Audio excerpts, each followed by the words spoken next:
This is the 7th of my 8 sponsored streams for GameMaker. We're doing 8 streams, and that's been functioning as a cool little deadline for me to help me actually not finish my game, but get it to the state that I want it to be in. So we're working on DirtWorld.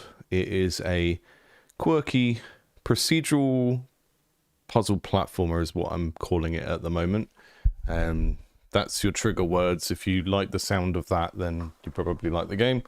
And I'll do what I usually do in these streams. I will play through the game for a little bit to kind of introduce it to anyone who hasn't seen it before. So people that are watching the VOD or just popping into the stream for the first time will get a sense of what the game is and the state that it's at. I've had a very, very productive week with it.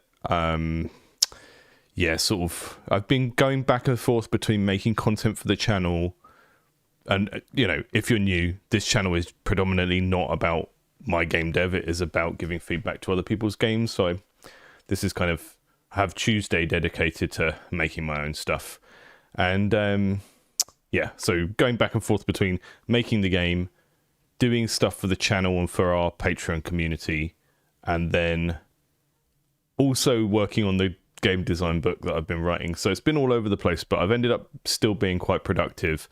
I've got this Kanban board. We've got a game design document over on Notion with this Kanban board, and the green list is getting really long, and I don't know how to hide it, which is funny. I don't know if there's a way I can actually just make this cull itself so we don't have such a long Kanban board. But yeah, this is what we're looking at today. I'm going to showcase the current state of the game that I always do at the start of a stream. And I'm going to do my best trailer voice so that I can then snip that up and use it for TikToks. Don't tell anyone. I'm trying to be efficient. I'm going to talk about Figgy a bit later on. And then the stuff we're actually going to work on in the game is trying to make punching enemies a bit more satisfying. That's been hanging over me for a while. It doesn't feel good to whack a bat or whatever. I'm just switching to multi-stream so I can see Twitch comments. And we're going to make something called the Moon Rock Detector Relic. I really wanted to call it the Radar Detector after the Darwin D's song, because I always think Radar Detector is such a funny combination of words, because it's sort of like, it doesn't make sense. But it's going to be a Moon Rock Detector, and I will show you how and why that works when we get to it. But yeah, buckle in. We're going to be working on this for about 4 hours. And I hope everyone's had a good week so far. I hope you're all having a productive week. And I am going to be... I'm not going to have background music in this stream, because I'm going to leave the music in the game on, because we've got some new kind of effects in there as well. I've also been making slightly phallic turrets that shoot you and stuff like that. They're not very clever yet. They usually miss, but that's okay.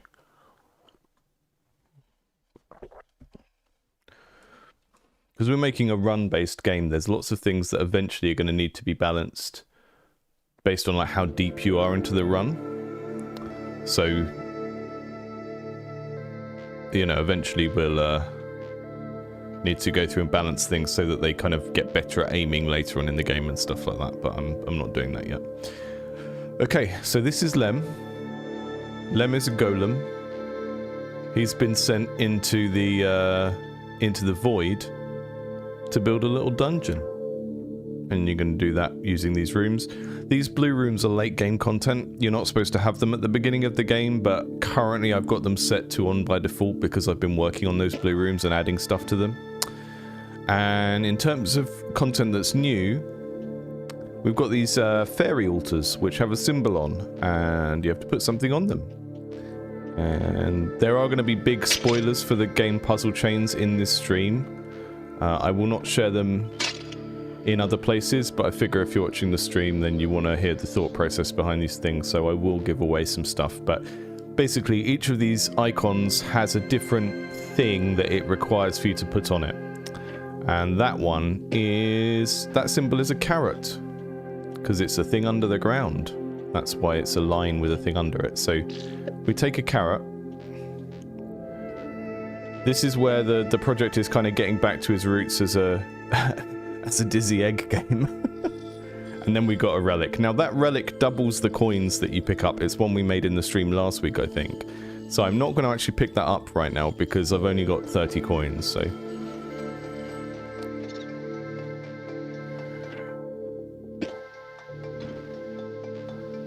I've also done some stuff with Snorri the gnome. If you sell him enough stuff that he kind of runs out of coins, then something quite fun happens. Oh, unless I kill myself by bouncing too high in the air and smashing on the ground. Let's go and find him again. Right, I need to do my trailer voice so that I can make a good TikTok. One sec.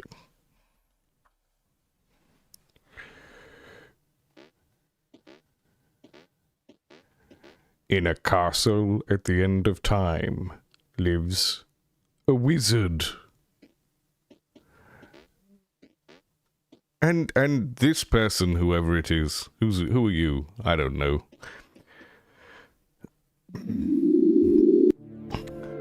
You are a little golem on a mission.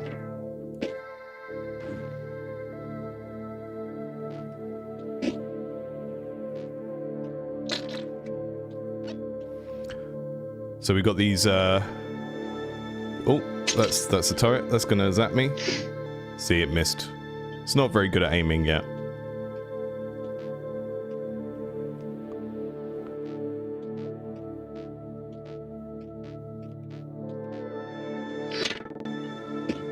Got some nice hit effects now. So yeah, getting hurt actually has started to feel good. But like hitting enemies so that they get hurt doesn't feel good yet. Channel the inner Eddie Izzard. That wasn't Eddie Izzard, I don't know what that was. That was more of a Tim Curry. I can only do Tim Curry and Vincent Price and Matt Berry. We've established this. So here you've got, this is where the stuff that makes me call this game a procedural puzzle platformer is we've got stuff that's just baked into the level, like this door. So you have to find a skull key to open this door and then you can go in and get the relic. Or you can blow it up with bombs. And the great thing here is that the door has spawned just above it a safe, and the safe will have loads of gold in it, so we want to find a way to light our bomb. Hi Conway. If I occasionally lapse into my trailer voice, it's because I'm trying to record TikToks as we go. Blow things up for money. There we go. Excellent trailer moment. Pick up a thing! Smash things. Smashing.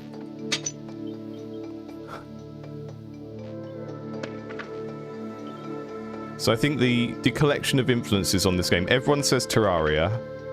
I think the people who will enjoy this game, if you like Terraria, Animal Well, Blueprints, or Spelunky, if you like 2 of the games off of that list, then this will be a game for you.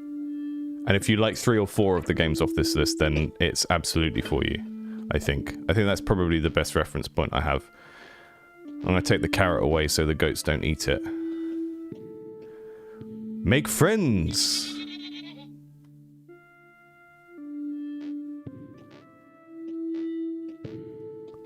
Every stream is a Nigel Thornberry stream. The great thing about the goat is it breaks jars for you. Because it's a goat.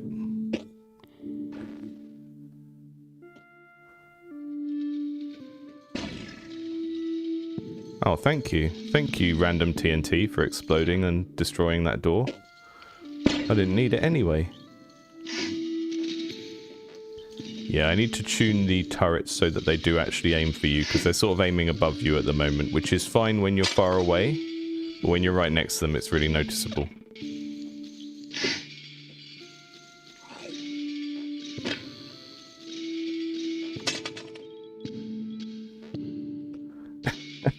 Make friends.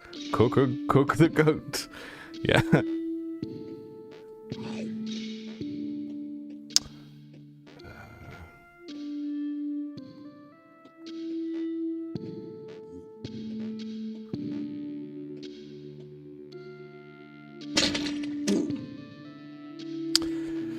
Yeah, so it's weird because it's not a roguelike in the sense that the level pre-generates, because the player is building the level, right?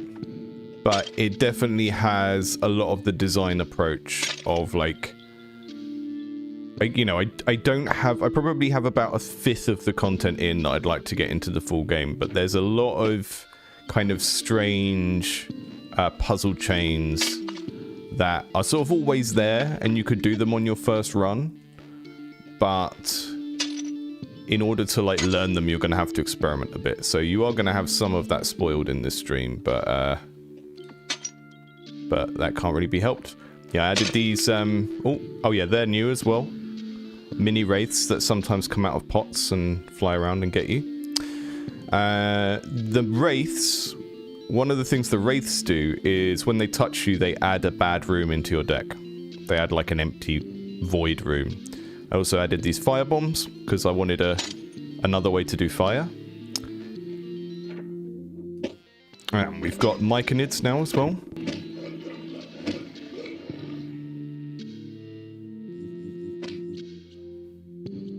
We got these myconids, and they don't directly attack you. They get scared, and then they jump in the air, and then they explode. And they blow stuff up and make a gas cloud. So, trying to make enemies that don't just directly attack you and do other things, because the way that the myconids work, they open up this sort of high-level play where you can deliberately explode them in different places. So, in this situation, you can see there's a turret on the second pillar, and that is going to kill me. Oh, actually, yeah, it died anyway because the fire. So the fire blew up the pillar, and that killed the tower because you can't punch the tower or throw things at it. The turret needs like the block underneath it to be destroyed. And what I was going to do was try and blow it up with a myconid, but I didn't need to because it just kind of got killed by that torch.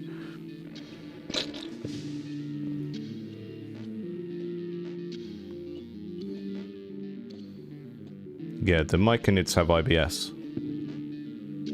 That's in the lore now.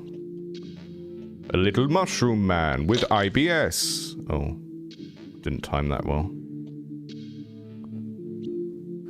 So yeah, the music I've got in the game, this is from Vortigan King, who is a dungeon synth artist.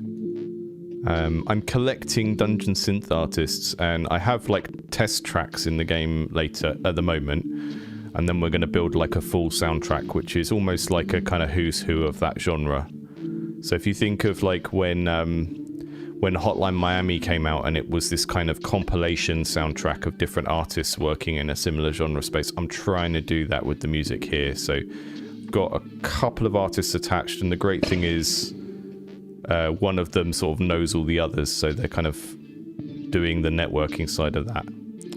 Got some nice trippy visuals here when you are in the mushroom room and it starts sporing out, and you can see there's like a very subtle wibbly effect in the background.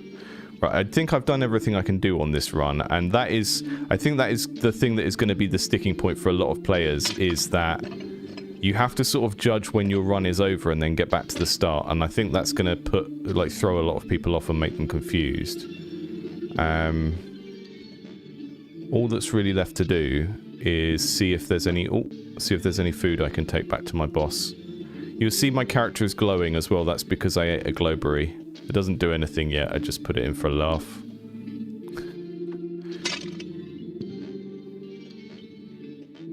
Because that's how I do game dev. Is it funny? Okay, it's going in.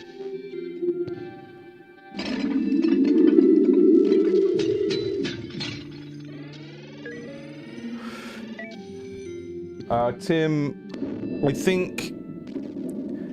How much of it was planned? Okay, so I think in terms of the process, it's like... I feel like I've had a broad idea of what the game is from the start. And that's made it quite easy to push forward and work on it. Because I kind of knew what the... If you kind of describe Spelunky blueprints and put them together, I can just sort of see what the set of features and content is. And I had the idea for the world quite early, because I was like, okay, we're building in a void, so maybe it's the end of time and we do some spooky sort of Stephen King Dark Tower type weird magic stuff. So I've always had the broad sense of the kind of creative bit, the story bit, and what most of the mechanics would be, but not the specifics. And that's made it quite easy to push forward and just keep adding stuff, because I can always just sit down and there's like a bank of things that are just obvious in a game like this, right? And I waited quite a long time before I put those in. So bombs, for example, are an example of they're a kind of feature that in a game like this would just be really obvious. So I always knew I was going to have bombs, but I just left it until later and experimented with other stuff. So some features are just like features, and sometimes I don't put them in as early as I should because I kind of know what the impact of having them will be. And then I'm sort of in a stage now where all of the things you would expect to be in the game, like you smash a crate and you get a tool, or you get relics and they give you power-ups, or you use bombs to break through areas, and all of the things you would expect to be in the game are in there. And now I can focus on weirder interactions, because I think the underlying thing with this game is it's a weird world, and that kind of ties into the old school roguelike thing of there are weird interactions to learn, and you sort of have to learn them by experimenting, and some of them you'll stumble across and then you'll go, oh, why did that happen? And then you'll kind of work it out. And obviously for some players, when the game's out, it will just become a very wiki-driven game like Don't Starve or something like that, and they'll end up looking everything up, and that's totally fine as well. Like, if I can produce a game that kind of creates that kind of fans working together to work out how it works type thing, then I'd be very, very happy, because those are types of games that I really enjoy. It's an extraction jumper, yeah. Oh no, do I have to call it a procedural puzzle platformer extraction game? That's terrible. Yeah, the wizard should glow if you give him a glowberry. So yeah, it doesn't have an end state in it yet, but we are going to try and kill the wizard. That will be the end goal of the game, because he's going to be a horrible bully. Does that end the world? Maybe. But sometimes the only appropriate response to workplace bullying is to end the universe. That's what I always say. Okay, so I can bomb this safe up here, but it's going to get rid of that fairy altar, and I actually want to trigger the fairy altars, so we're going to leave that for now.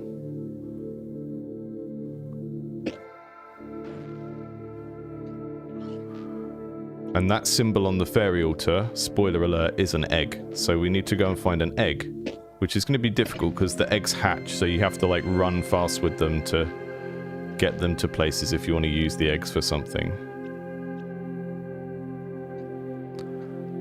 Yeah, I think... Oh. The sound cut out. So I've got a bug at the moment where if several sound effects play at the same time, the sound cuts out. So I'm just going to restart when that happens, because it's a bit annoying.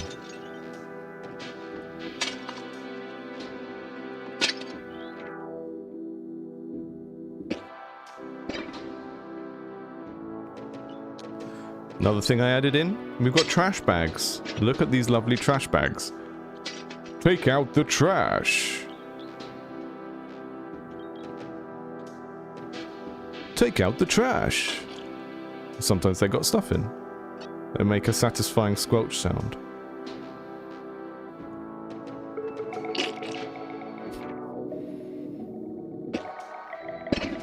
Got this kind of debris system for making these physics-enabled particles that appear temporarily when you destroy stuff.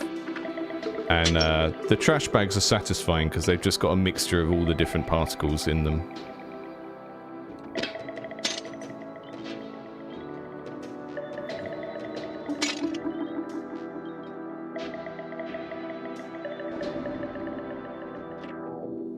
We blow up the mouth, we get a set of teeth. That's nice. Might have a chance to do a very weird interaction this time if I can get the kitchen.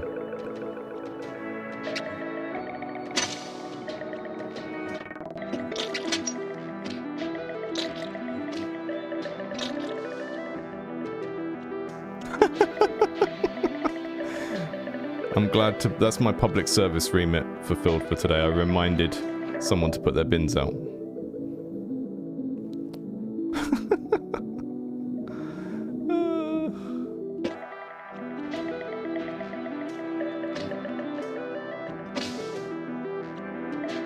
So if I can get down there, which I think I can sacrifice a life to get across there. That goes on there. So when you do a fairy altar, you get a relic, but you also get a fairy. Look, I've got a fairy.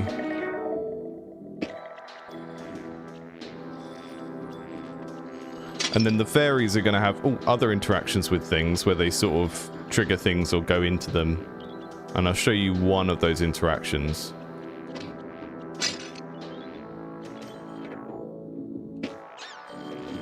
Here we go. Okay, there's a turret. Ah! Followed me around the corner. I'm gonna die.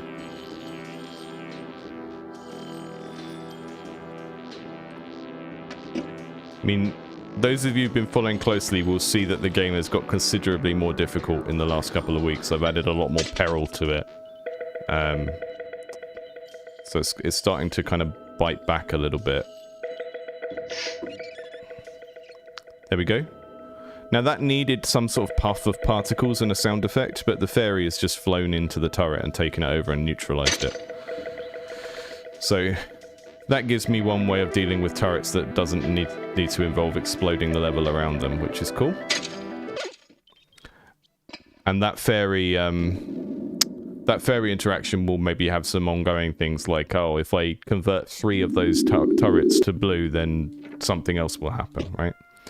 So I'm trying not to give away too many of these puzzle chains, but that's kind of what I've been working on, and a lot of it sort of comes back to this thing of like banking ideas until they become good ideas, which I've been thinking a lot about recently, which is like, you know, you're going to have loads and loads of ideas for your game, and whether the ideas are good or not, it's kind of like a stock market, right? Like the value of an idea, whether it's good or not, is going to go up or down in the broader context of your game over time, depending on what you're trying to achieve with it and what else is in the game, right? So you might have a particular idea to put a thing in your game, and you think, oh, it's not really worth it. It doesn't do much. And then later on, you'll review that idea again in relation to other stuff that's in the game, and you go, oh, actually, now that idea solves these other problems. So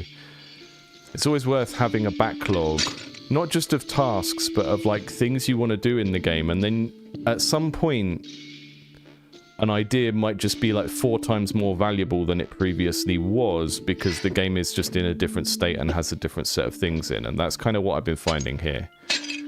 Like, the fairies previously didn't have any usage. You could summon them and then they would follow you around and break things, and they were playful and fun, but they didn't, there wasn't like a real practical reason to do it. Now they're a reward for doing another puzzle, and that kind of thematically makes sense because you're like feeding them by putting the thing they want on the altar, and then they kind of help you do things like neutralize traps and stuff. But they're kind of expended when they do that, so it's almost like that little shield that you get in something like Crash Bandicoot that follows you around and is an extra life. Oh look, you've landed on the altar. Aren't you silly? Yeah. Sound effects cut out again. I'm kind of in the process of transferring the sounds to being kind of spatial sounds, so there's lots of stuff going on with sound at the moment that needs fixing, but I got some milk. Milkman coming through.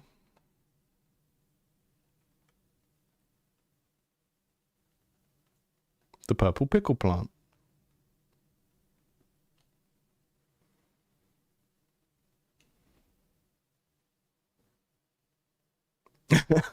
That's literally just a goat. Yeah, the fairies are quite mischievous. I've toned them down a bit. They used to take items out of your hand and like throw them up in the air. Now they do that with free items, but they don't do it with things that you're holding. So we've got one game loop where you are basically earning the green crystals and then spending them on getting more keys so that you can make a longer run. There is another thing to spend your crystals on, but we haven't unlocked it yet. And I'll see if I can show you what that is. Well, we developed it in the stream a couple of weeks ago, but it's kind of still there.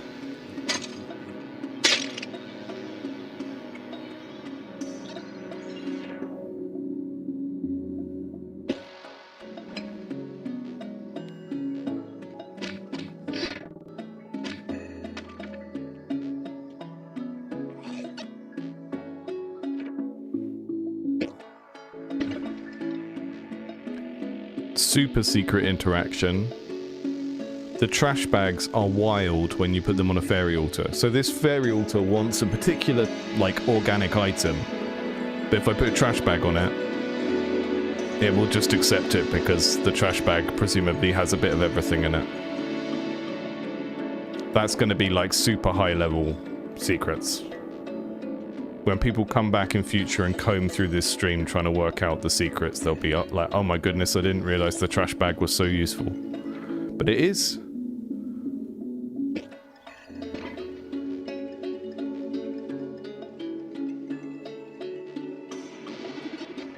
So as tempted as you may be to just go through and smash up all your trash bags, you might want to save them for later because they're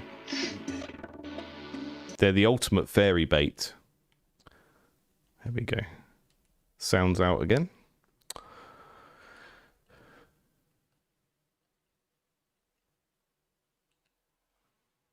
So yeah, the rooms you actually build, they're not procedural in the kind of trad roguelike sense. They are preset rooms that are like a deck of cards that you gradually add to over time. And then there are some elements within them that are randomized.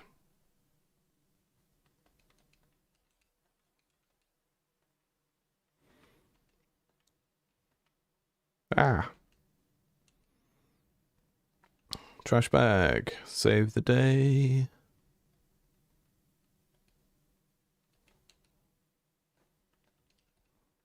I've got a fairy.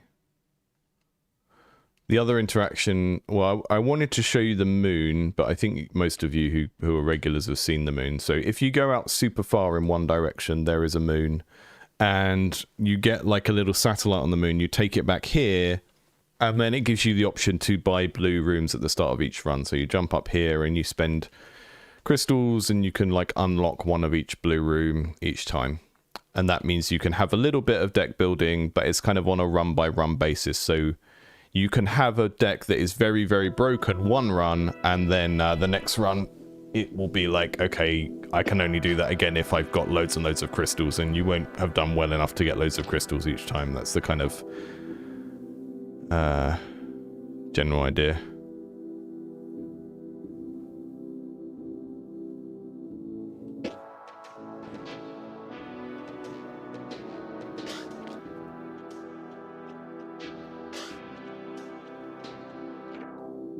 Yeah, the game is feeling a lot more gamey now. There's a lot more stuff that can kill you. There's a few more fun little things to work out how to do. And a lot of these kind of mini puzzles, you kind of don't know how they work when you first play, and then once you know how they work, it kind of changes how you approach runs in future, and I like that dynamic. And yeah, I'm just going to keep adding those stuff. So even after we've gone to alpha, I'll be just working away in the background, like adding things like that. Yeah, it does have a lot of the same appeal as Noita. I think I hadn't played that until like a month or so ago, but yeah, it's lots of it's basically trying to give people a relatively simple set of actual controls, which Noita is like as well. Like the baseline controls and what the player character can do are very simple, and then all of the implications of all of the different variations in content are that like give you a lot to learn. It's a knowledge game, they call it. The cursed term Metroidvania is is the term I've heard for that sort of game, where the gating is based on your knowledge as a player, and that's kind of just a general design direction I find very interesting. So if I I was always doomed to make a Noita-like, I think.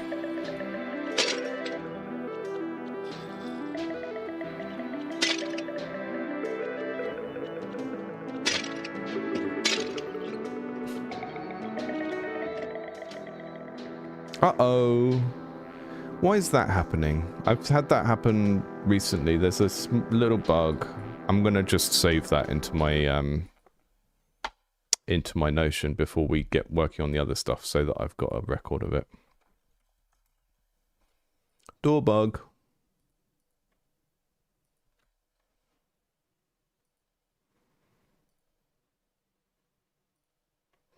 Okay.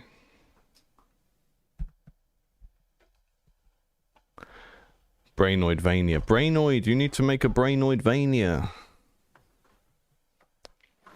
Is this a feat stream? Yes.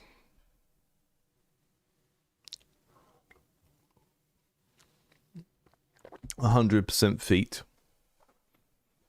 Yeah, this is my game. So Tuesdays I've been doing a GameMaker sponsored stream because I was already making a GameMaker project, and then they got in touch and went, hey, can we sponsor your stream? And I thought that's a good idea, because then I will not have an excuse to not keep making my game.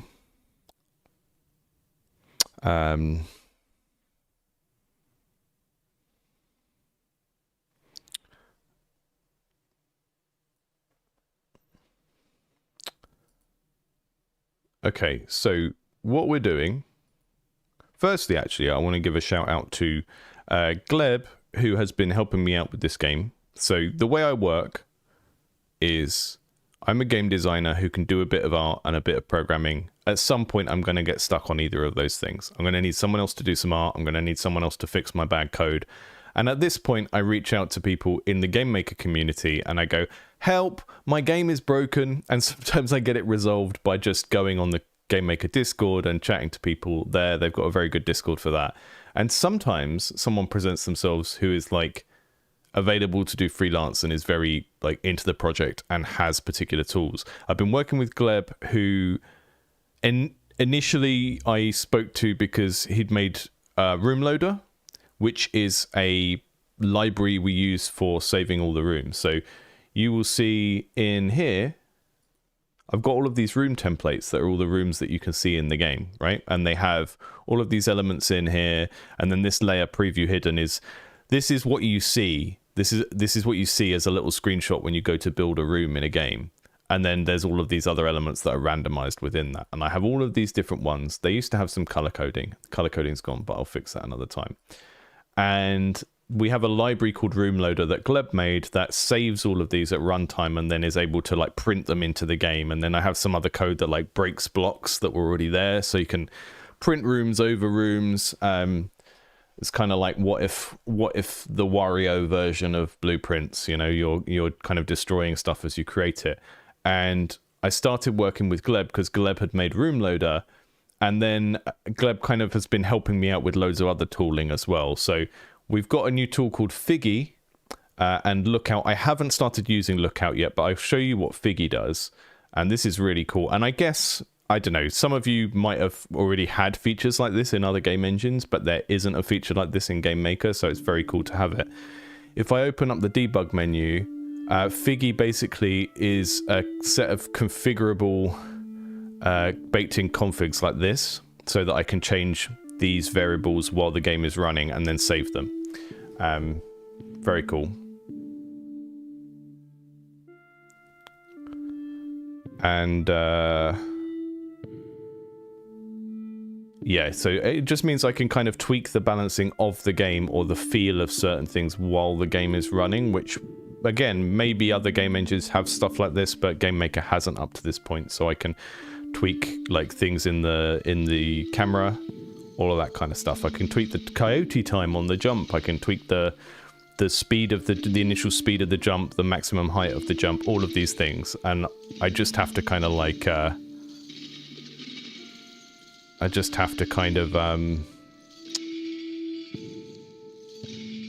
plug those things in and make the variables readable for them throughout the game, which is really cool.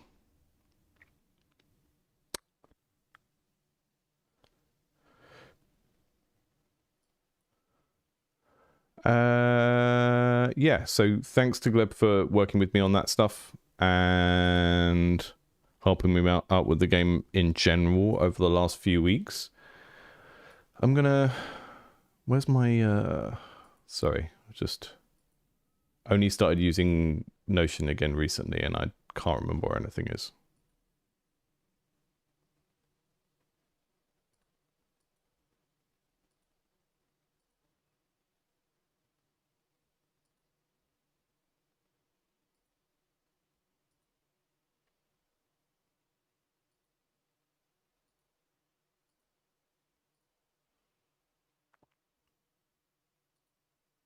How do I get my other Kanban thing back.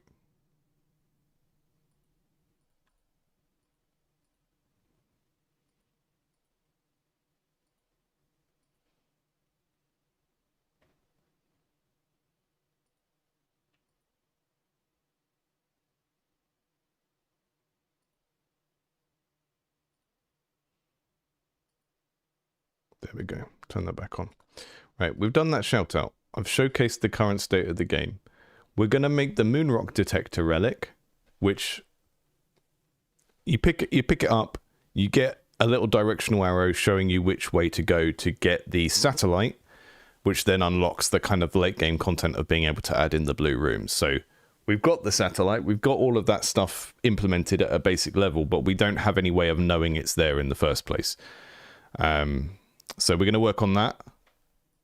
We're going to make the Moonrock detector, and then we're going to do some game feel stuff around, like when you punch the bats or the myconids, some better impact, probably like some particles, some stuff to make it feel good, because at the moment it doesn't feel good.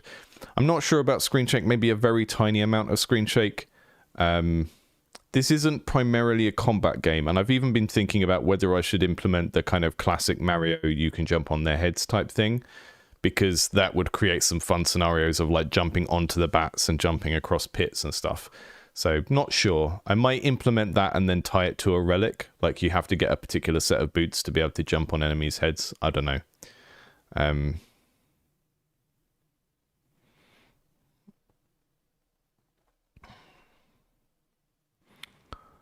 Gleb, will it let you post the Figgy link?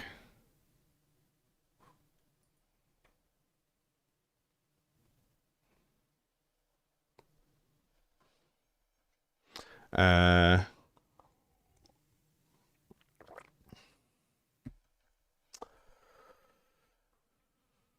I've put the door bug on there that we found during the stream. Right, let's work on the detector relic then. So we want I want to think about the interface for it. The item itself will just be a sprite. So if I go into relics, these are all the relics so far. We probably just want something that looks a bit like the Spelunky teleporter,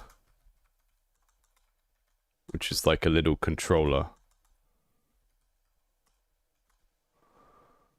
Or like a little radio type thing. Or what's the little bleep bleep thing in the Aliens film? The Alien motion tracker. That's quite good, because it's kind of giving sci-fi space and also like positional detecting, which this doesn't give. So maybe if I can copy this design, that will be what our Moonrock detector looks like, and then it will send out like a little ping in a direction to show you which way to go. Because what happens at the start of each run, which is very silly and annoying, but I did on purpose, we have this moon, right? This big grey moon. Look at it, isn't it beautiful? It's got some trash on it, and the satellite on it. And this will spawn way away from the start point, but it will spawn in like either direction. It doesn't go up or down yet. It's just kind of like directly right very far away or directly left very far away. And you have no way of knowing which direction it's in when you start. So the detector will basically point in a direction, and then as a new player, you go, what's this pointing at? And then you start building over there, right? Or you could get the detector late in a run. You've been building over to the left for ages. You get the detector. At this point, you know what it does. You see that it's pointing to the right, and you go, actually, I don't care. I'm not going over that way. So that's a moon. I don't know what you mean. It's maybe a trash moon. I think there should be like a hollow core with just loads of these trash bags inside of it.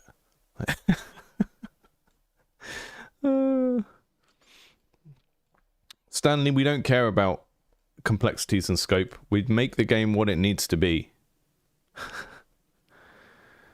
Scope creep is something that boring... This is my hot take. Scope creep is something that boring game dev content creators go on and on about to sound professional. Because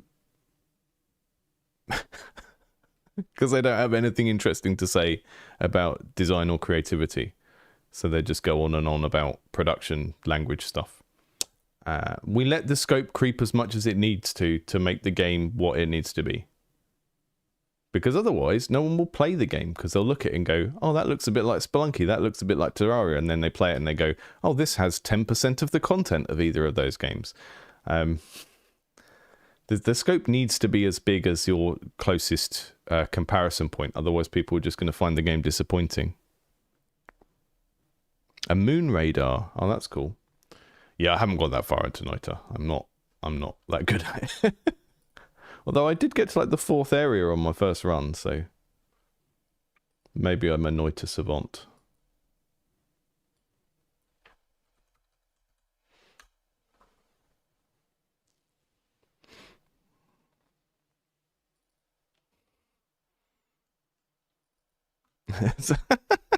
Fire ho.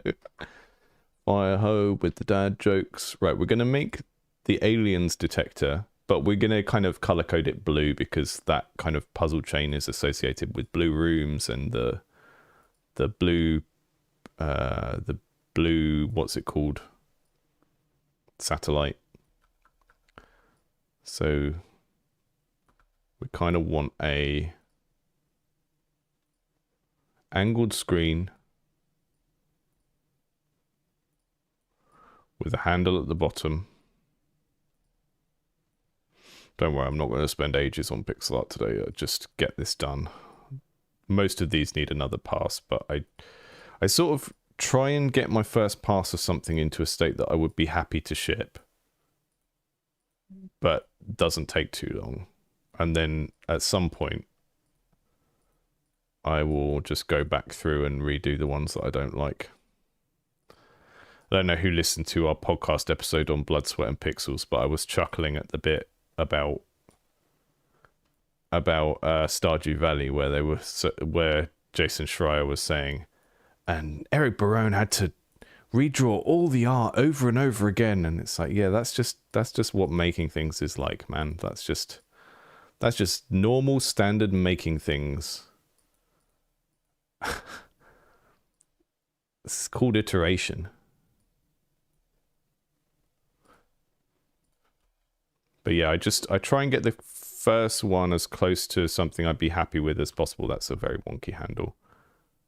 And then come back to it later when I've got time.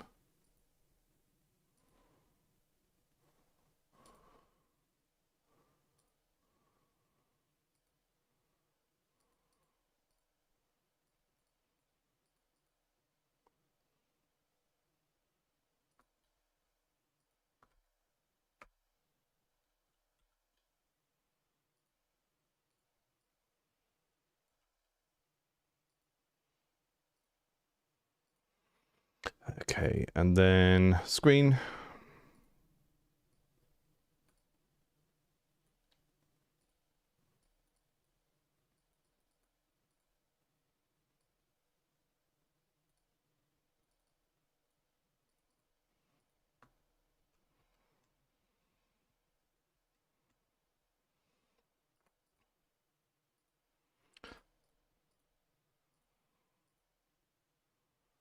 Silk Song was supposed to be a DLC, yes. Although they'd already made their big game, right? So I do think scope management is probably important when you're earlier on. Because you just need to make a thing and get it out there and finish the game. So I am being slightly facetious when I say I don't care about scope. But I do also think it is a boring topic. And if you know what your game is and you know what you're trying to do creatively, then you should be able to align your scope with what the game is about at a design level anyway. And I'm not sure I can be bothered to explain what I mean by that right now. You know.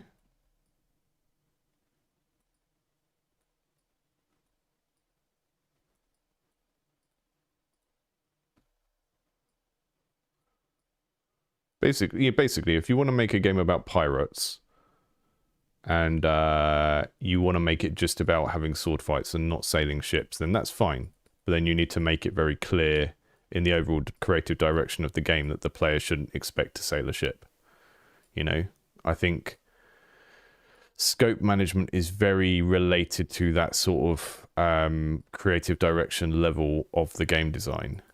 So the example I always give of recent games is Pacific Drive, where the game is actually missing a lot of the features you'd expect from a survival crafting game. Like, there are less things you can build, there are less things you can harvest, but because the theming of the game is based around having a cool sci-fi car, you sort of don't mind that it doesn't actually have all the features of a Valheim or something like that, because the theming of the game sort of permits it to have that scope, right? So I think a good way of thinking about scope is like, what do players expect from this fantasy?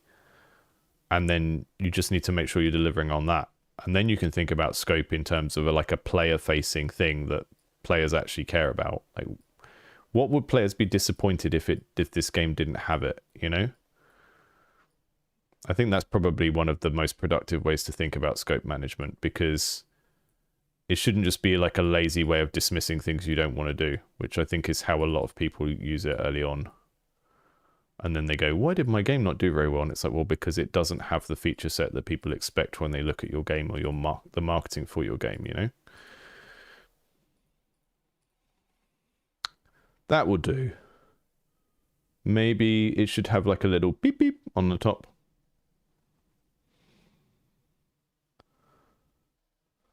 Right, so now we go to the relic setup, which I think the easiest way for me to do that is to search the code for one of the existing relics. Here we go.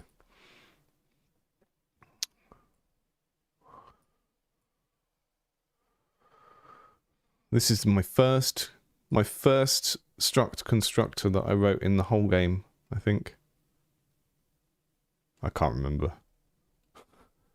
Learned so much on this project. Right, the detector, let's put it up here. Oh.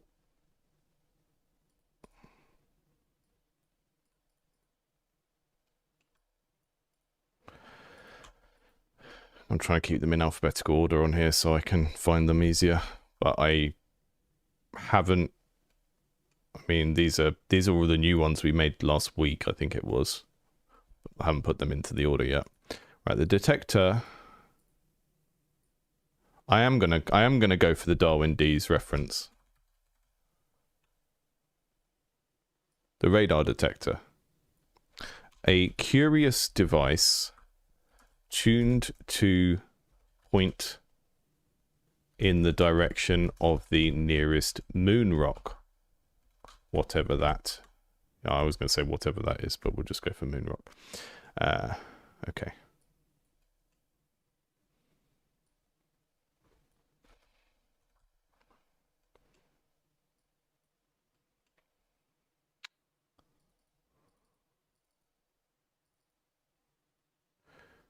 These are the prices for it in the shop that is not plugged into anything in the game yet. I'm going to make this like obscenely expensive when it shows up in the shop, so that you know that it's kind of important. And that will let players kind of know that, okay, I don't really know what this thing does, but if it costs that much in the shop, oh, wrong one there.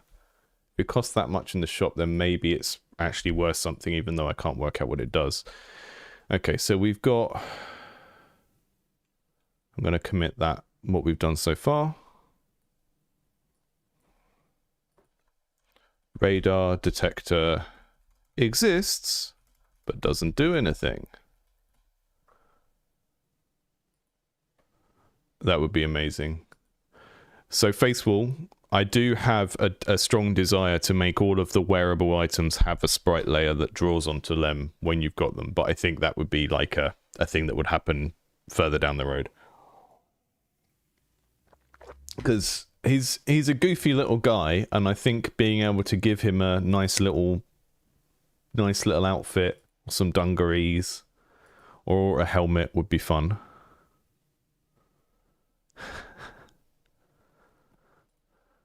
Put the moon rock in quotes. So I can't do scare quotes in this because the scare quotes break the formatting. What's a moon rock? There we go.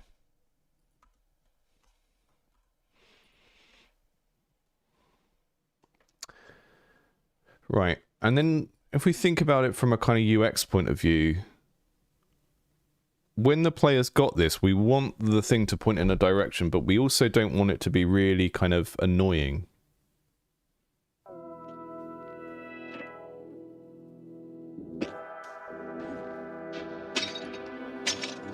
So if I just show you the kind of general UX for relics, we can get one by doing this. Hang on.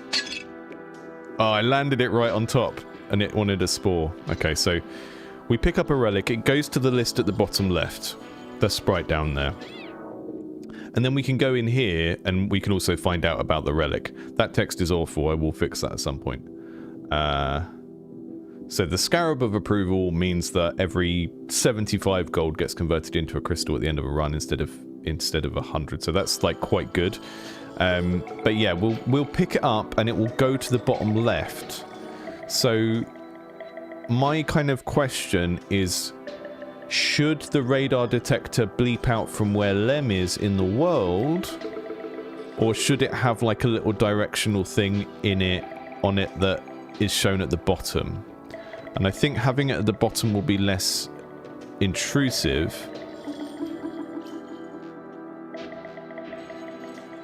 I mean, I could make a sprite for it that has a direction in 8 axes. Oh, thank you, Aki. Aki's just straight up being a research assistant over here. That's cool. I'll tweak that in a minute. Okay, so yeah, my question is, we can put the radar detector bleep in the world following Lem around, but I think that's going to be a bit annoying because sometimes you'll pick it up and you won't intend to use it that run. So I think actually having it on the bottom row, so the relic at the bottom row kind of shows a particular direction, I think might be better. I need to look at how that works. I think it's in my GUI manager.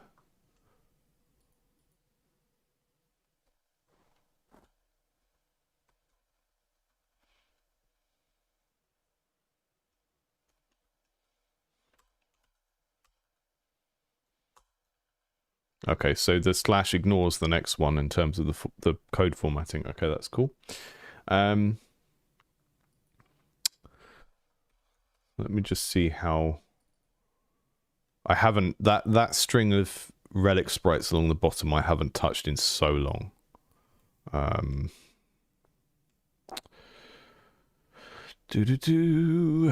it's not going to be in the pause menu. If we're not in the relic book, then we show the relics at the bottom of the screen. That's how that works. So we get rid of that. This is the... Okay, so all we would need to do to make it show the direction at the bottom is to put some code here. If the... if draw relic equals... Just pseudocode it into a comment.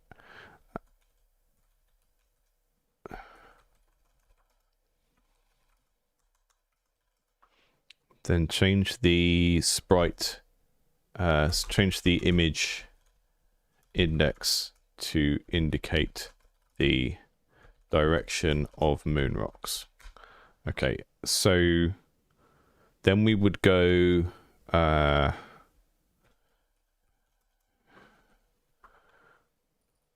replace that with the temporary variable, which is normally going to be 0 for most of them, because all of the others it's just drawing frame 0 of the relic sprite because they're single frame images.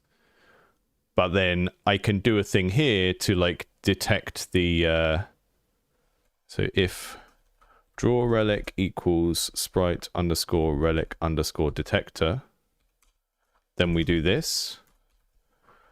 And that's going to change the index to not 0. And then that means we can draw the directional arrow for the detector on the detector in the bottom left. And it'll be less intrusive than the way that we than doing it in the world. Because, like we say, it's not like you know, in Spelunky you've got the thing where you've got like a compass that shows the end of the level. That's kind of always helpful. So seems like the sort of thing where it'd be okay to put it in the middle of the screen. But this is like a edge case thing that you're not going to use very often. So I need to rotate this so that we can actually draw the directions on it. So I will make a new frame and probably use this color palette, but just redraw the thing slightly. So we're tilting slightly, but not as much, because we need to be able to show a left and right arrow.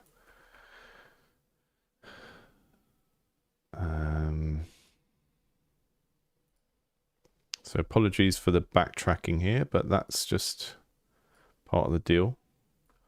I am a little bit chaotic, but also I just don't really care about having to do things twice, because you often end up with something better the second time. It's just part of... It might not be the best way to approach technical things, but sometimes when it comes to like art things and UX things, you just need to do the thing twice. That's me justifying it, but I think generally, right, slightly less of a tilt. And then we can have these arrows that are pointing in either direction that light up. So if it's to the left, maybe we'll have one without the arrows on to start with, and then when you pick it up and it's in your inventory, it has a particular kind of direction to it.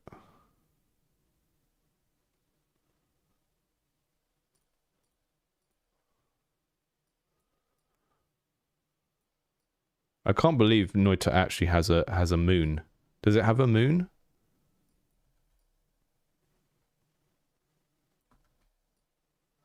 I mean, here it kind of just seemed like a natural choice because we're in a big void. So anything I can put in is either like... It's either going to be a floating island type thing or something like that. Although I'm not totally convinced that my moon actually is a moon and not just a load of trash floating in space. Because we're kind of doing the... Although I think Noita does this as well. We're kind of doing the Adventure Time, is it fantasy or is it post-apocalyptic type thing, which I find fun. That's kind of our direction here.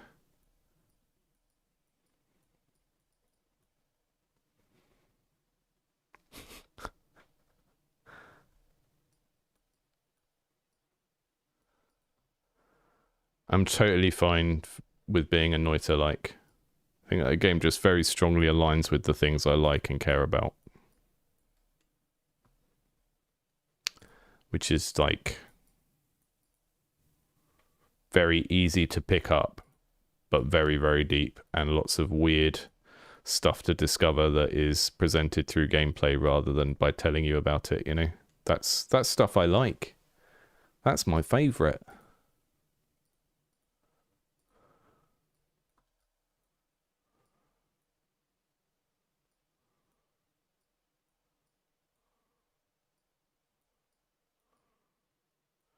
The problem with thinking of it as a Noita-like, though, is people are going to go, oh no, you haven't simulated every pixel. All I cared about in this game was the technical achievement.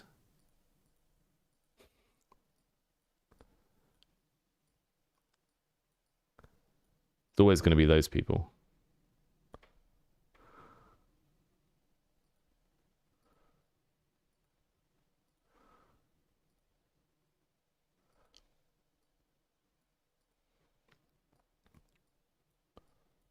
And maybe we have a...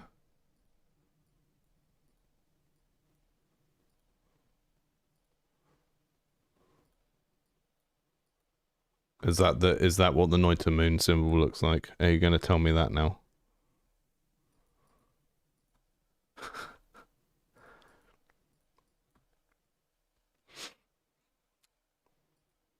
Hey, we don't care. Video games are a language, man.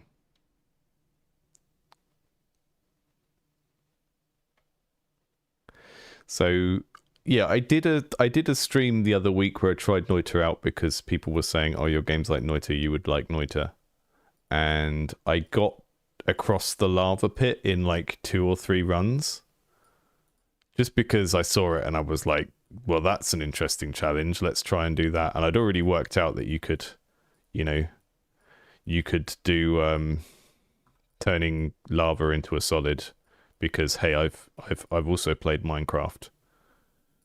And yeah, that was fun. And then I got jumped by a oogly boogly, I believe is the technical term.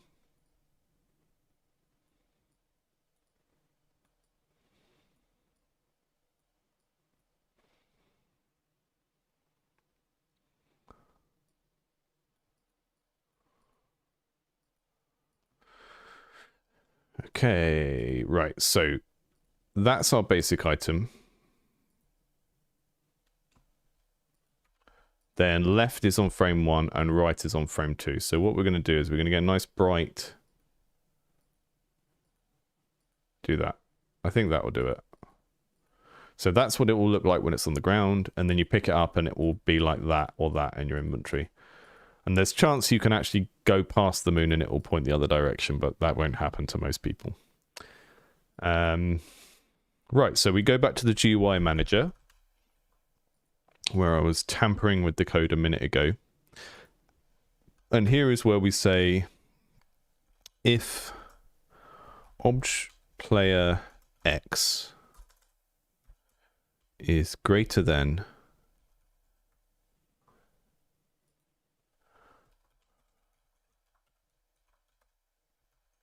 the nearest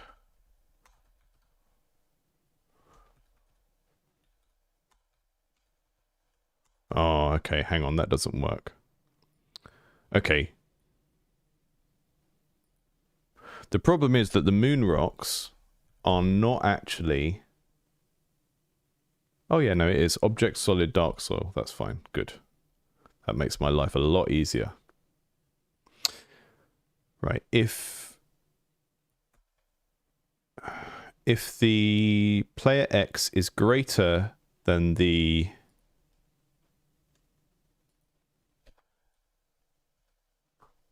X position of the player is greater than the X position of the nearest dark soil to the player, then the player is on the right, which means we need the thing to point to the left, which means we need index to be 1. And then we do the same thing, but flip the comparison, and then we make the 2. And then that means that we've just got this special case for a relic that can draw different things in the what's it.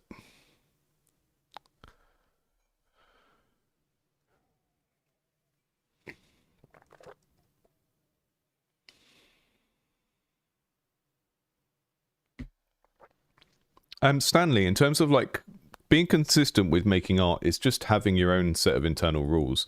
So I think I've got a long way in this game, being someone I don't, you know, I used to do art a lot as a kid. I don't do art regularly as an adult, but a lot of this is just following a set of rules. Like, you can tell when I've done an older one because it has a black outline. But a lot of the newer ones, I sort of use darker versions of the color for the outline. I generally try to draw things from an angle unless it's something that won't read as the thing. So there's this concept of like the platonic ideal angle, which is like looking down on something like this, and this is apparently how most people imagine an object when they see it, is at this angle, and that's why lots of icons are designed to be like that rather than the object from the side. So I just have like this set of general rules that I follow, and then if I hit a case where it's like, well, no, I need to draw it from the side, then I'll do that. You know, the light is always on the top right, and then I use shading differently depending on what I want the texture of the thing to be like. But it's quite a messy art style, so it gives me quite a lot of leeway to make things bad. The only one of these I really don't like and want to redo is this, because this is supposed to be like a lotus flower that's on fire. Because it's the fireball relic. I was trying to play around with, you know, what if we took the fire flower from Mario but made it a bit more sort of like Crouching Tiger, Hidden Dragon, Street Fighter Fireball, you know, so I was thinking of a Burning Lotus or something like that, but this one I need to redo because it doesn't look like what it's meant to be. It looks like the alien out of Nope or something. Yeah, we should have that working, but I do not have a way in the game to... I do not have a way in the game to spawn the detector because of the way that relics are set up. So I'm just going to need to work out how to do that. I think maybe I can just fudge it for now. Sprite index equals sprite underscore relic underscore detector. That should just force the first relic I get to be the detector, I think. Robobin, that's an excellent way of putting it, yeah. Your style is an emergent property of all of the workflows you've integrated to the point it happens unconsciously. Yeah. Like, when I draw, I'm a very sort of scratchy, messy drawer. So I can either go with the flow and deliberately do messy art, or I can practice doing something else, but I'm usually going to end up with a better result if I go with what I'm already good at. Okay, so all of the relics are the thing that we're testing, which makes our life easier, but they are also doing something naughty, which is... Although, actually, maybe we want it to flash like that. Maybe that's kind of fun. I was immediately seeing that as a bug and like, oh, we don't want it to cycle through its animation like that, but maybe that kind of draws attention to it and makes it seem more important, which... This is... It's funny that they've got different animation speeds there.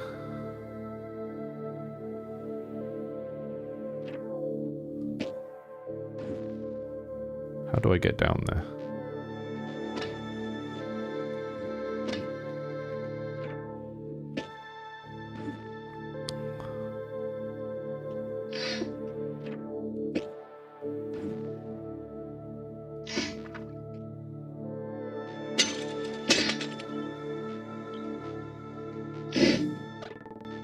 RNG is murdering me with these turrets right now.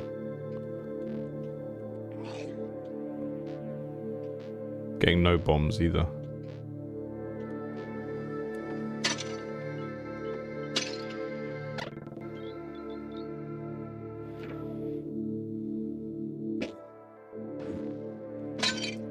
I feel like this is just me spiraling off in a random direction now, but I feel like we should have a way of making bombs that uses like vegetables or something. Like a bomb factory where you stick a bunch of carrots in and you get a bomb. Right, okay.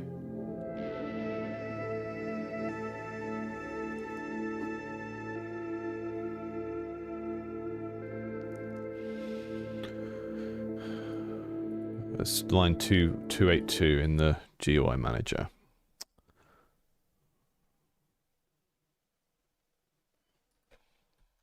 I really need to get better at how I navigate the workspace in this, because I just always search for things and it's very lazy. And it means that I never know where anything is. But a stream is not the time to fix that problem.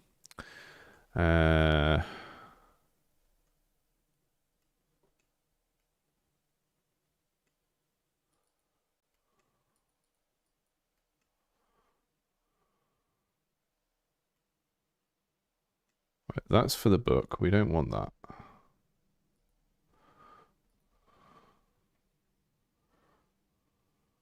Oh, it's just because I've put this in the wrong order. I hadn't set draw relic yet, so there we go. I can take that to do out now. Hopefully that will fix it.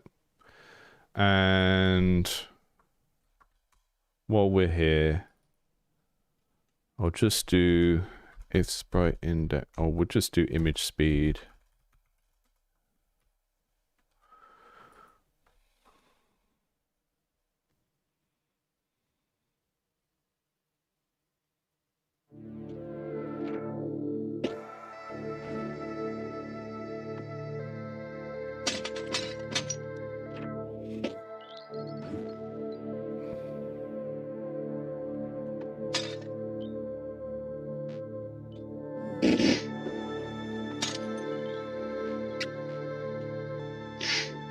Yep, those fungus pots occasionally have a myconid in.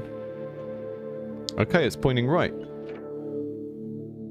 So let's test if it works. So if I just keep giving myself free keys, I'm just cheating a little bit. And it doesn't have an up-down direction, and that's okay, I think. Because if you hit the point where you are at the moon, and you've built really far up or down, if you go past the moon, the detector is going to start pointing to the left then.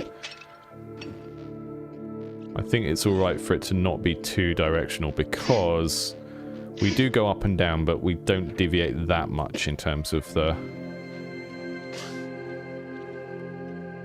kind of y-axis, so that's the level at the moment.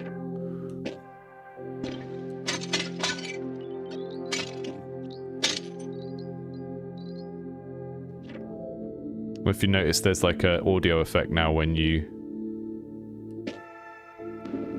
building, it goes into like thinky subdued mode. So I put like a low pass filter on the music. I like that. While we're here, I might as well show what happens when your boy gets involved. There he is. He has some sort of rudimentary AI, although when you put him down, he never changes direction, so he'll just keep walking until he hits a wall and he refuses to turn around. But if you put him near some gold, he digs it for you. There's not a hard cap on the amount of rooms, no, but I think the way I will approach that, if it becomes like a performance issue, is stop spawning keys. So basically, every time we build a room, it is ticking up a variable. And if we find that like the game won't run on a potato if there's more than 50 rooms or something, I'll just make it so that keys can't spawn anymore when there are that many rooms. Oh, here we are. Look, we're under the moon.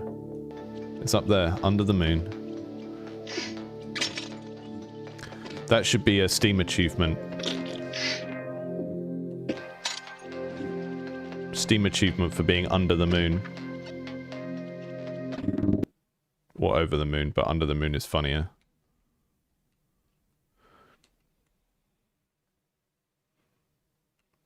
I've lost my sound. Right, we build up into the moon, destroy the moon, because that's fun. Yeah, I think putting trash bags in the middle of the room, in the middle of the moon, will be fun from a like a narrative point of view, and also will create something satisfying when you sort of blow up all of that. Oh, can we mushroom our way up there? Yeah. That's procedural puzzle platforming, baby. Can we jump back down onto that? Those bouncy mushrooms can just murder you, because if you bounce too high and don't land on anything, you will smash. Because Lem he's made of porcelain. He's a little clay guy. He's not bouncy. He looks like he should be soft and bouncy, but he's not. I can't go that way because I've just been stupid. We're getting a little bit of slowdown now, but we also have another round of optimizations coming up. So it's going to be very rare that the level gets this big. And we're also not doing any culling. Okay, I can't get back that way because of all of that fungus, but maybe I can clear a path.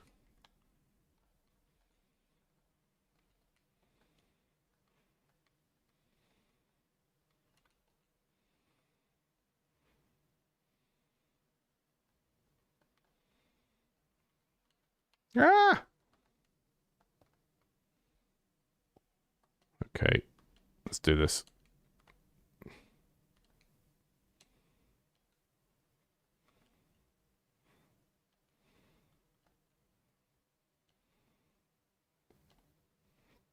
I'm gonna eat some mushrooms to get my health back. Ah! I picked up the wrong thing and got ballooned up into the air. Oh, the balloons are a little bit fast. I'm going to add that to my to-do list. 1 second.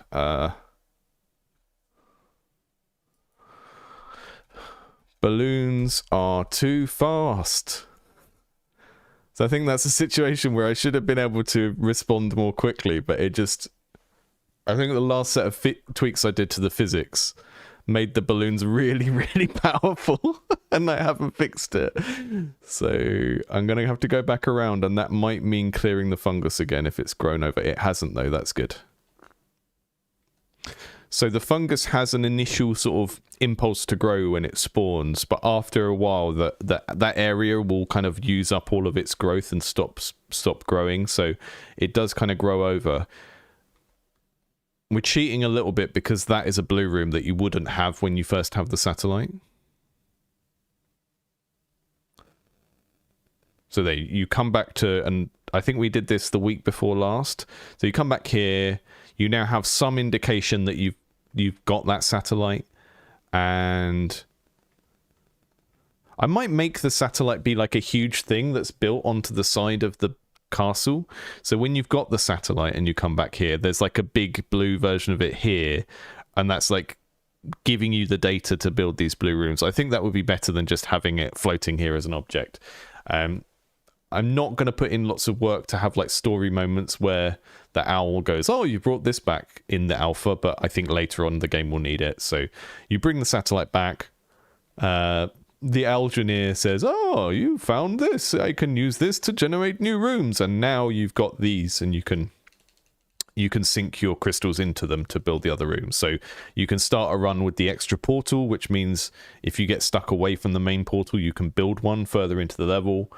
You've got the security room that gives you the key card to use as shortcuts in these other rooms. There's going to be like the 3 rows of blue rooms, and we've only made like 5 or 6 of them for now. So that's kind of fun. That works now. So I already had the mechanics in place to go and get the satellite from the moon and bring it back, but there was no way of like hinting at that feature for the player, which is what the radar detector does. So that's cool. We got that working. Just check that it works in the relic book as expected. So get the radar detector. Look in here. A curious device tuned to point in the direction of the nearest moon rock. What's a moon rock? There we go. So nice to have some relics that aren't power-ups but are sort of a key that you need to use a particular way. And now we can see it's pointing over to the left. So the moon has spawned to the left this time. So you could stumble upon it by accident if you just leveled up your keys really far and just were going in a particular direction. You'd have a 50-50 chance of stumbling across it. But that relic will stop that happening. Now, the more relics we add, there's no rarity system currently. And that means that every relic we add kind of waters down the pool and makes it less likely to be a particular thing. But eventually we'll have a rarity system and some weighting and stuff, and we can make it so that, you know, the detector doesn't appear if you've already got the thing or whatever. But that said, we might want other reasons to go to the moon. So go back to the moon. One of the things I want to do quickly now is hollow out the moon and fill it with trash, because I think that's interesting from a story perspective. And it also means when you build into it, you get all of these trash bags fall into your new room. Because when you build over an existing set of blocks, the blocks get destroyed, but the items don't. So the items will fall into your current room. And the trash bags are interesting. They're kind of like wild objects because they can have lots of different things in. They can have a coin in. They can have a carrot in. They can. I want them to occasionally release poison gas.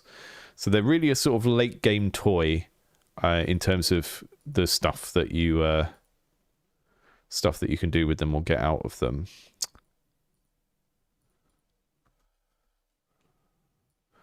And I just think from a story perspective, we're doing a kind of it starts off and you think it's fantasy, but then later it's post-apocalyptic type thing, and I think having a moon full of trash bags fits that very well. It's a bit Futurama.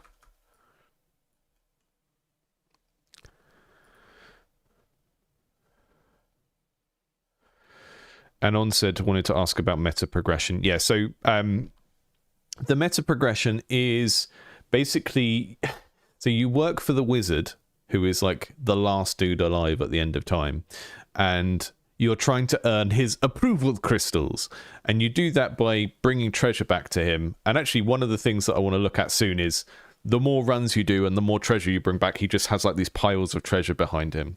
I want to do that, but you do that to earn crystals, and you also bring him back food. So you're kind of playing as a servant. You go out on runs, and you're having this little adventure, but you're really kind of being a servant for this very petty character. So the meta progression is you upgrade how many hearts you have vis-a-vis Zelda. You upgrade how many keys you start the run with, which is kind of a blueprints type thing. And you need one key for every door in this. It's not like the blueprints where it's just some doors are locked. You need one for every. It kind of makes a very clear sense of, oh, your run's over now because you ran out of keys. You need to go back. And the food items, you can only bring each one back once, which means that there's this early game thing, focus on like making or finding the food and bringing it back to the wizard. But once you've checked that list off, you can't get any more crystals that way. So I'm just trying to make kind of a couple of different overlapping systems so you can play things in a different order and get a slightly different experience, but it's still all related to this kind of central theme of you are the wizard's golem, you go out and you do little jobs for him. Yeah, I would like to have more metagame progression things like what we've done here. So this is a way of unlocking a tool that makes the game more kind of rich and interesting. So you can't build the blue rooms until you fetch the satellite, and then when you fetch the satellite, you've now got a currency sink. So if you've suddenly got really good at the game and you're earning those green approval crystals really fast, you can now put them into getting new rooms each run. But those rooms aren't permanent, so it's sort of an infinite currency sink. You can always spend more. It's not the most intuitive set of systems, but what I'm hoping is, it's because it's a run-based game and it's a little bit grindy. Players will have the time to sit with a lot of this and take it all in. I think a lot of what I'm doing is quite unintuitive because it's driven by puzzle chains and blueprints type Metroid Brainia thinking. I'm going to keep saying Metroid Brainia even though I hate that term. But I think the people that do like it will really like it. And I know I'm spoiling a lot of how it works on the streams because you're all a game dev audience rather than a gamer audience. And maybe I'll have to nuke all of these streams when we go live or something, but yeah. And a lot of what I'm doing now, it's like I'm making a system, but it's not necessarily going to be the only version of that in the game. We might have another way of unlocking another set of rooms that is done by doing something else, but I'm just trying to sort of make sure I've tried each type of thing I want the game to contain, and then if we want another version of that, then we can do that. Okay, so we're back to normal with our relics.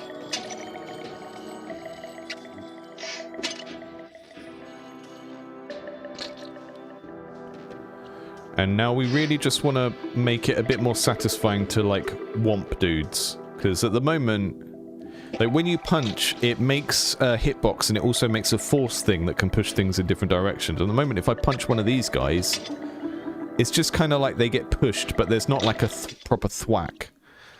So I want to play around with the sound effects. Make sure we have some impact particles when you punch things.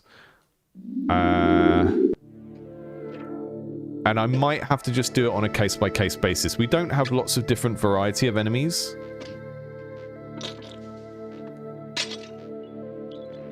But they don't feel good to hit at the moment. And I spent some time last week making sure that this, you know, getting hurt has some feel to it. It kind of warps the sound. You get like that zoom in, zoom out type screen shake. I think I just need some stuff like that for when you whacking dudes so that it feels a bit more satisfying. Donut Moon! Evil clangers on the moon. That would be funny. I feel like evil clangers would fit the overall vibe of the game very well.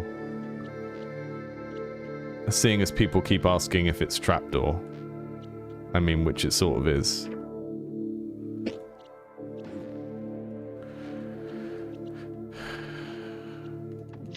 Praying someone will save me from my strong desire to make the trailer in claymation.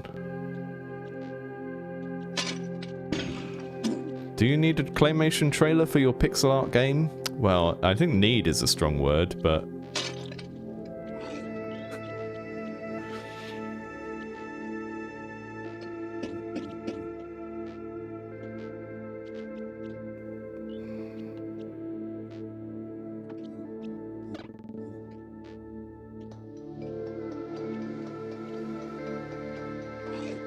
Yeah, I've done stop frame animation before, but not with clay.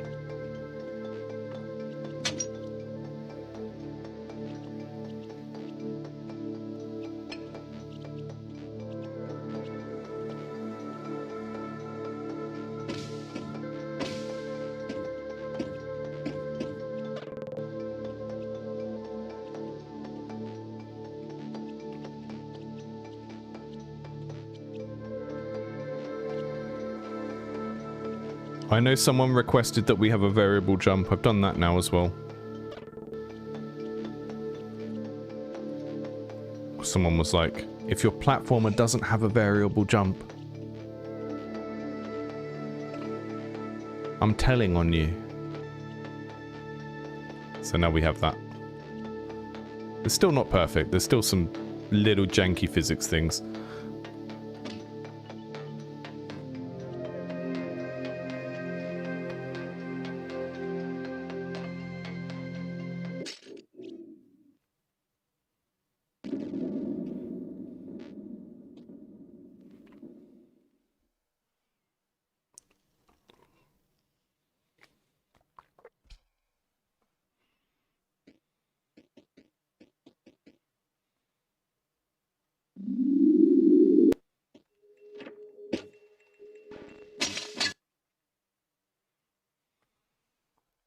Okay.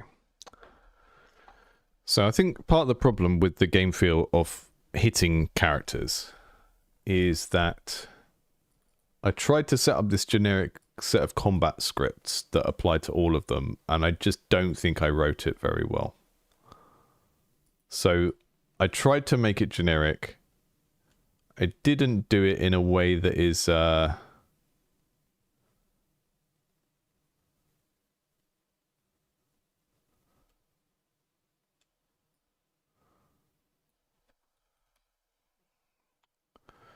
didn't do it in a way that Butter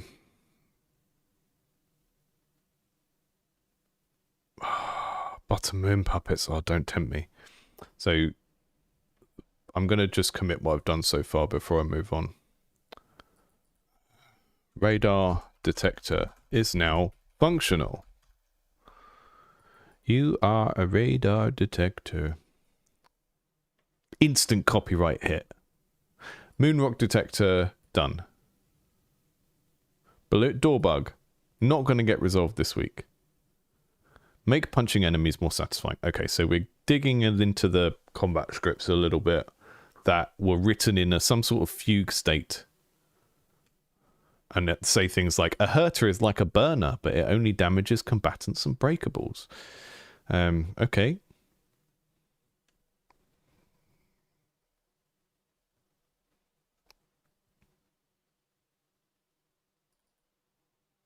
I don't think an explosion object is even spawned anywhere. I don't think that exists.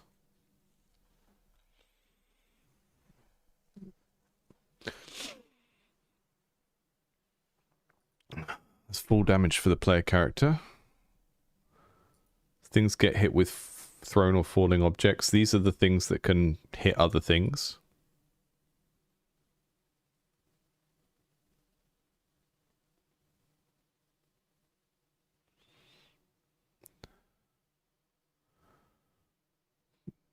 You can't kill things by throwing myconids at them. I think I should test whether that would work. The problem is whether a myconid just walking into something is going to kill it, because we don't want that to happen.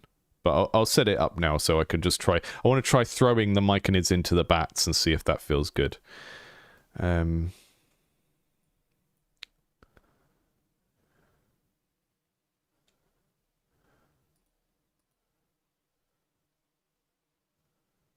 And then the other thing that currently doesn't happen is when you throw something at another thing, it keeps moving through it rather than slowing down. And that needs to change. So hit instance.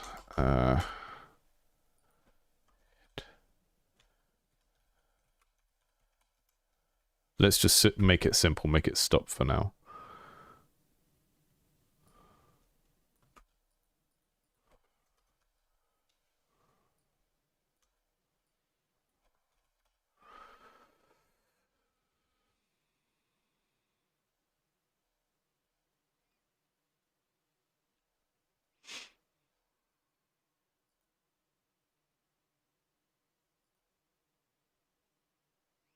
So I do have something called a hurt particle.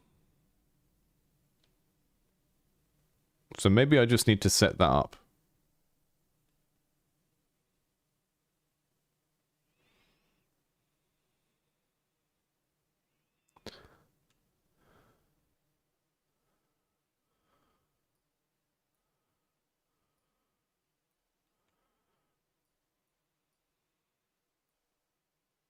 Okay, what we're going to do... I don't have particles that are designed specifically for this, and I think if I use the ones I've got, we're going to see like massive puffs of smoke when you punch stuff, so I don't want to do that. So what I'm going to do instead is I'm going to make like a generic blood particle, even though we're probably not really going to have blood. But I will do that for the stand-in for now.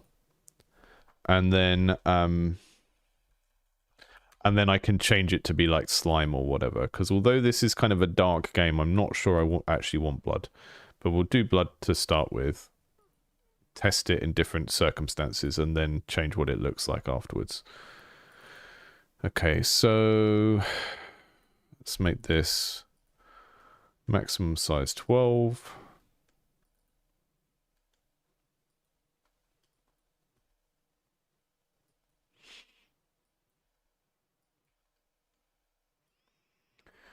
Folks, if you are new to the stream and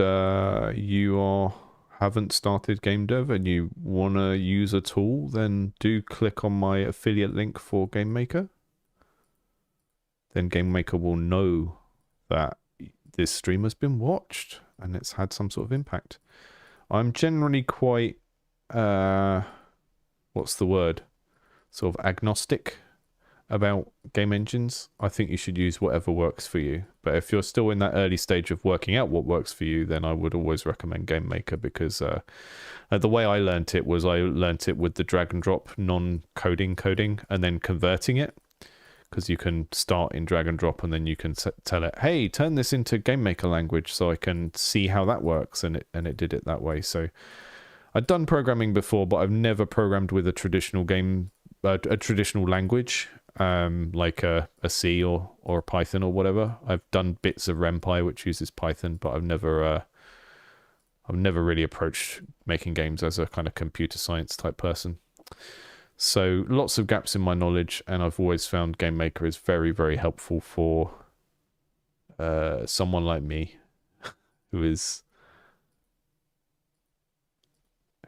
lacking some of that stuff. You still have to learn it at some point. I'm just seeing which of these has an existing... seeing if I've got any of these that has a good animation style already for what we want to do.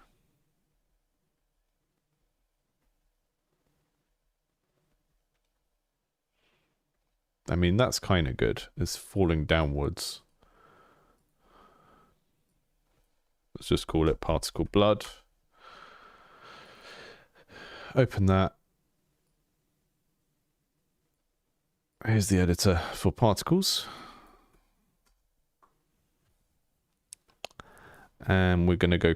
No, we're not going to go custom particles. We're going to go here and find the sprite. They're too small.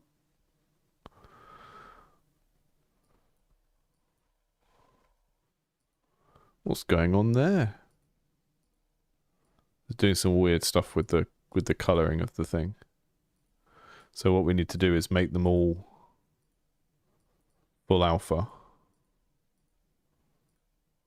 maybe we can fade them to black at the end. That would be cool, maybe. I don't know.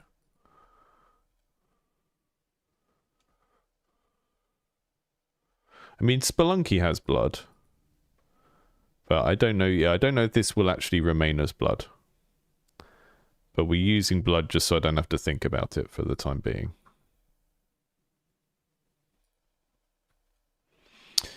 Yeah, so one of the reasons I like GameMaker is I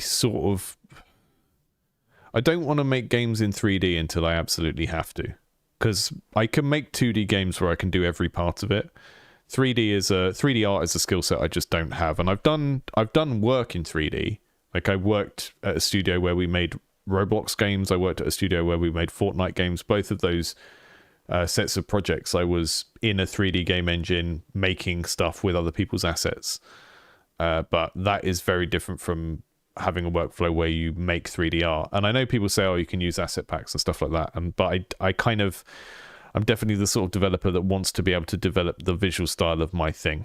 And there's only so many things you can actually learn at any given time. And you should try everything out, right? It's good to try things out. But also, at some point, you probably want to focus on doing a thing that you're already strong at so you can actually finish something and be proud of it. What's happening there?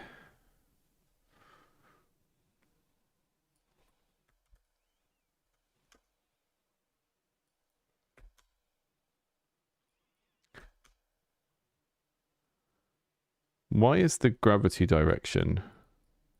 Do I need to change this? There we go. Whoa, that was fun. Yeah, okay, that's what's happening. So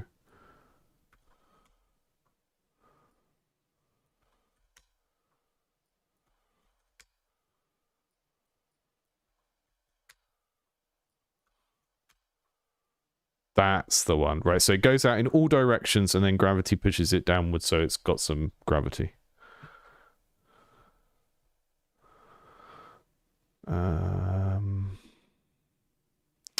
And then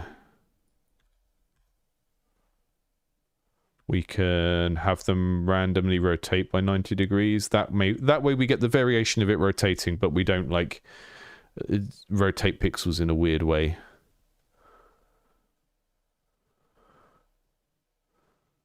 Okay. So I think the first thing I should really do is see if the stuff I've got in the combatant scripts will trigger this if I just set it up properly. Yeah, this is not well written and it's not very clear. And I think I did so much in such a short period of time, and it was incredibly messy, and then I haven't really consistently used it afterwards. So it's like I started building a system and then just like didn't totally abandon it, but I bet there are instances with my enemy interactions where it's not actually using this stuff. Okay, hurt particle, and then what I'll do is I'll go to the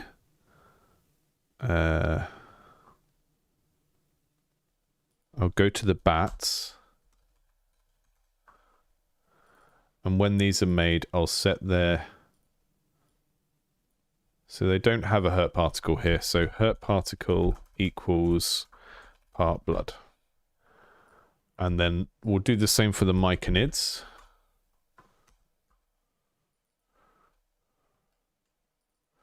And if this doesn't work, then at least we know we've set it up. And then we can go and try and make it work in the main script. And we'll do it for the goats. And we should do it for the gnome as well. But the gnome is currently invulnerable, so...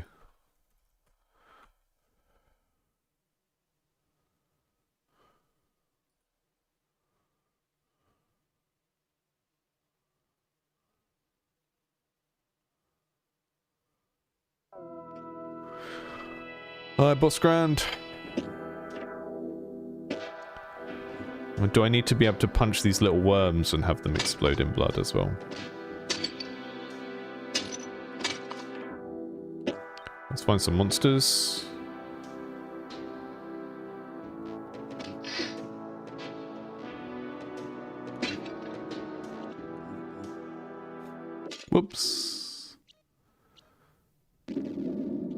Thank you, Facewall.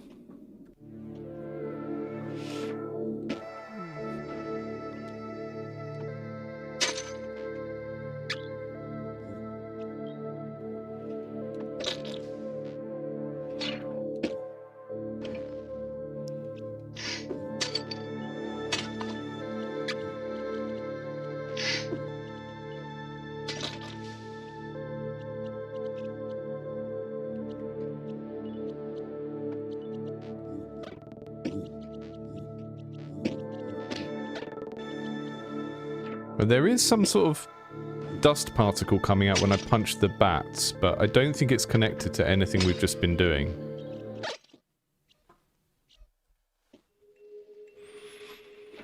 I think one of the things that people forget about game development is that a lot of the languages and stuff that are used, well, like all of the kind of C's and Pythons and stuff are not made with games in mind, right? So you have to go through a couple of layers of odd language and syntax to get to what it actually does in the context of a game. That's always been my experience when I've sat down and tried to learn how to do things with Unity or Unreal. I mean, Unreal is different because Unreal is the opposite problem. Unreal obfuscates so much behind its UI that you don't really... You're not just like learning a programming language and then applying it in there. You're also like learning where the hell everything is in in that toolkit. But yeah, whenever I've tried to learn anything that required me to learn C, I was just like, why is this all called this? And then I remembered it's because it's not really, it wasn't made to make games with, you know, whereas GML is. So most things are called what you would expect them to be called, and that goes a long way when you're sort of starting out. Okay. They are making some kind of thing, and I wonder if the... So the create combatant script might be setting their hurt particle. I will just check for hurt particle across the whole codebase.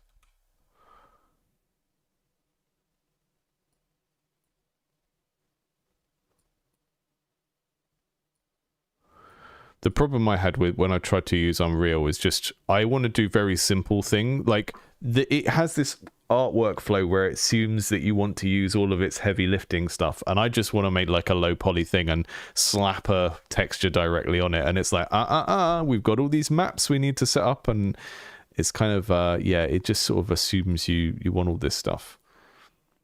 Okay. I think I've made a silly boo-boo, a very silly boo-boo.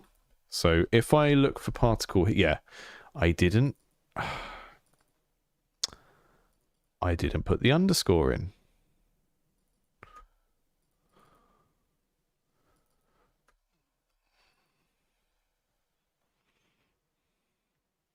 So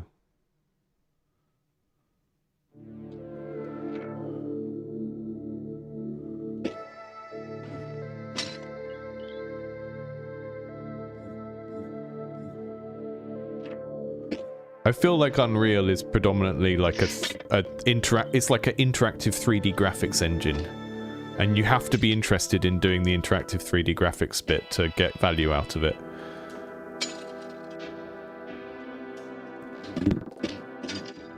Okay, we got some blood.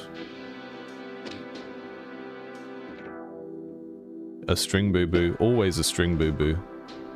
Right, let's find a myconid.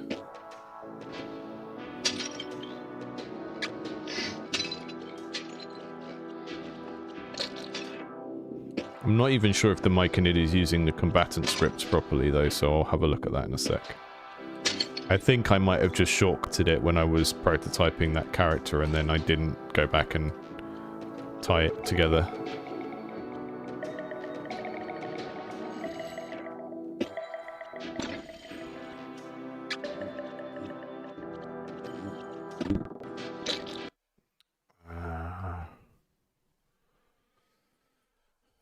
Myconid, myconid, you are my little myconid. Right, it does have a combatant step.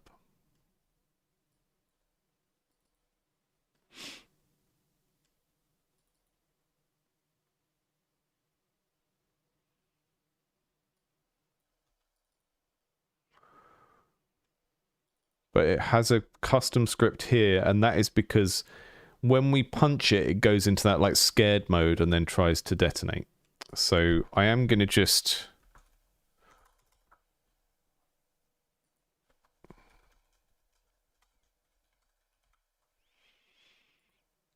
Not really what we want to do, but...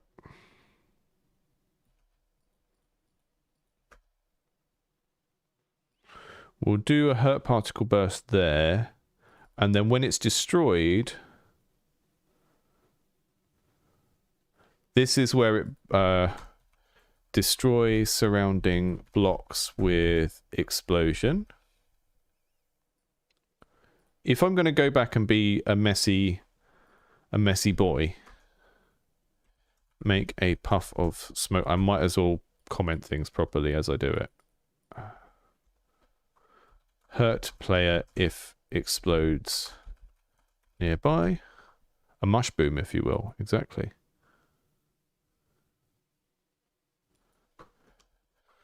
Throw spore balls and such out in all directions. Yummy.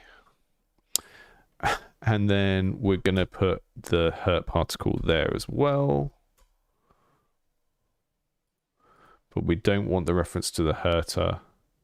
So we'll just make it happen in the middle. We don't need all of this extra math.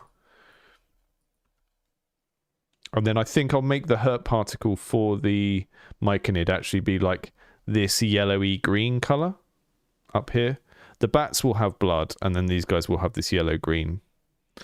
Yeah, we like the spore balls. So the spore balls are fun because you can use them to... earlier I said there's like different ways of like breaking through a wall to get at something. If you throw a spore ball at a brick wall, it turns it into fungus, and then the fungus is flammable, so that gives you another way of breaking through areas. You can like deliberately turn them into a flammable material and then set fire to it, which is a fun little bonus. Okay, and then what I want to do is find that blood particle, slow the animation down because it was happening so fast we couldn't really see it. We're going to have blood for the bats, I think. And then we're going to have green, slimy stuff for other things. Just so they feel a bit different from each other. Okay. What's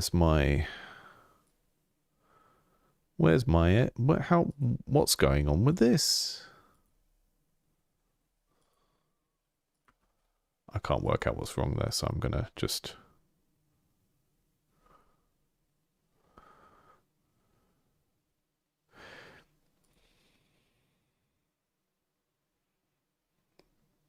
Honestly, I'm too lazy to comment every single line of code, but I also think if you do it at that level, then it stops being useful.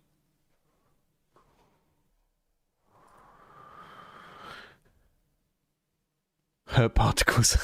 Particles. Very good.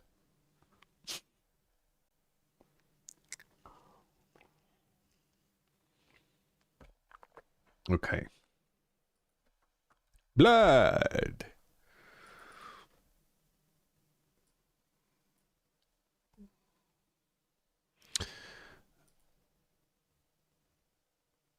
What is going... Oh, it's because I'm opening the sprite. I'm an idiot.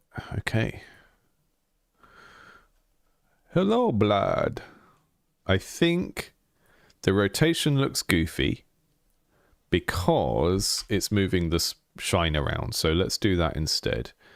And then it's falling too fast. Let's go down to 1/5 of the gravity and 1/5 of the speed. There we go. Blah, blah, blah, blah. And I think we can put a delay in.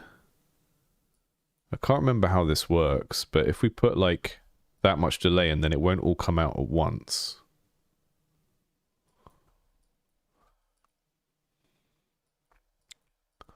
So we haven't really learned what all of these parameters do. I tend to just mess around with them. So if I do a stream of 12, we get a nice big bloop.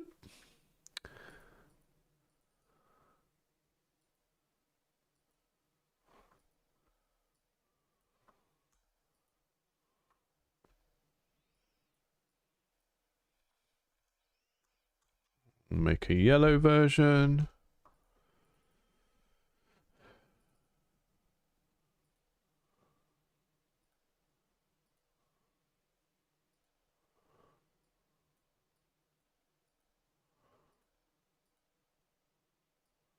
Just for those yucky little guys.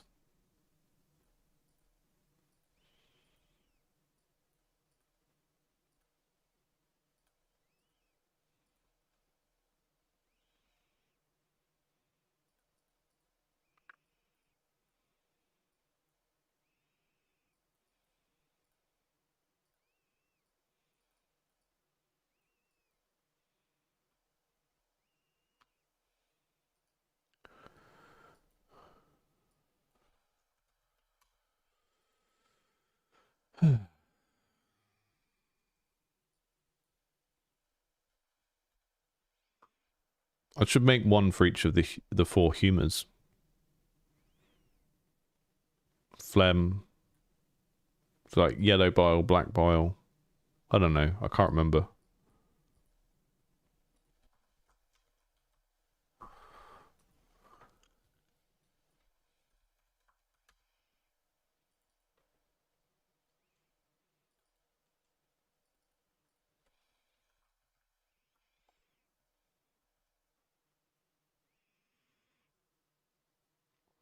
Well, Bobbin, how do you feel about coding on stream?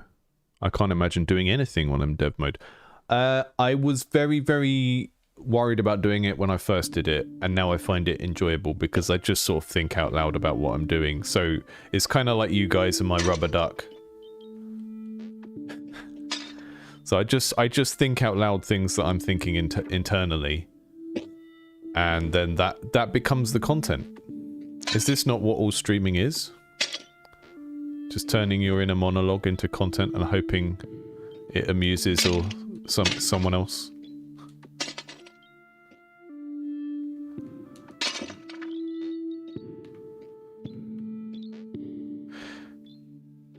Yeah, I'm not too worried about things like blood from a sort of censorship or rating perspective. Just like there's more just tone and whether it creatively fits.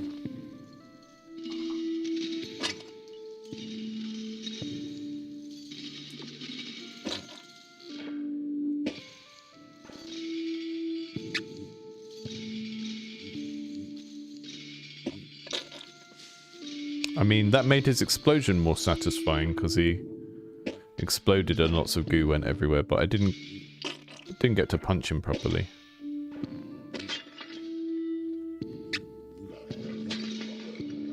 With too much of it, and I think the particles last too long as well. But it does give you a little bit more feedback on the fact that you've even hit them in the first place, which is kind of one of the things I was looking for here.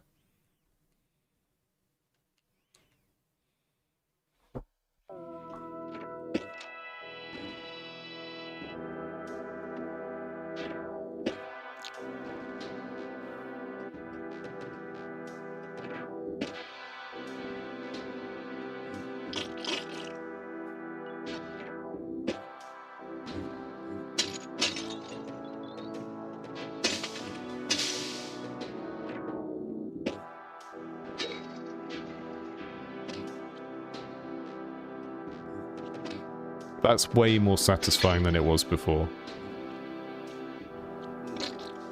I think maybe the gravity is actually too strong because the gravity is killing any sense of directionality from the punch.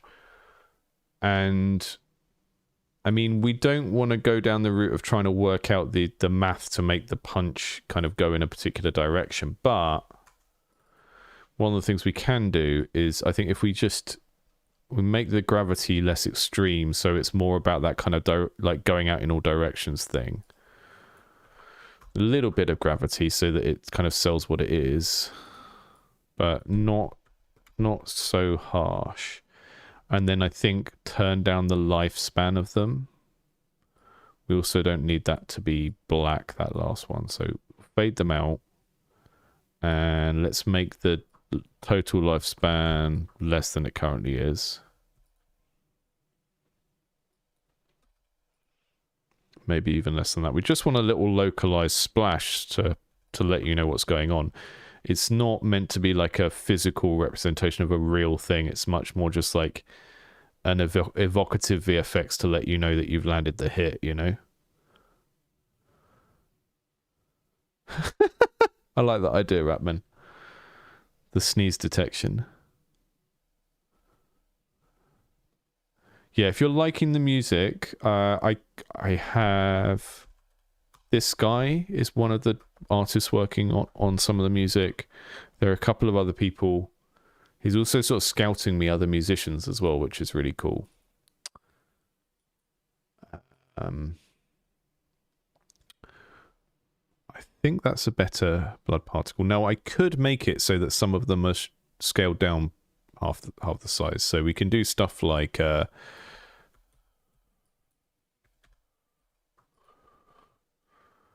not like that.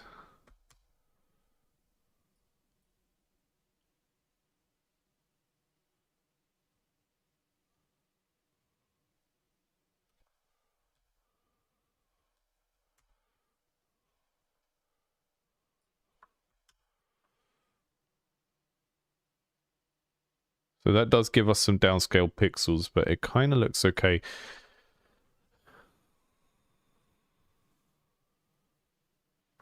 Just punch a bat and see what happens.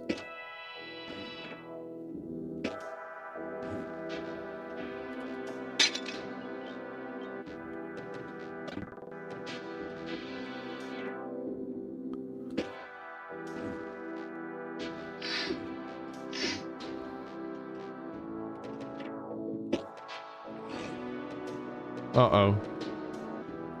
Okay.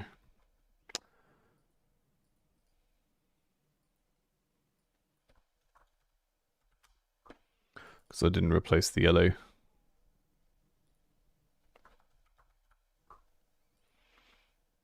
Not that it works.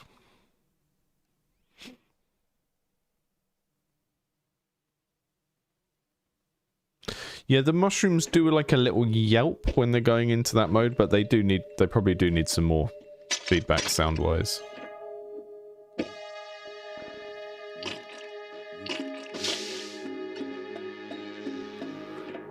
The trash bags need flies as well.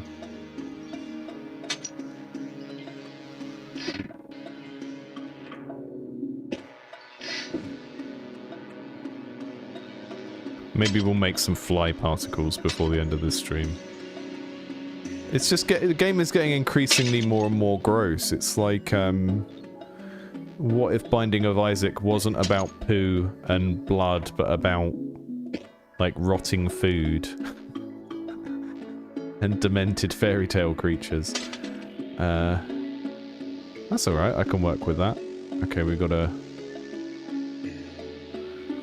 It's passing one of the most important tests, which is when I'm trying to test one thing, do I want to just play the game?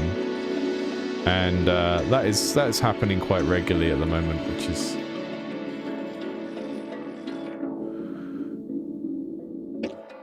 I need a red room. I need a Batsy.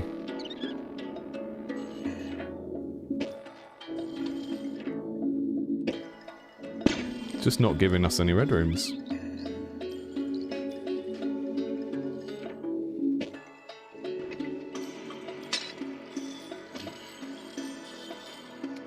It looks like it fades out a bit quickly.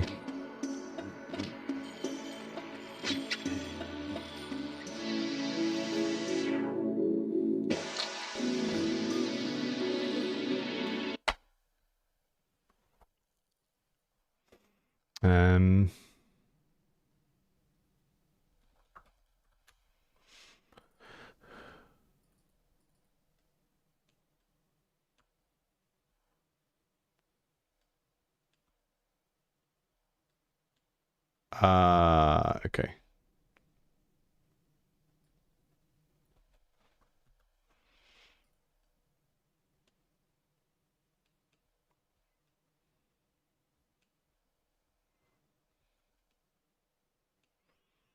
Haven't tried punching a goat yet. See if goats produce particles.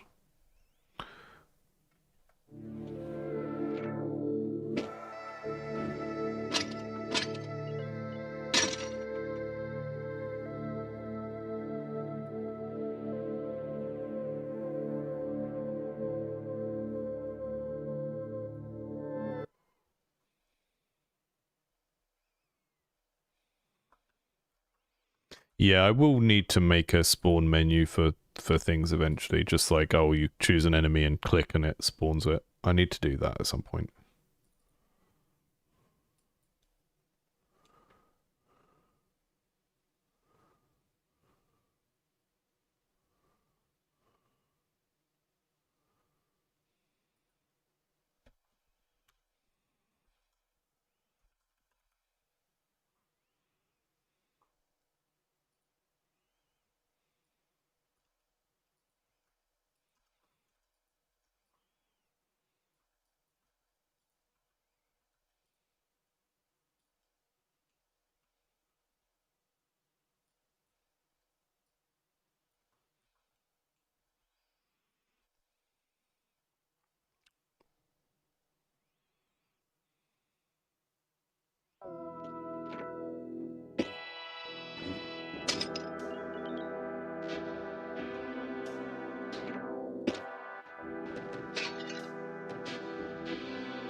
It's weird.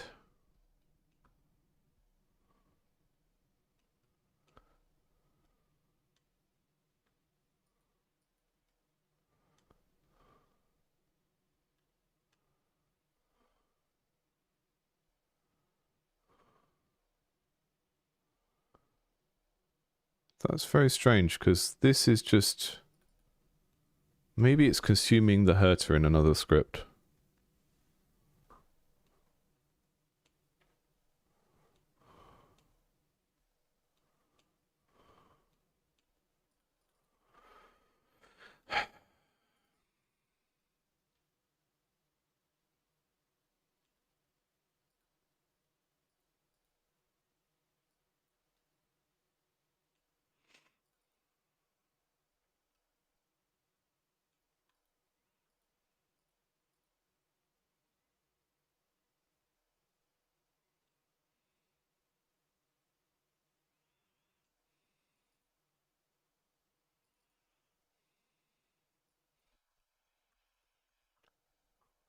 Why is it that punching the bat works and punching the mic and it doesn't work?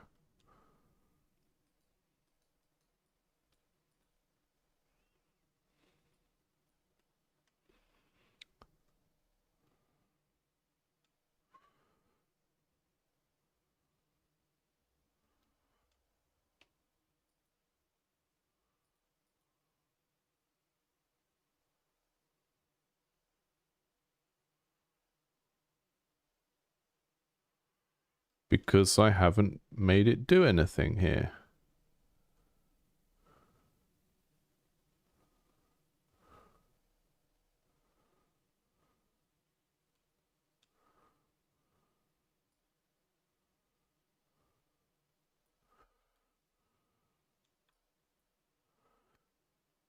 If we're taking damage...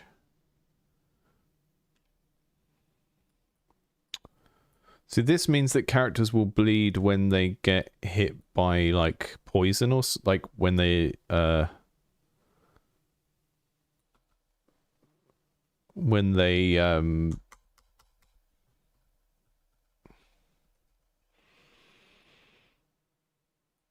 Maybe if I move this elsewhere. Let's just see if I can make this work by putting this up here instead.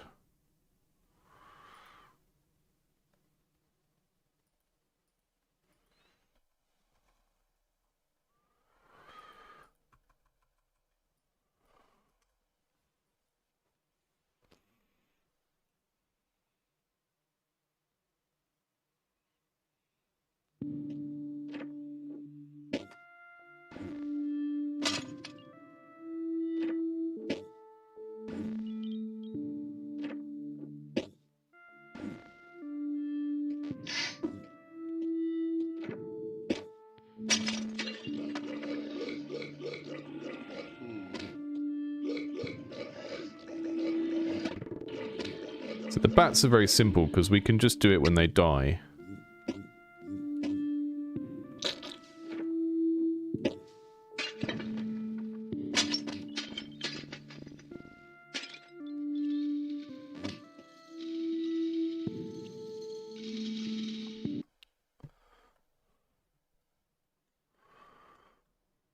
Let's just see how what is happening with the bats that makes them work that doesn't make the other one work.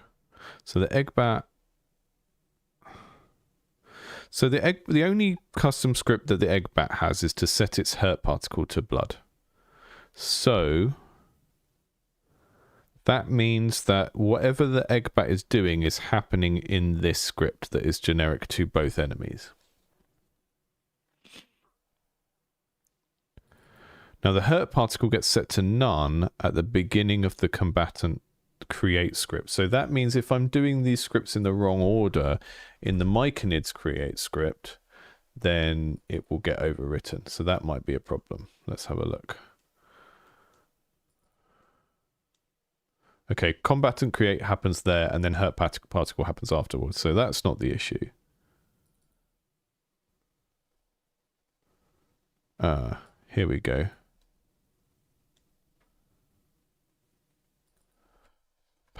Blood yellow.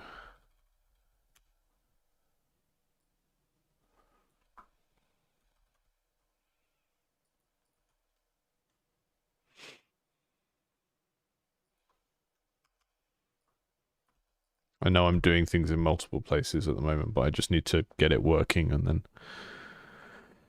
once it works, it can be refactored later on.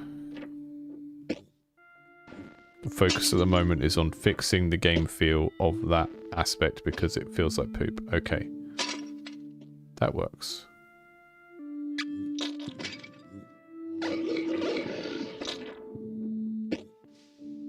He just doesn't want to work.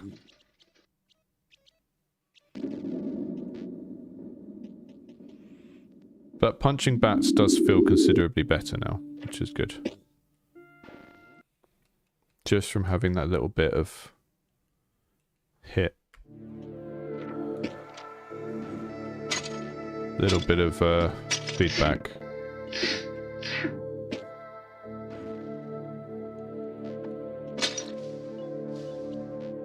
Oh yeah, if you throw stuff at the myconids, they just detonate immediately, which is a nice trade-off.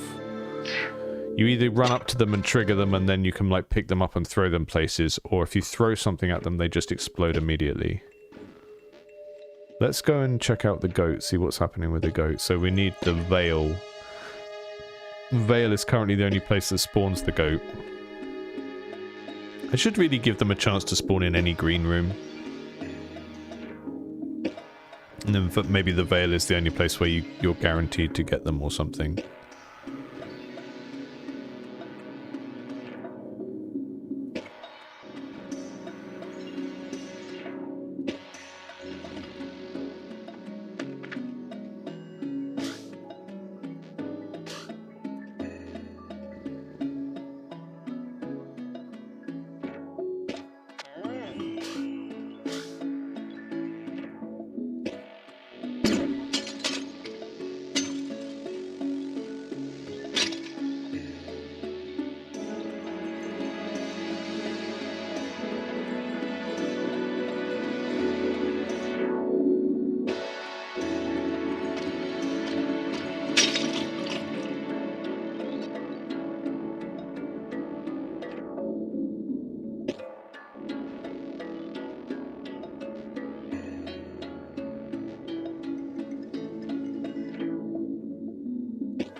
Where's this? What's a guy got to do to get a goat these days?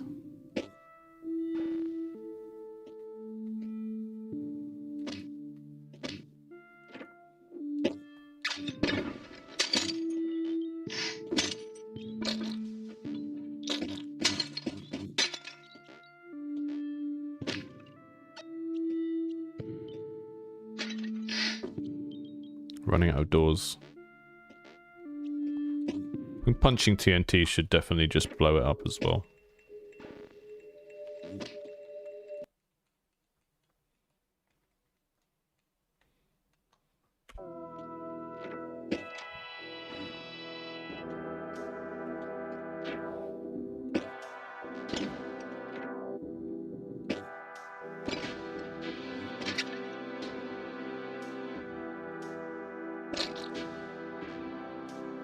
Guess we won't go that way.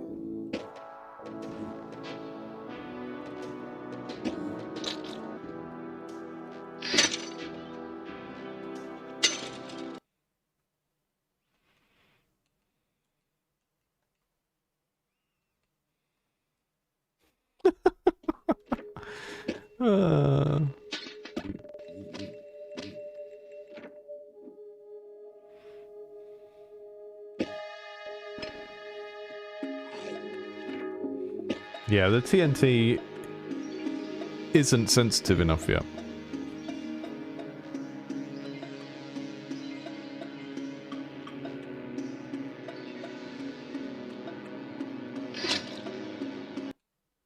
Hi. the turret blew up the mushroom that I was carrying. I didn't know that could happen. The benefits of proceduralism, folks. Sometimes your game does stuff that you didn't know it could happen, but it kind of makes sense. I love that kind of thing.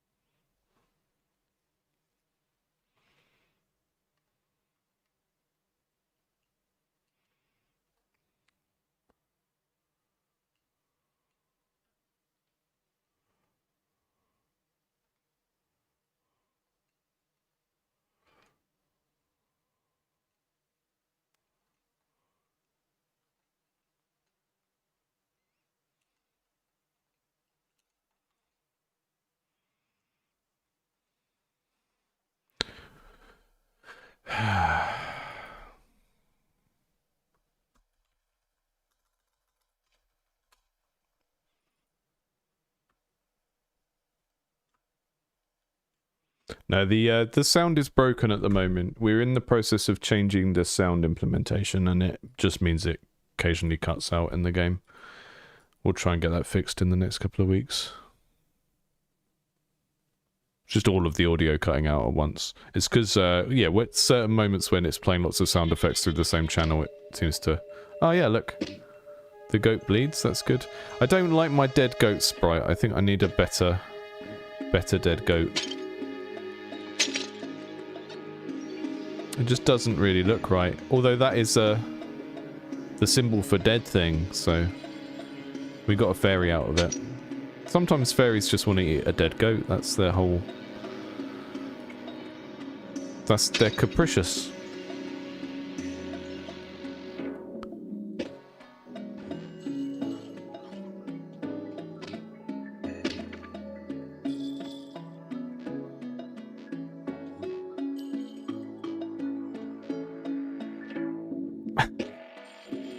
The goat bleeds. That's good.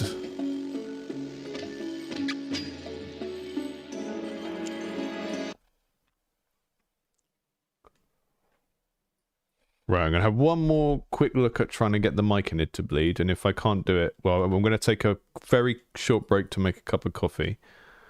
And then, yeah.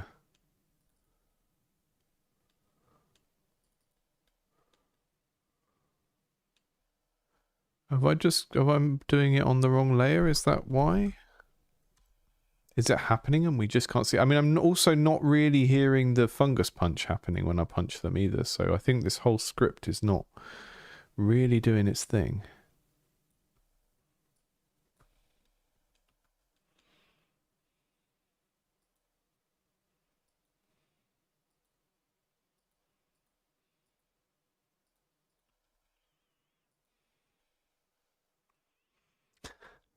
Thank you, not a clue. Oh, I've set up a public Discord for this game.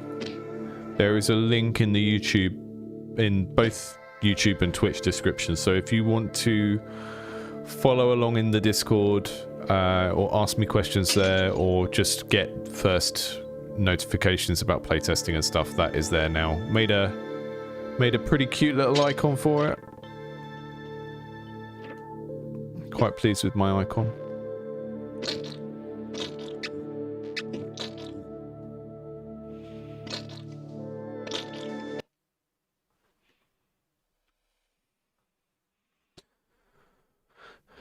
I'm going to try something really silly.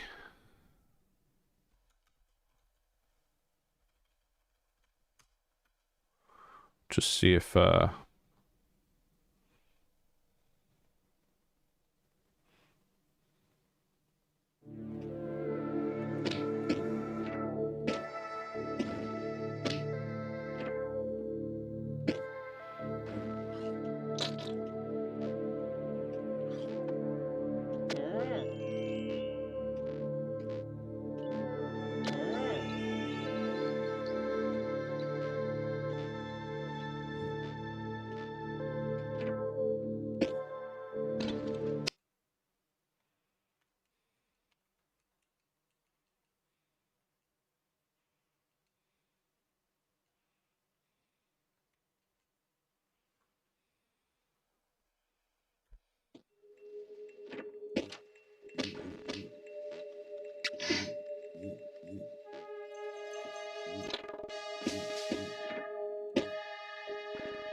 Not sure what's going on there. I'm also going to use the yellow blood to replace the bile that comes out of the mouth when it's chomping, because it just looks better.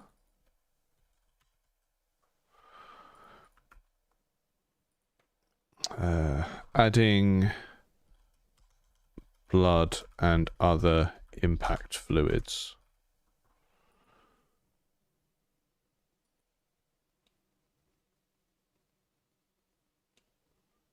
I just want to, before we take a quick break, I'm going to make one for Lem as well, so we get a bit of feedback when we get whacked. We've already got a bit of feedback, and I don't know if this is going to clash a bit with the hit stun, but you don't know if you don't try, so...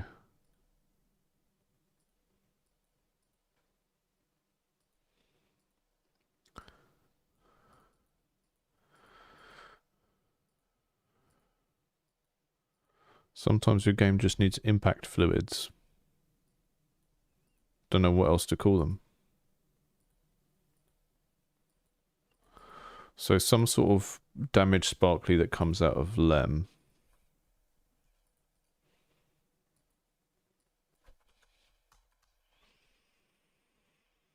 Sorry, Lem. Lem phlegm. Yeah, exactly. That can be what is canonically known as.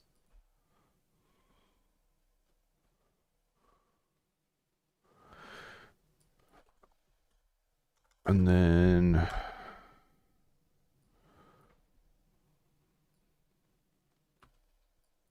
what I'll do is I have this macro whenever we do a stun on the player. And I can go through and check that. And okay, when the player gets blown up by a bomb, I don't think we do a blood effect. We do a blood effect here if the player is getting hurt by a character like attacking it.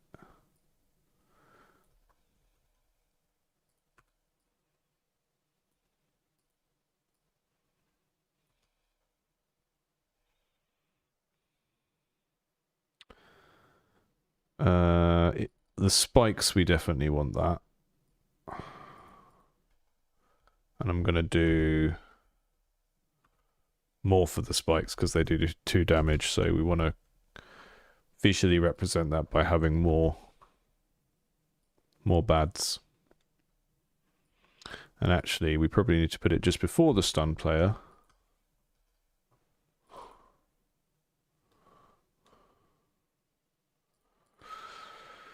Otherwise, it will happen. I don't know, actually. Let's just see what happens. We'll do it there. Right, we're looking at the traps and the combatant script. bombs and stuff exploding shouldn't make the character bleed. I think that's unintuitive, so...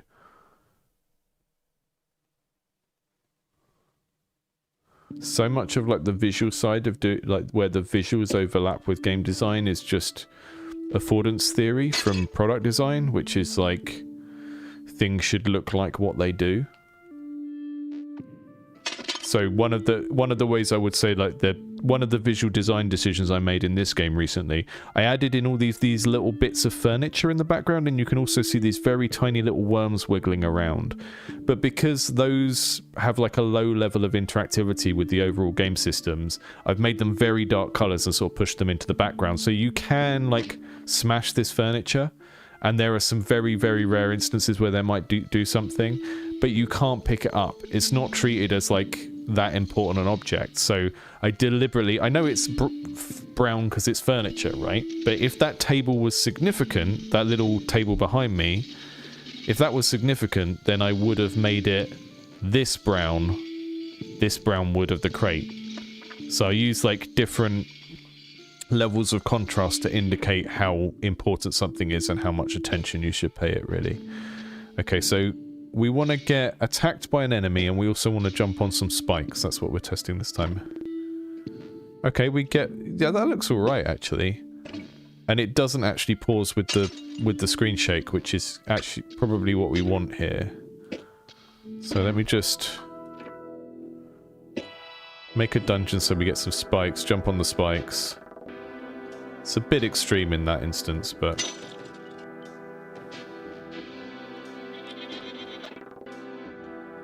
maybe a bit higher up. Or maybe actually, I think overplayer is not right, so we'll put these on the passables layer.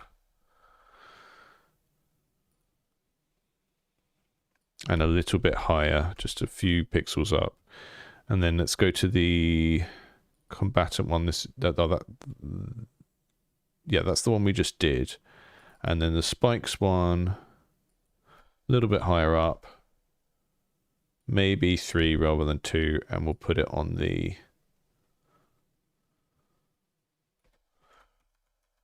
Sometimes I will, if I'm repeating a particle spawn like this, sometimes I'll randomize which layer it does on it and like give it several layers to choose from. But I only really do that if it's something slow and big like smoke. Like if I've got the characters running along and I want to create a smoke ball, I'll have some of them appear in front or behind the character to create some depth. But something like this that's really small and only appears for a second, it can stay on one layer.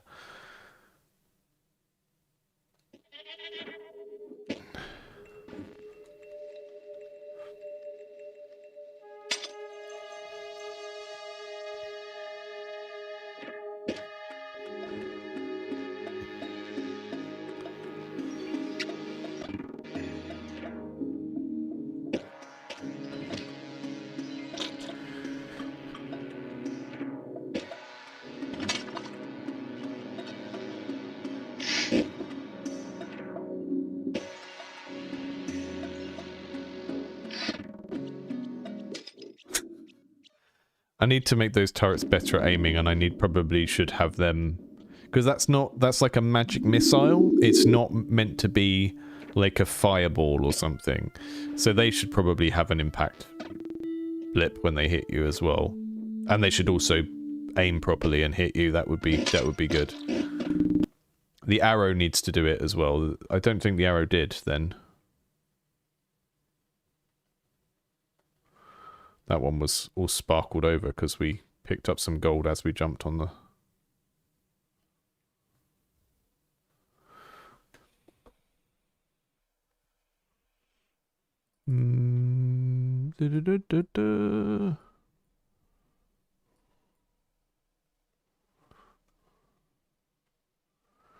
It should almost look like bits of pottery breaking off if he's made of clay. But maybe I'll let those be a bit brighter so they're a bit more prominent, and then what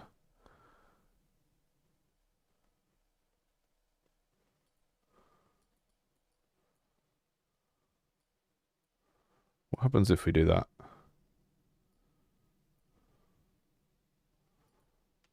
That's weird. Why do we have that third one if it doesn't do anything? Oh, it's because I'm doing additive color, is it? What if I do that?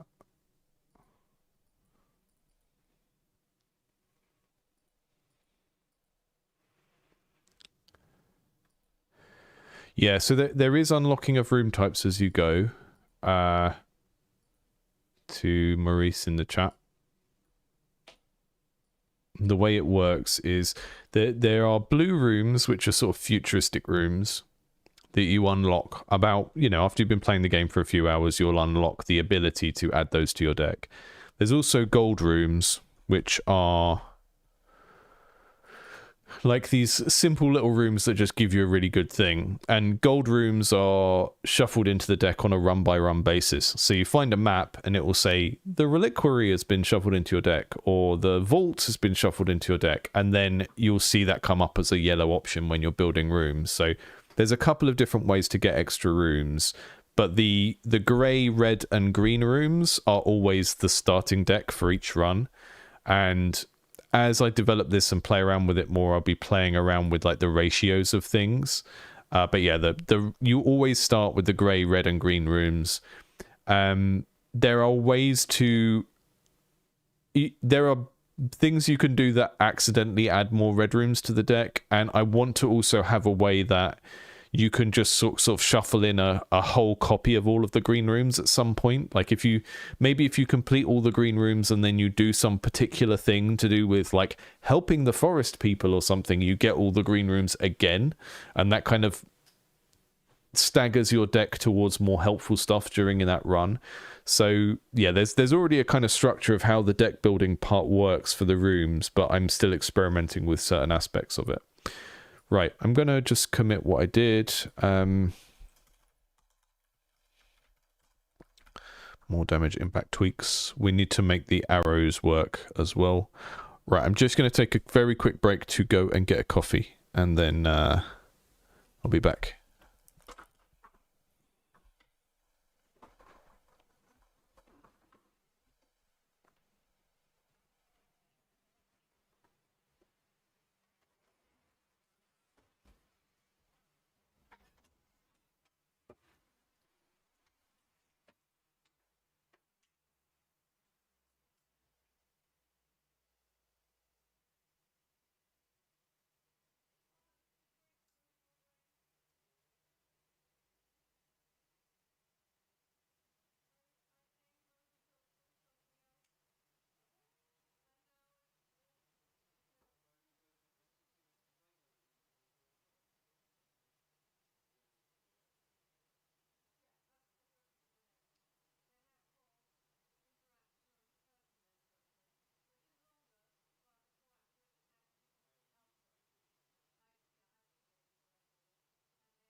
I'm back.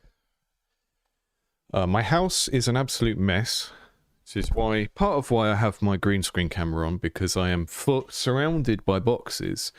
We're in the process of moving house in the next couple of weeks, which means that most disruption to the channel will be around Christmas, when Christmas will be disrupting the channel anyway. So everything's a bit crazy at the moment.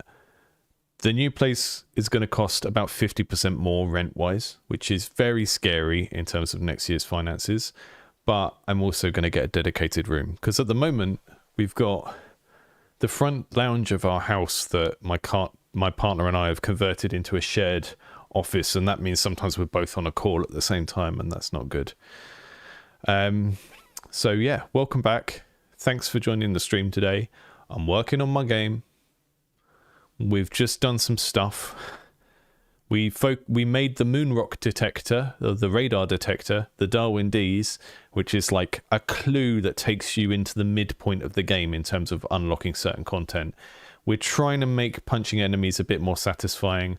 I'm going to make stinky flies here, and I'll explain what that means in a minute, but it's just something I've been wanting to do for a little while.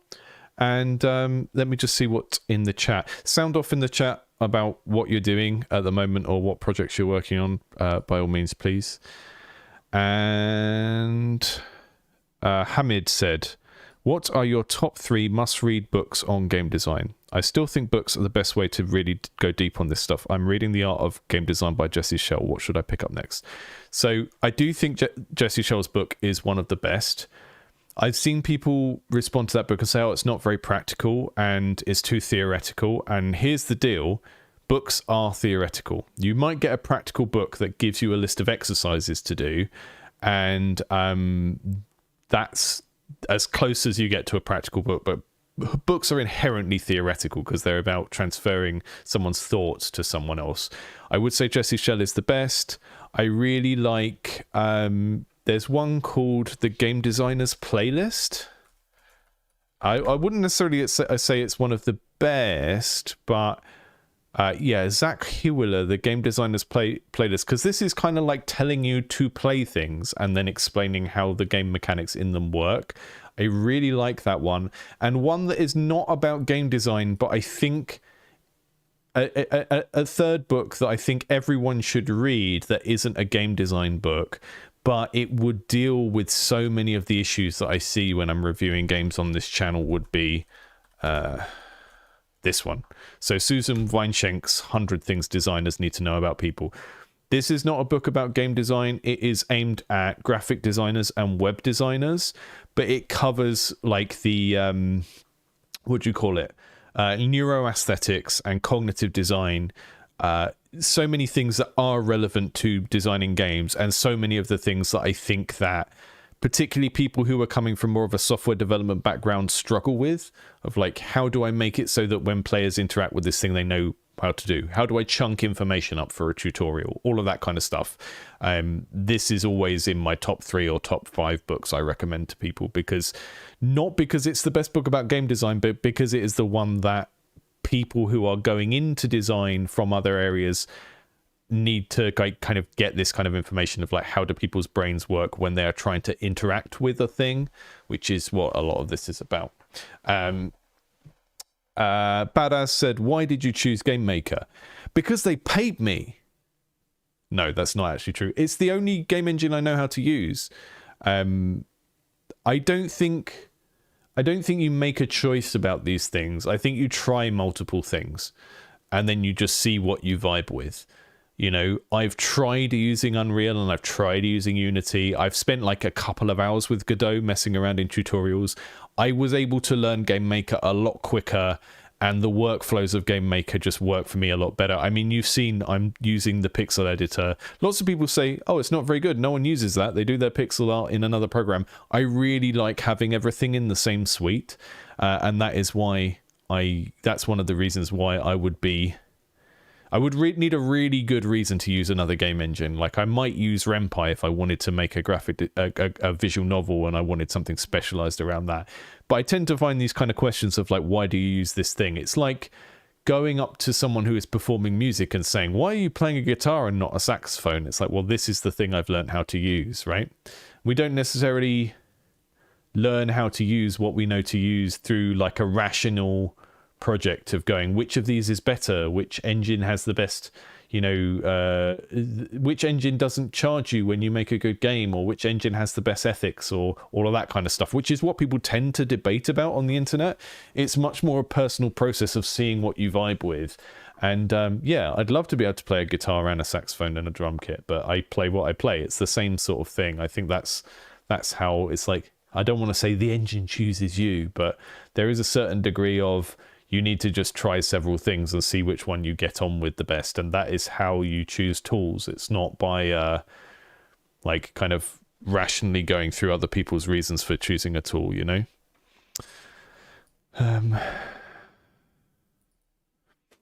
How do you know if you're ready? Look, if it's an irritating thing to do. No one needs to make games. So if you want to do it, do it. I can't really give advice on that kind of stuff.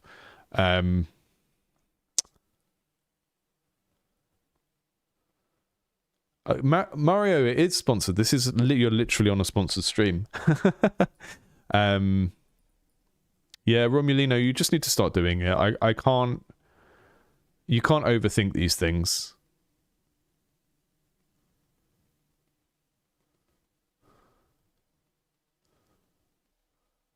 Just need to treat it as a hobby first and foremost, and just do it for enjoyment and to learn a new thing.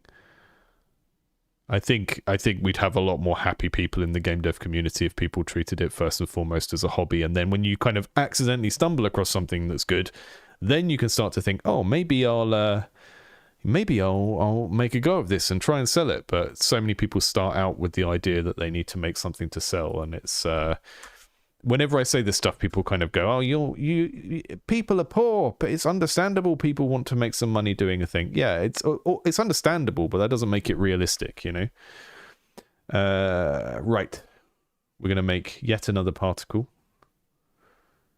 because I want some stinky flies that we can put around those bin bags and stuff.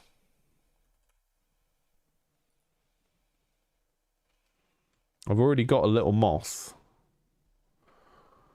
So we want these to kind of...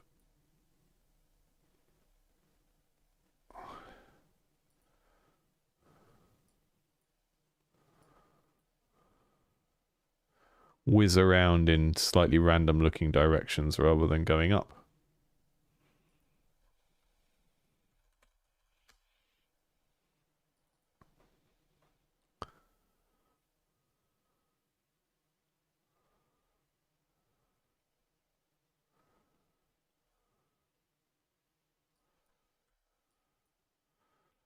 Can go in any direction.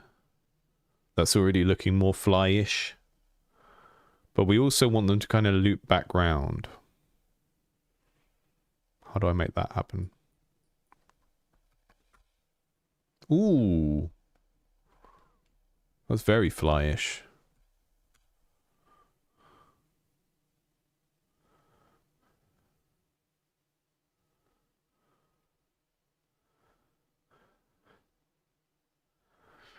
The programming languages are like building containers for containers.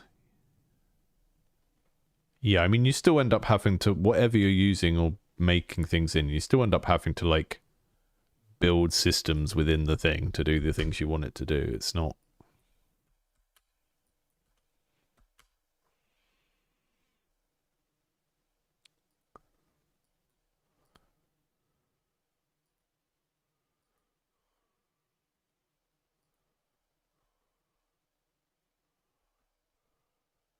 There seem to be... Oh no, they are animating. We want them to animate.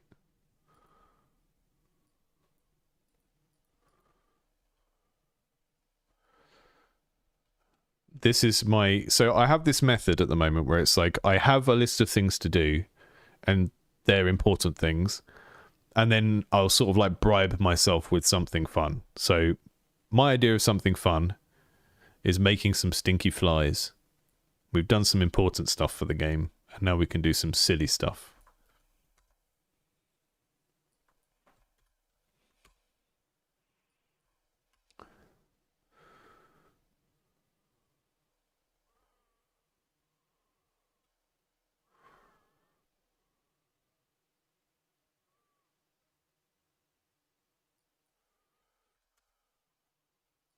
What kind of game am I making? I'm making a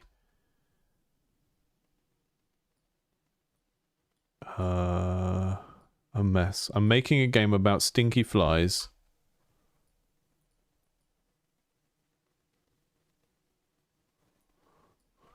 who hang out and land on the poop.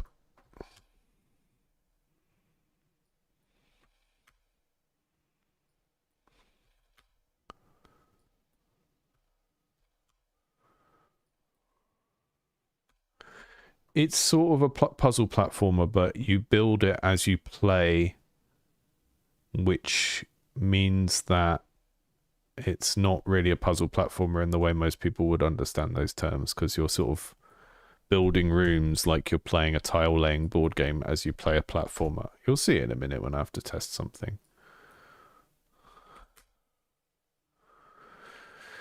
Look at those lovely flies. I mean, they're more moths than flies, but we'll change the sprite in a minute when we're happy with them.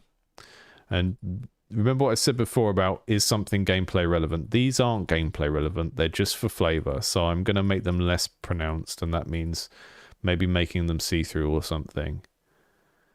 And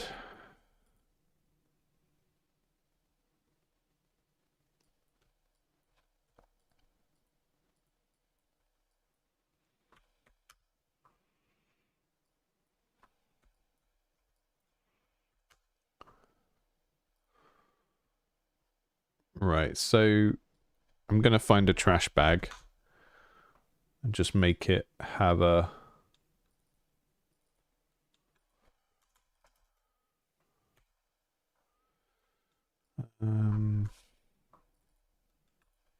if age modulo 30 equals 0...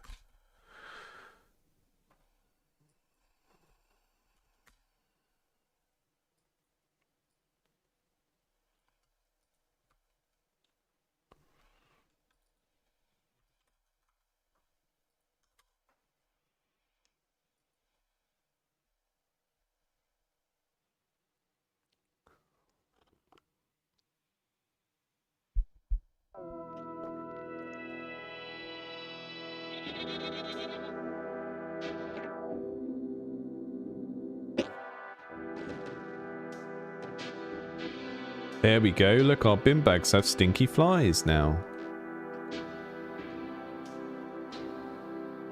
They're not very visible. I think that's because I made them transparent and it's only showing them sometimes because we have a posterize effect that crunches all the colors down. So it means that we don't have a...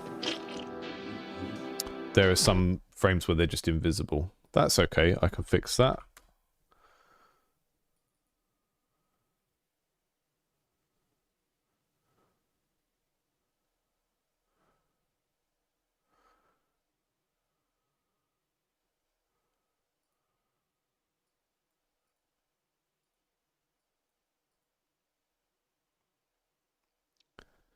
Where's the life? Let's give them a crazy, crazy life and see what happens. Yeah, I might make the actual sprites darker in a minute, so that because I'm reusing a moth that we have elsewhere in the game. Yeah, they're definitely too bright. So rather than making them sort of... I think also that's emanating from the wrong place. So... This is the good stream stuff. Making stinky flies. Right.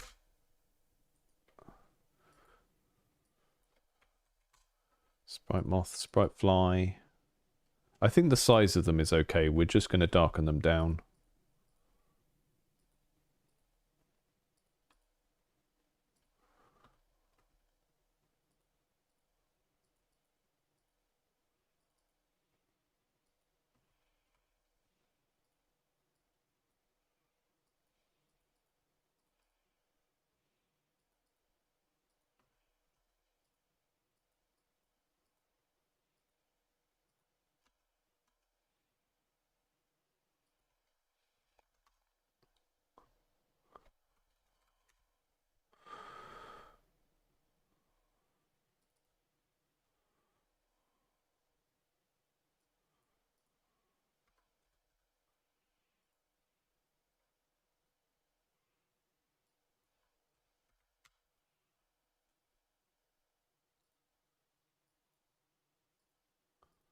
Maybe if I make the alpha start at 0 and go up to white, then they'll sort of gradually appear and then disappear. Maybe that would be good for what we're trying to do here.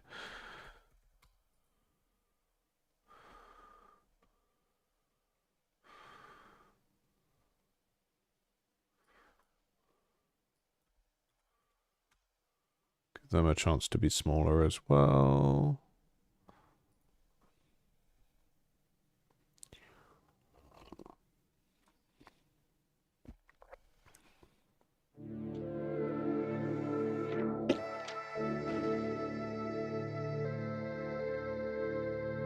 That's pretty much what I wanted. They're probably going out a bit too far and like spreading too wide. But in terms of the level of visibility, that is just giving... I don't know if you can even see that. It might be too small, but it's just... feels sort of sufficiently gross, which is what we want. I was going to zoom in, but we can't actually see it any closer. Around this tree, you can see them. It's quite subtle, but again, it's just to give a bit of flavour. There they are. One of the things I'm trying to do with mood here is you unlock the blue rooms, you unlock these kind of futuristic sci-fi blue rooms, and you think, oh look, I've got the Sonic the Hedgehog looking futuristic rooms. I've got an upgrade. And they are mechanically an upgrade, but they're also sort of like the technical futuristic world replacing and perhaps destroying the green, lush fantasy world. So having these make it feel a bit gross is doing some sort of like environmental storytelling over time. Even though this isn't a story heavy game, even though this isn't a plot driven game, we're sort of making making a way that the upgrades feel bad, I think is the kind of vibe here. And now we've got those flies, we can also apply them to like the dead goat and stuff like that as well. But those feel like they add quite a lot of mood. Again, I don't know if you can see them on the stream. It looks like it's shrinking it down quite a bit. But they're good. They're going off all in one direction, so I'm going to tweak that a little bit. Just try and work out why that's happening, because they're all going off in the same direction.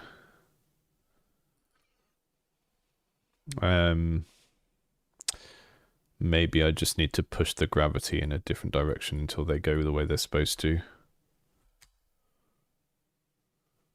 That would be better. And then make them even slower so they don't go as far.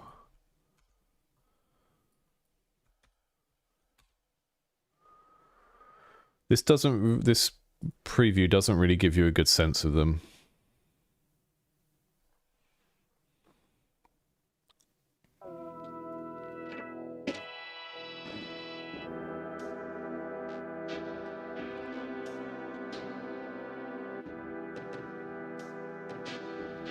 I think they should be hanging about a bit more. They're like, it's like they're flying away from the food rather than staying near it, which is not really what we want in this kind of situation. So turn the gravity right down and try and get them to stay where they are.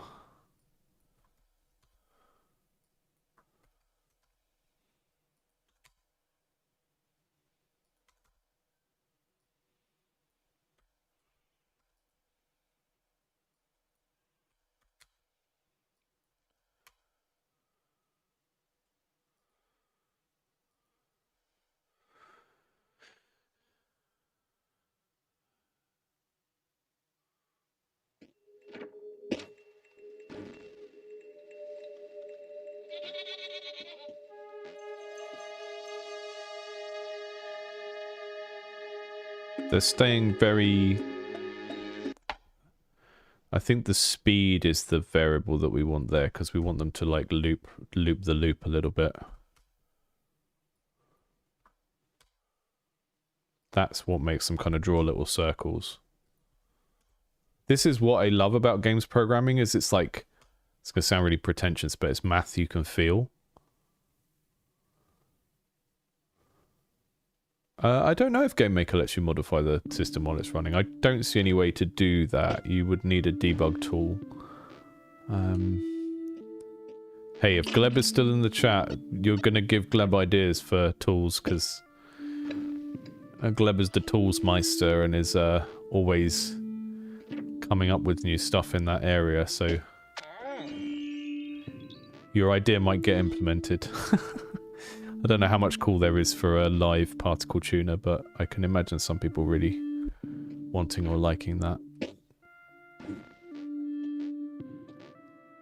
Okay, so we're just looking for blue rooms or the landfill. So the landfill is kind of like the transition space. It's like you've built this, one of the green rooms from the fantasy land, and then you think, hang on, why are there like modern black bin liners of trash? And you go, something's going on here. Okay.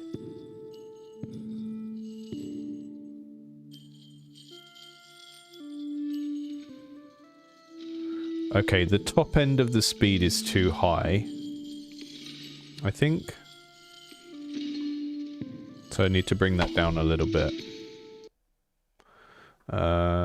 So let's put that at 1. What was it? 3, 1.5.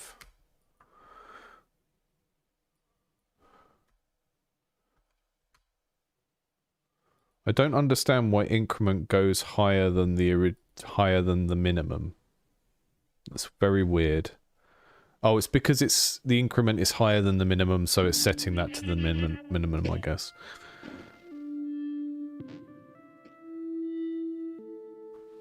Yeah, they're wuzzing all over the place now.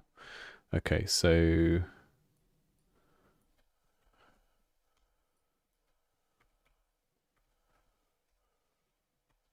let's try that.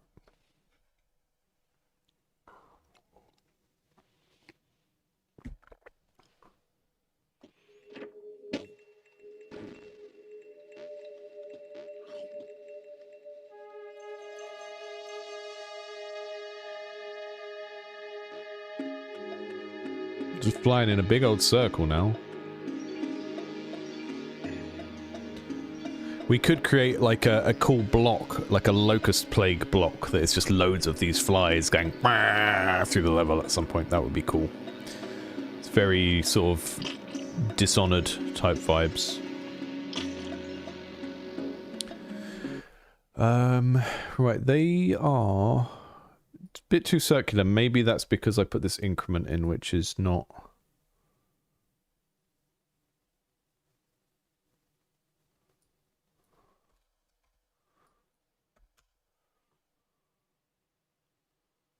Why are they doing that?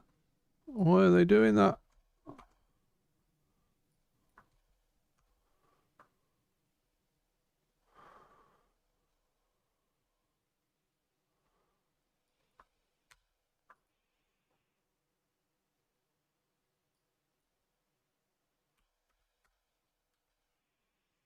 Hi, KP. I'm just making stinky flies. Increasing the grossness factor of the game.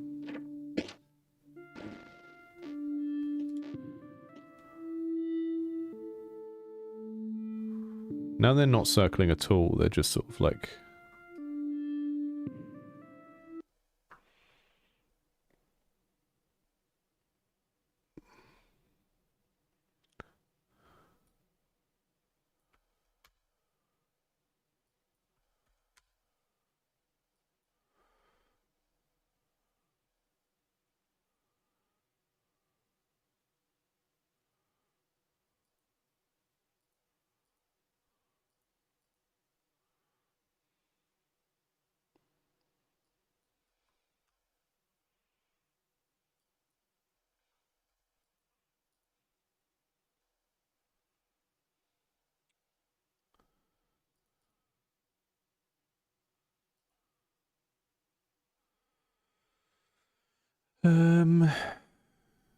What's that doing now? I know what I need to do while we're testing this as well.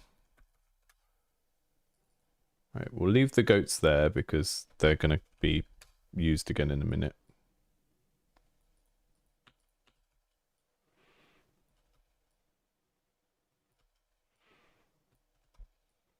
My partner was suggesting that the goats should be able to eat the trash bags and then die, which I think is funny. And I will probably make that happen at some point, but... trying to focus on the broad mood stuff and stuff that is game mechanics. Those are flying out all over the place now. Okay. Changed too many things at once.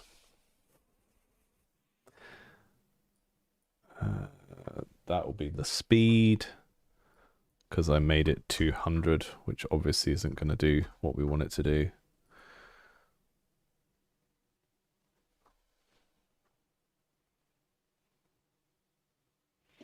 It's quite hard to get them feeling like truly random. They feel a little bit too patterned at the moment.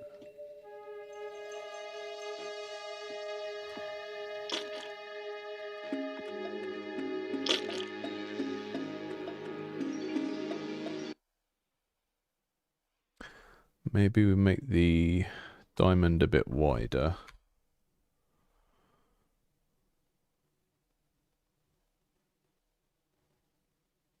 We want them to sort of go out in a further direction, I think.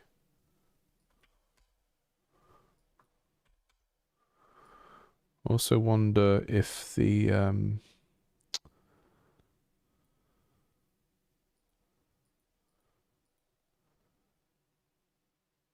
frame animation is too fast, which probably is actually controlled by the fly sprite and not by this, so I need to go over here and make this like much slower.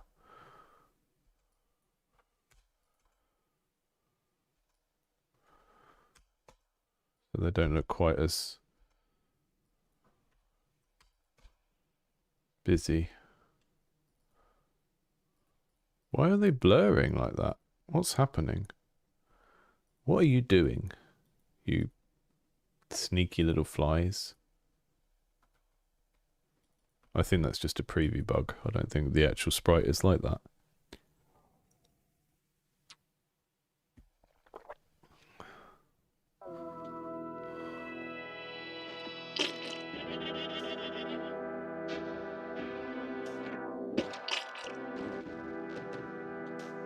I think that's as close as I'm going to get it to what I want. I mean, I think it did look better when it was a bit more spread out, because it looked more like it was broadly affecting the environment. I'm going to give it 5 more minutes and then we're going to move on to attaching them to other things. So,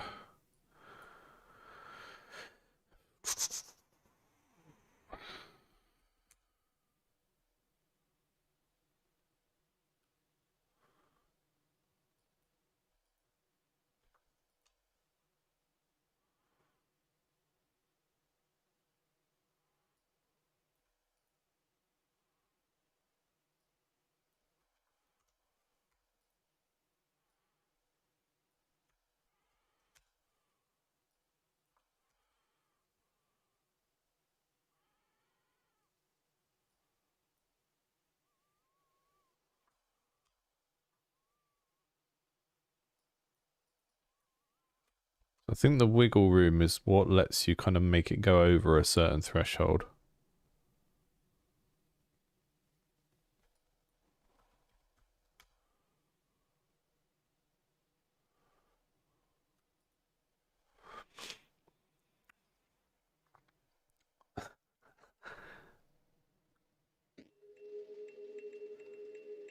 What did you watch someone do on stream today?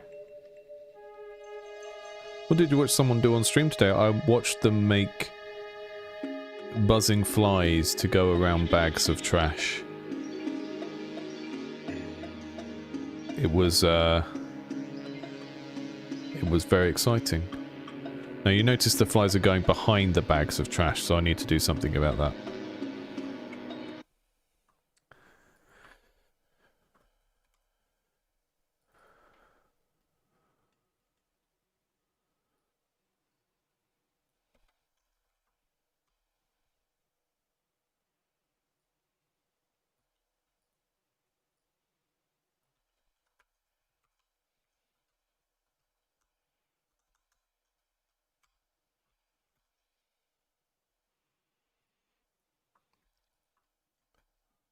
Make it happen a lot less frequently and then see if it still looks okay. And then we'll also make a puff of them when they explode. GameMaker does not have built-in saving and loading. No, you do have to sort of know how to implement it. I think there might be something, but this game does not have a save and load system yet.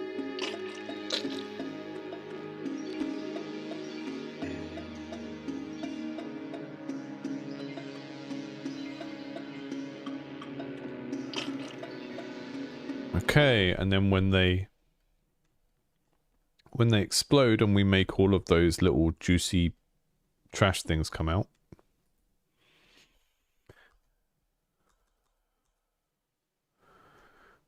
we will do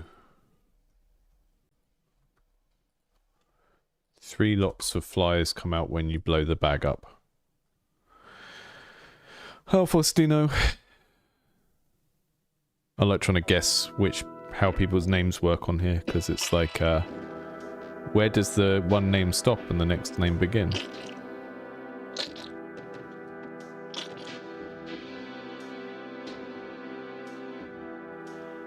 You can't really see the flies come out as the bag explodes, but they do sort of hang around, which sort of helps sell the idea a bit.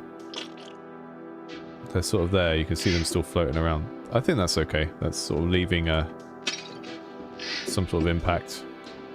The other thing I want to do while we are hanging about in the trash bags is... Right, so this is a list of... Okay, so when they explode, they have a 2 in 5 chance to have something in. Right, so it will push 0, 0, 0, 1 or 2 of the items of this list into the contents of the bag, and then when it detonates, you basically have a 2 in 5 chance to have something and a 1 in 5 chance for it to have 2 things.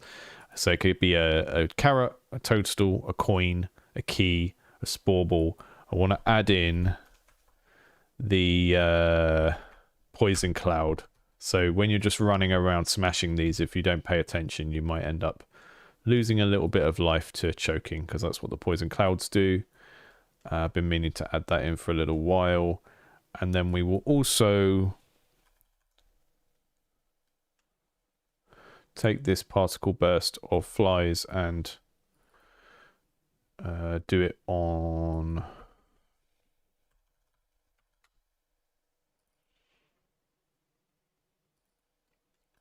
Do it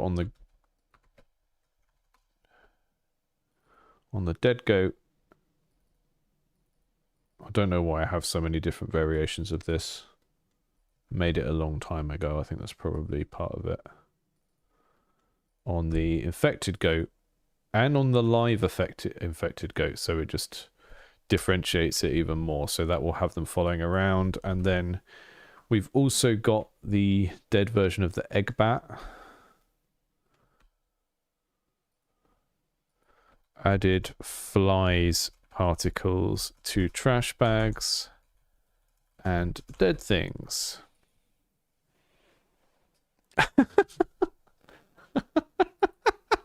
Oh, Robin, we're making Brum Simulator. I've got no beef with Birmingham. Anywhere that has that many murals of Ozzy Osbourne is okay in my book. That's the best thing about Brum. If you're a rocker, you go to Brum. Like every place, there's a mural of Ozzy, and it's like, Ozzy once used the toilet here, and it's it's good. It's good stuff.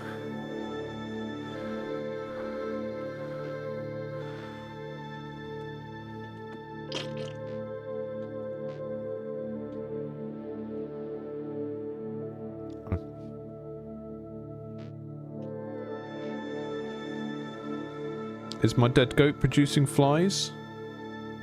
Classic question to ask.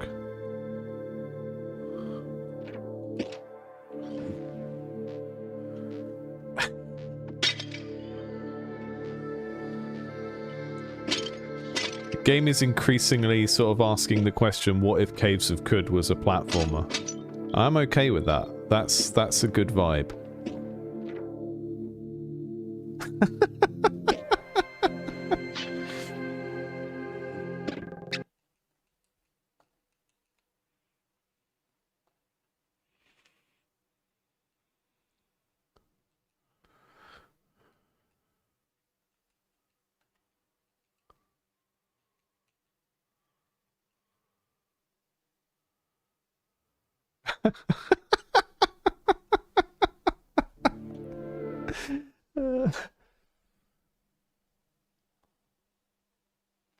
Yeah. Yeah, sometimes we need to just pretend King Crimson did something. So I've been listening to Just King Things, which is Range Touch podcast where they are reading every Stephen King book in publication order. And one of the funny things they do on that is they do Uncle Stevie's mixtape, where every episode they kind of go through the music that Stephen King referenced in that book and they rate it.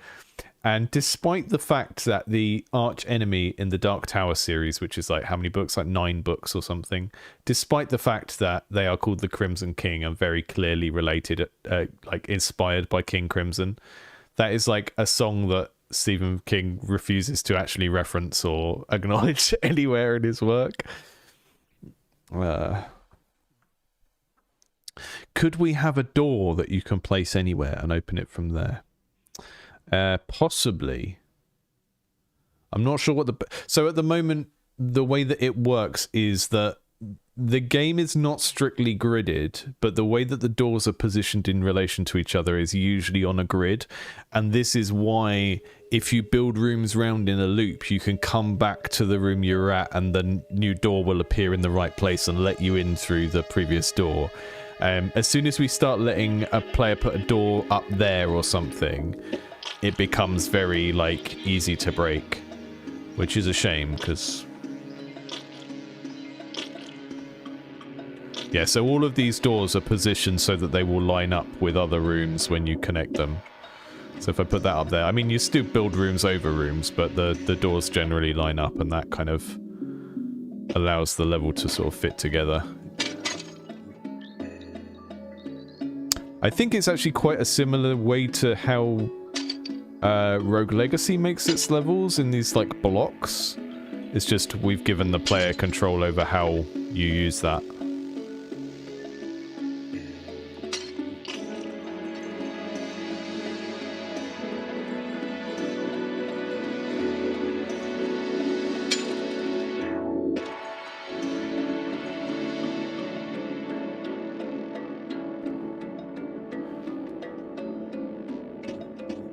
I'm all the thing about this style of game is I think the player base for this kind of game are very up for creating weird and breaky kind of situations, so I've got a lot of leeway with doing stuff like that. But yeah, the door system is very gridded for a specific reason, to make sure that I mean, it's kind of remarkable that it works at all, this whole thing, because I'm basing this, you know, the gameplay concept of building the rooms in the level is from blueprints where the rooms are all squares on a grid. So we've already kind of departed from that in a big way, and had to. I initially had rooms that are about a third the size of these ones, and then I realized that for the jumping to feel good and for it to feel like, you know, to feel like you're building a Metroidvania as you go, it really needed these much bigger spaces with like little internal jump puzzles. I was probably building the game for about 2 months before I realised that. I was like, oh, did you know in platformers you need to actually do some platforming? Otherwise, it's not fun. Did you know that? Did you know that's how platformers work?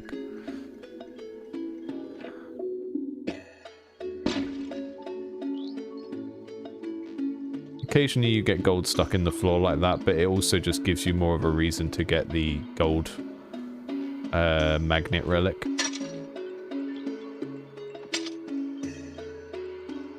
I occasionally look at this game and go, oh wow, it looks like a game.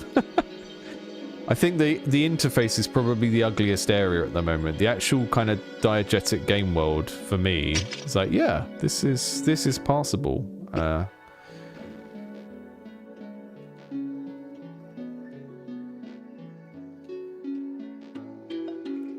You know you're onto something with a project when you have these weird disassociative moments where you look at it and go, oh, I made that. Oh, I didn't know I could do that. I don't know if anyone else gets the same thing. It's, oh, I can do that. Oh, that's what happens if you if you work on the same thing for months and months. I didn't realize.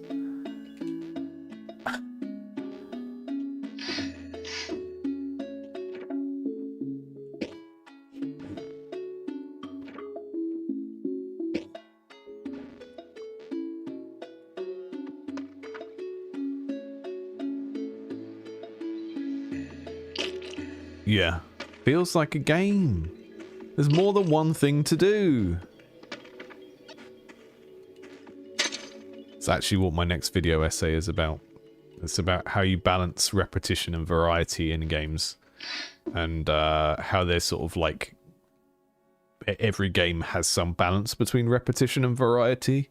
And part of your job as a designer is like finding that balance based on what sort of game it's supposed to be and stuff.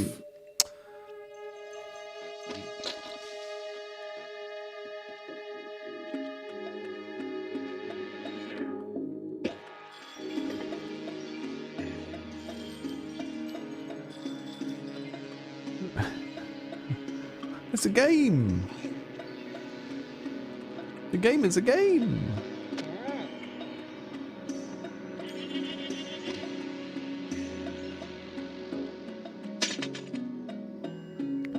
Is Dead Goat making any flies? I think maybe Dead Goat doesn't have an age variable, and that means that...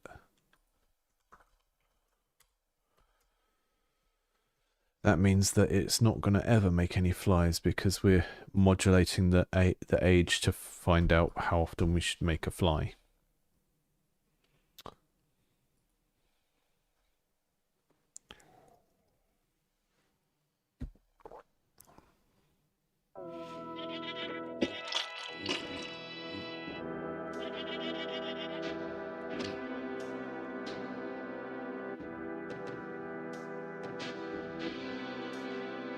Oh, I cooked the goat. I cooked the goat into a meat.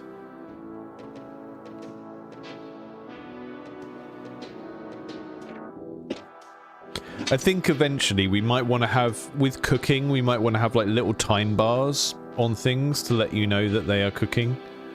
Like cooking, so it's sort of like an overcooked thing. You take this over here, and then when it's in front of a fire, it gets like a little cooking bar. I could do that in a few places. I think it would make it clearer what's happening as well.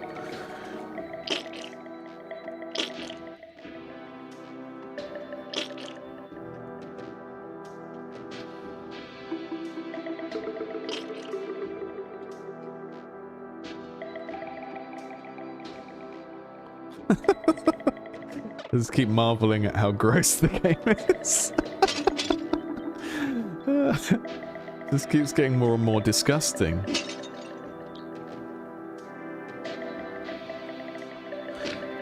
I just like, yeah, do a cute thing, now do a gross thing, now do a cute thing, now do a gross thing. Playing, that's my kind of creative direction tennis for this game.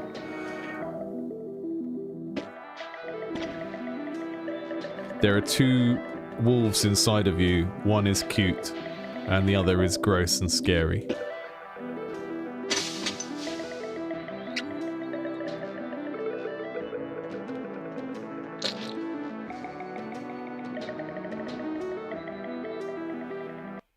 Okay, I'm just going to try and make this sprite a bit better because I hate it. And I think the reason I hate it is because the head isn't oriented the right way, and I think that makes it look worse. So if I just grab the head off of the alive goat...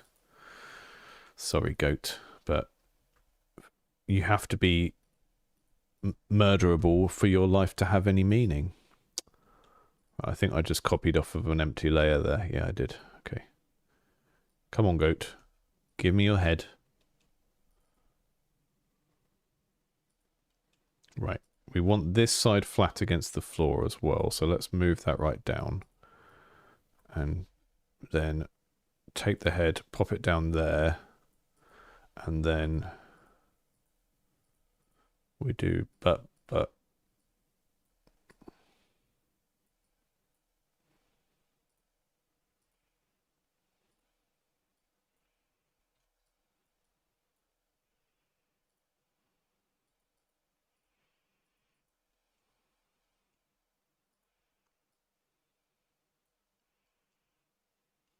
Just like in Dark Souls. Just like in Elden Ring. How did I do the eyes on the previous one? Okay, they're like proper X's. Okay, we'll do the X's. That was a okay thing, I think, but the rest of it just didn't look very good. So that kind of thing. And then because it's now sort of an inert object, I'm gonna grey out the line a little bit. There we go. That's better. And then we'll do the same for this one. And we're basically just trying to replace all the colors now. And I don't mind if they're not exactly the same as the live. So the goat can run into the mushroom zone, interact with the fungus and get kind of cordycepsed, and it will then run around and spread the gross fungus. So that's what this one is. So I just need to, may as well redraw this. It's not time consuming really. Just do some gross stuff.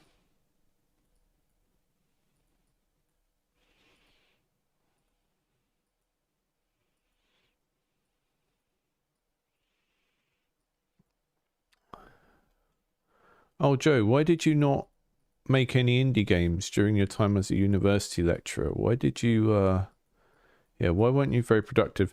Because if I had made the sort of things I wanted to make, I probably would have got sectioned.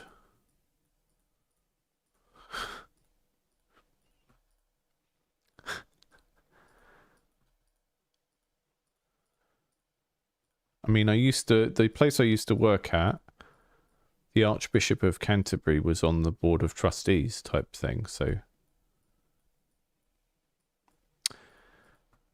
I'm not saying you would get fired for making dodgy art, but I don't think it would have been celebrated.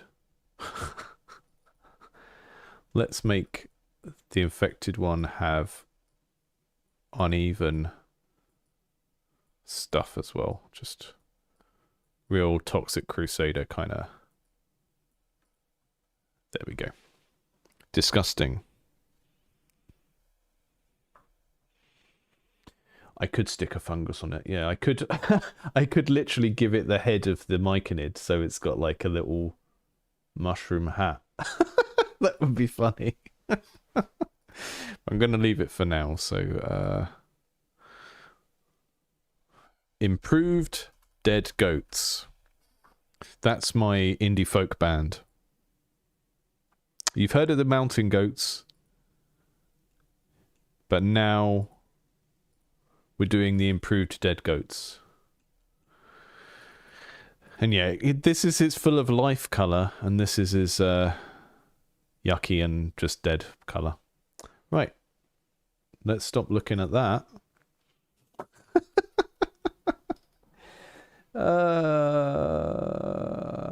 We've got about 45 minutes left on this stream. I might run a little bit longer because I feel like we're on a bit of a roll. So make stinky flies. That's done. Let's try and see what we can do with these balloons to make the balloon a little bit more. Is it in variable definitions? I think they have a weight and it's negative for items that fly up in the air. Nope. This is... So I put a lot of this stuff in before I really understood how to do proper parenting in the game. Not in life. I can do proper parenting in life. My children never do any crimes. But a lot of this stuff is like, I shouldn't really use this now because it should all be in the item parent object. So if I look through this, and if I can spell the word balloon, there should be something that is setting the balloon to have like a...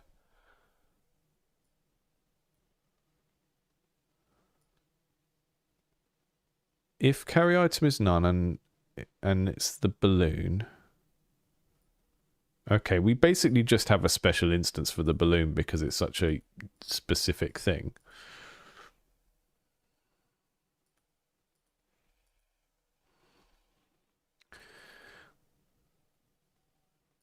I think some of it is that this gravity thing doesn't factor in the extended jump that I added. So when you do an extended jump and you're holding a balloon, they sort of like add together.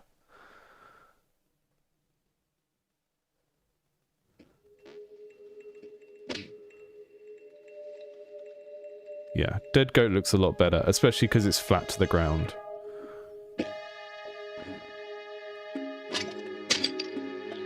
Right, now, seeing as we're doing this kind of like world-buildy, let's make things feel more realistic thing, let's spend some time with the gnome. So, sorry guys, you're gonna get out of here for a minute. And we're gonna make the gnome murderable as well. Like, he doesn't fight you. I mean, he might do eventually. We might go down the kind of spelunky shopkeeper route.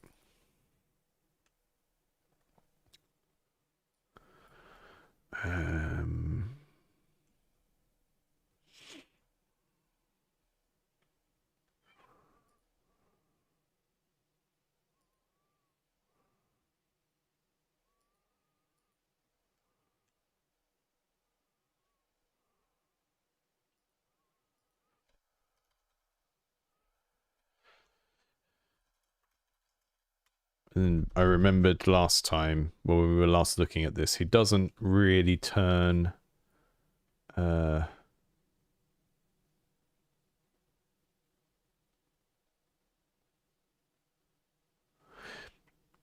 he doesn't turn randomly enough. So if he's walking in one direction, he'll just keep going like a lemming. So I'm going to just put something in place to stop that happening, which would be...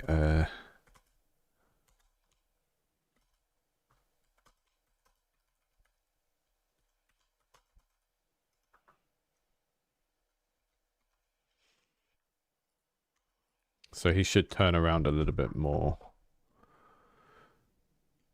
Now, is he treated as a combatant? He is treated as a combatant, so he should have... if we do hurt particle... no, I don't know... I don't think you can actually hurt him in any way yet. Stanley Ross, thanks for the membership.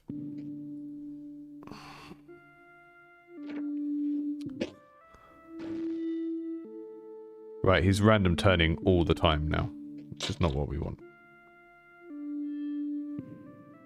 It's just vibing. Just vibing quite a lot.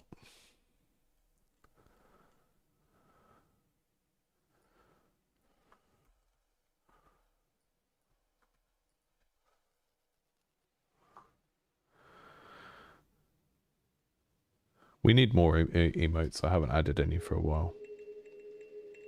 What's going on? Why are you turning that often?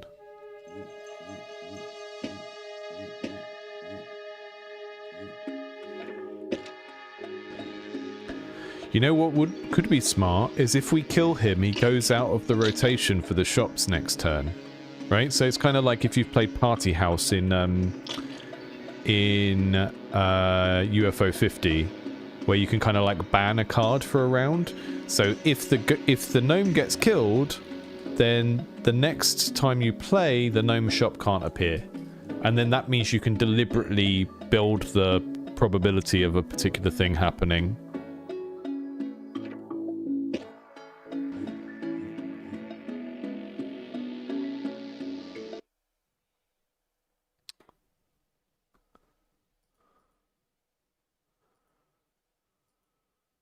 Oh, it's because I haven't done the 0 here. That's why I didn't do my modulo right. So let's go back to 150. If you bring gnome to boss man, I think the boss man has a list of things he wants and doesn't want. I don't. Basically, I think if you take an item back that's not. Oh no, yeah, it does work. Okay.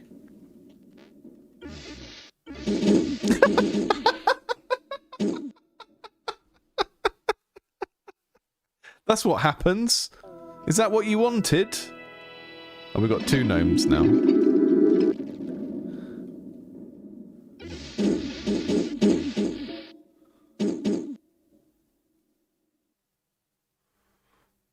Basically, he has a list of items he wants, and if you bring back an item that isn't on that list, that's what he does.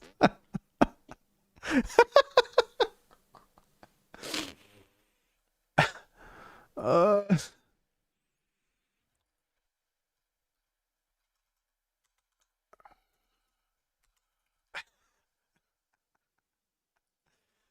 I mean, he is an evil wizard.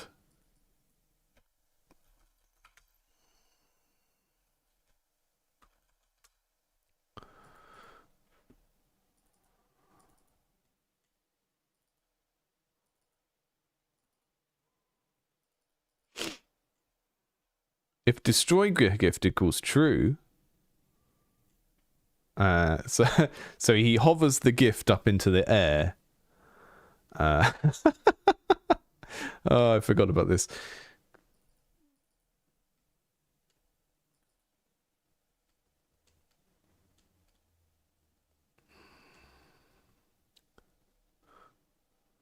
Why am I doing that in the draw event, though? That shouldn't be there.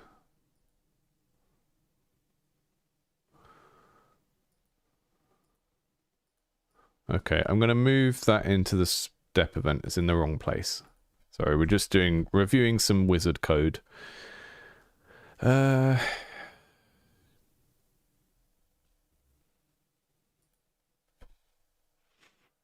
when we create a magic missile,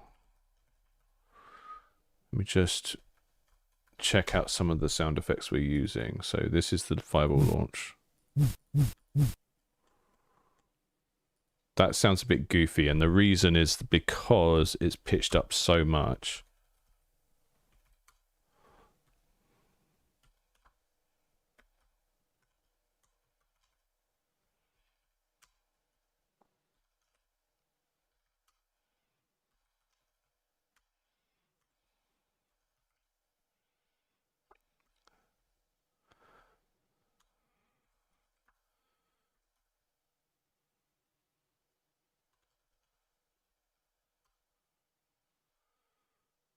Just want to fix that sequence. Well, we've got an easy setup for making that better because he hates the gnome when we start with the gnome. I can just do a quick little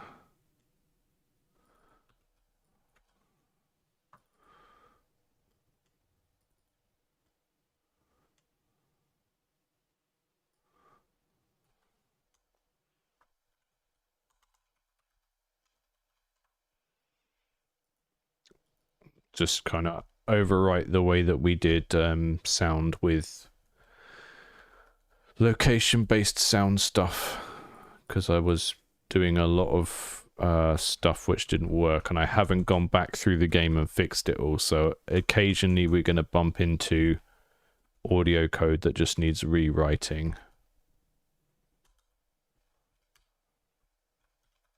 Oh, that's SFX. Ref distance, SFX max distance, SFX factor, false 50, 1, 0, SFX random pitch. There we go.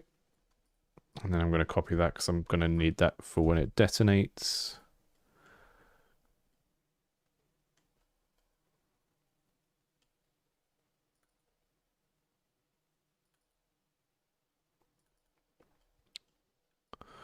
Fireball detonate. Let's just check that out.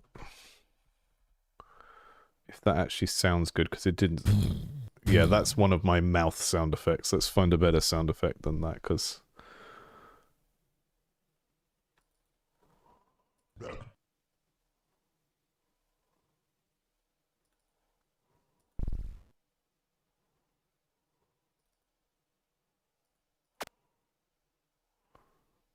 Maybe rumble, but pitched up a little bit, I think.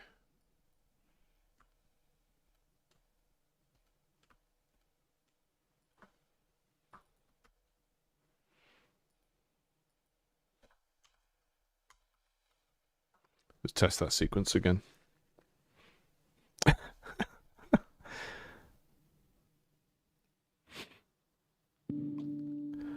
I think the Emperor from Star Wars is a good reference.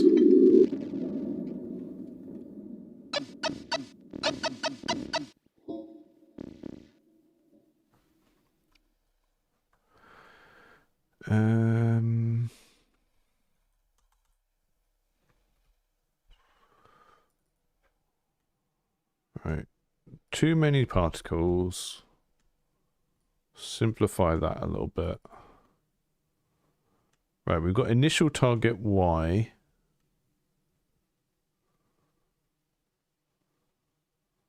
And what I need to do is check when it's close to that.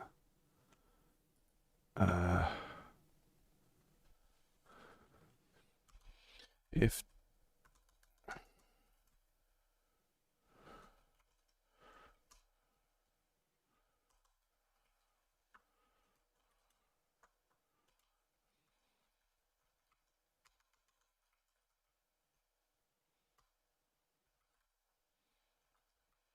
because they're sort of hanging around in the air and not popping very quickly.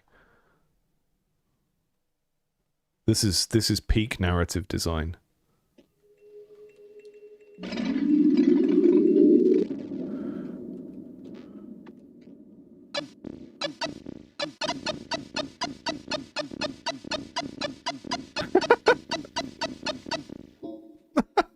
Why did it take so long?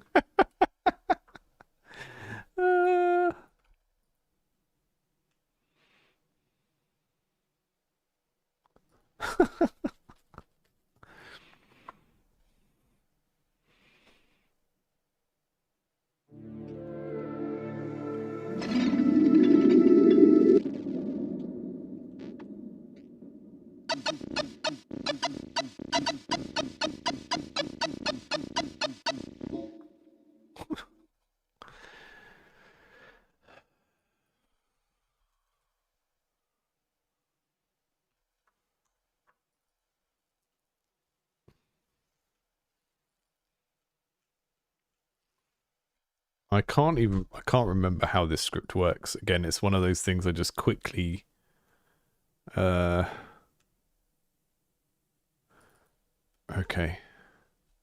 Gift destruction. How is gift destruction controlled?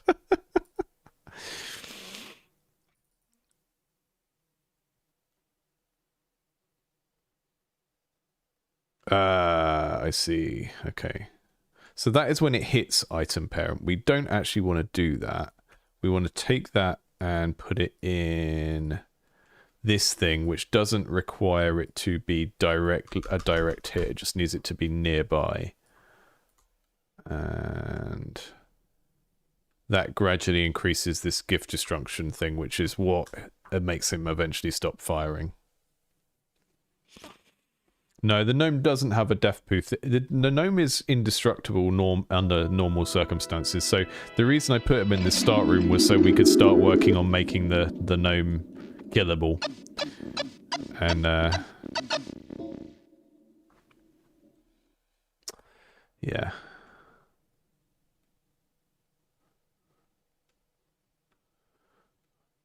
What is it called?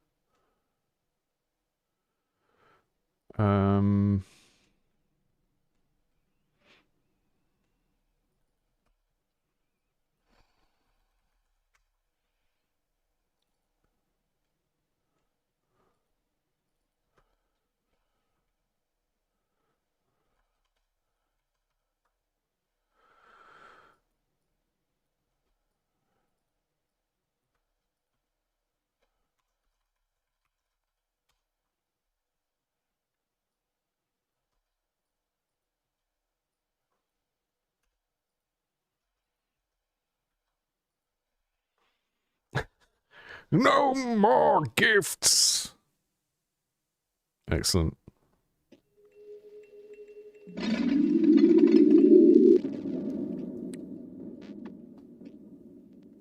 He's like, no, I'm not going over there. I'm not. Ah!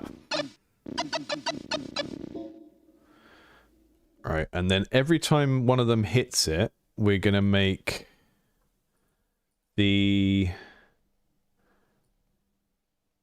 it flip its X scale, which will make it go.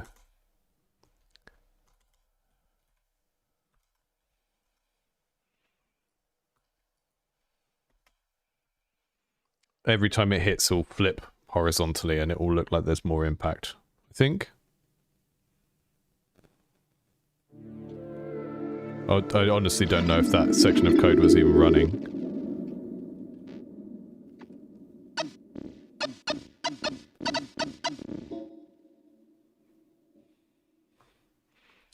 And every time it's hit, we will also do... we will do a particle burst on the actual... Actually... yeah, when it hits, we'll do a particle burst on the gift. In this case, Mr. Gnome.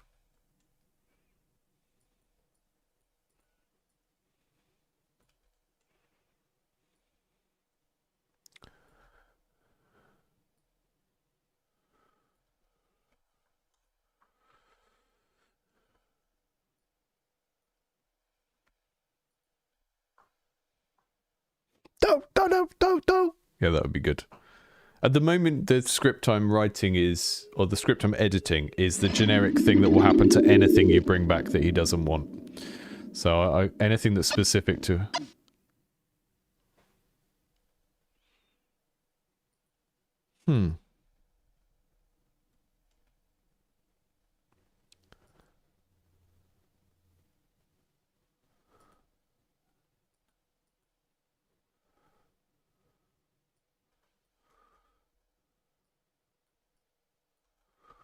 Gift instant... Oh, yeah, okay, I see what's happening there.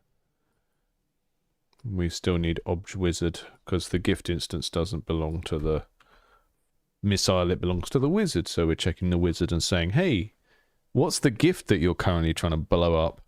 And then doing stuff to that. And sometimes a gift is a gnome. And sometimes... trying to jump into his arms. I'm just going to try something very strange. Equals choose 1 minus 1, 2 minus 2. This is going to probably look awful, but let's just see what happens. Every time he gets hit, he sort of does gets bent around in different directions, like it's being stretched across dimensions by the foul magic. Not really what I was going for, but funny nonetheless. So what I've tried to do, Firehost said, do you get punished for bringing the wrong gifts? So that's kind of what the punishment is. So it doesn't really take anything away from you, but you have wasted your opportunity on that run to get a bonus.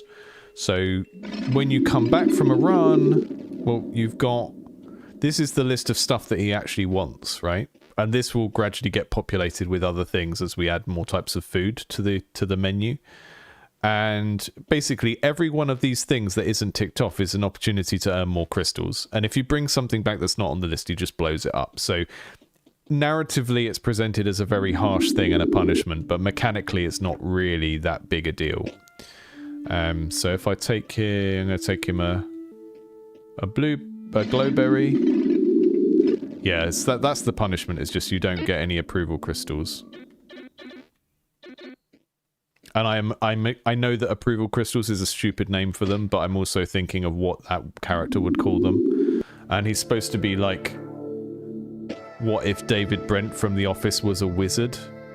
That's kind of what we're going for here. So I'm going to take him a berry now. And we know that he already has berry ticked off on his list, so he says, I don't want that. I don't want that. And blows it up.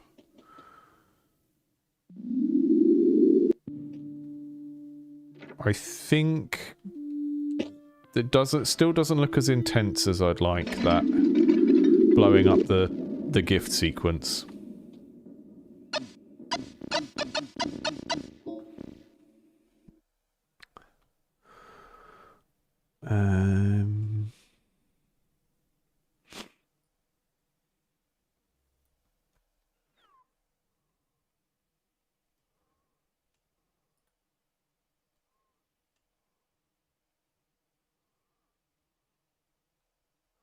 Maybe we should put the... So a Lumi is like a little light object that I've got in my system. And maybe we put them behind the object rather than the missile. So that the object will have this kind of look like it's got an explosion happening behind it.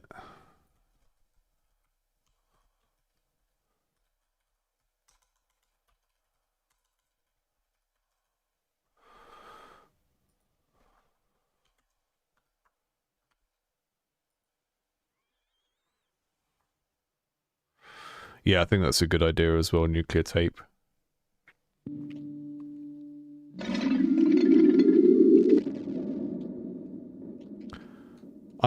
I think maybe I've made the first game that has Scotch eggs in it as a concept.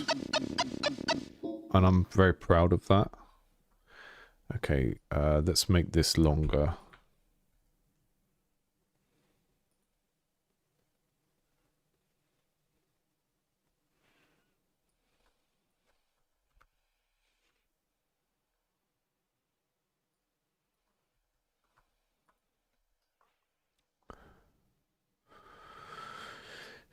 Yeah, the circular, the Lumis are kind of circular flash. It's what I've got attached to all my torches and stuff. That's also what's going on here if you see these pink torches in the background.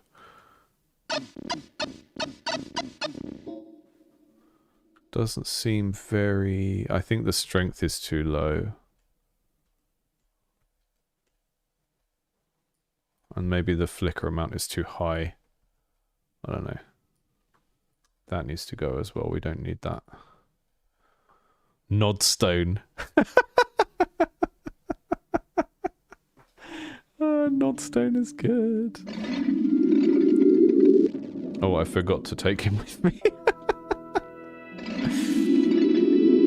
So, disclosure, I basically came up with this backstory. Oh, that's a bit better. Because I thought it would be easy to write like a horrible boss, because I could just take every horrible manager I've ever had in my life and just take things that they literally said or did out of their mouth and put it in his mouth. You know, write what you know, that kind of thing. Okay, so we can make this smaller. Let's try it with the flicker amount really high so that they go...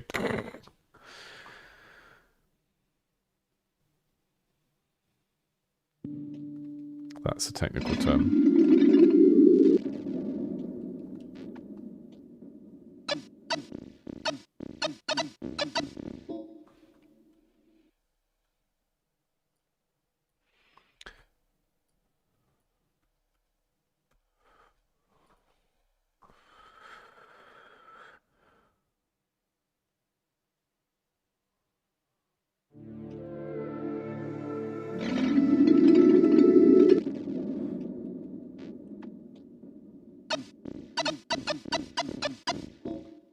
Cool. This is getting there. And then we can do some silly stuff with the color if we want to. This is sort of slowly becoming a sort of look what you can do kind of session, but that's fine. I find that fun. When I do this kind of stuff, I just can't help but test out all of the different variables we could do, you know?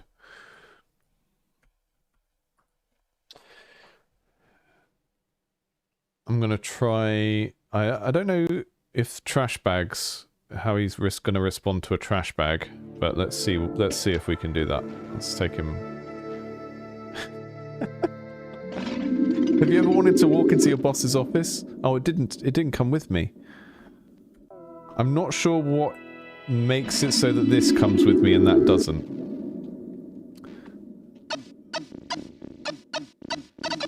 Yeah, a bit of color variation just so you can tell the difference between them. That's cool. Right, I'll leave that at that for now. Gift destruction sequence improved. Now 32% more traumatic. Right, let's see if we can make Mr. Nomi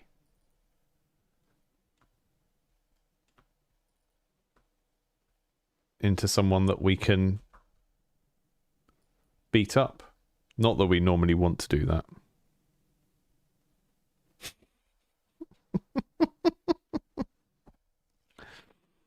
Can you make the flash to be additive blending? I think it is. Let's have a look.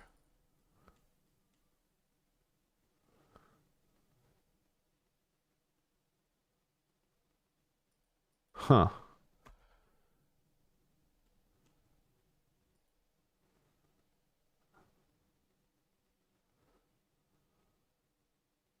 Had destination alpha as the blend mode there.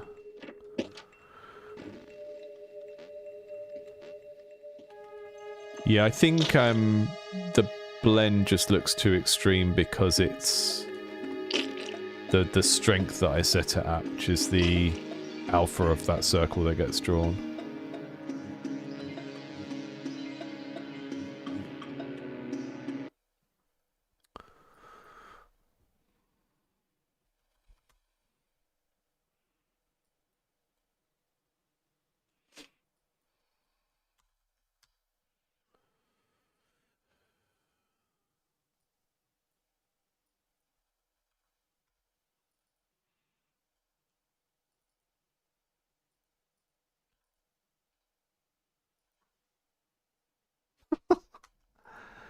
Okay, so I learned from doing the goat that the dead sprites look better if the head is still oriented the same way it normally would be.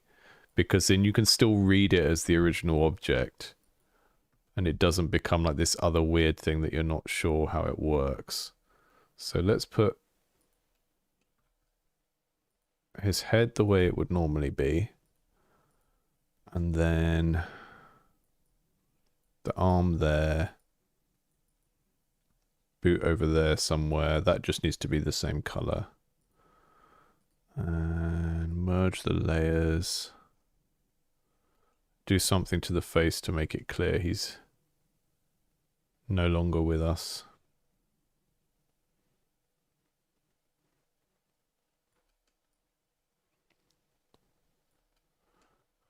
And then I think the beard can fall forward like that.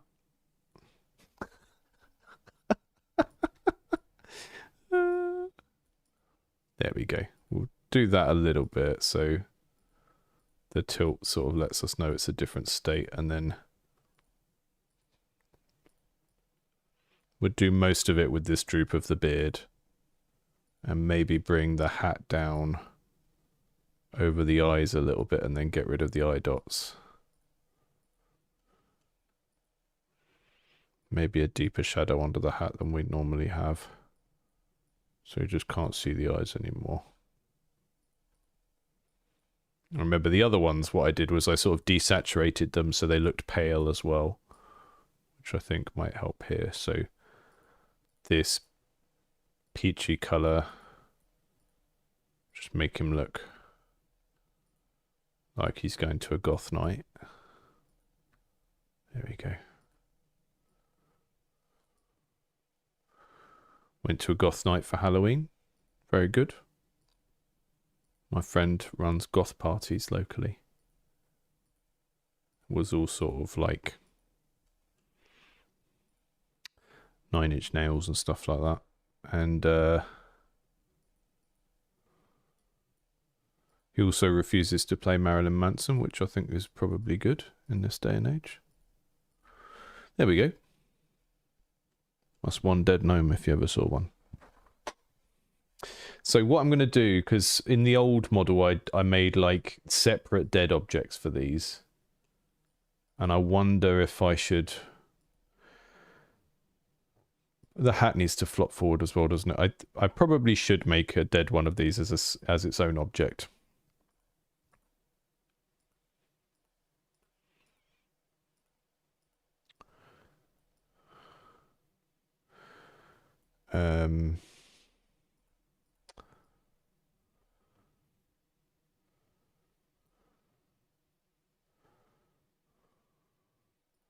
Setting the arm at a weird angle just to make it really gross.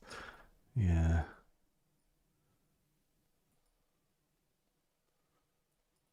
That makes it look a bit more awkward and, dare I say, painful.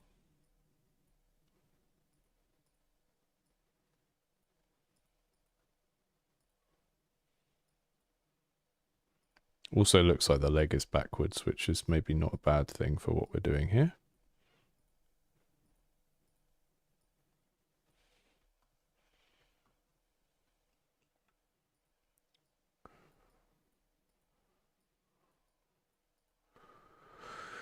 That will do for now.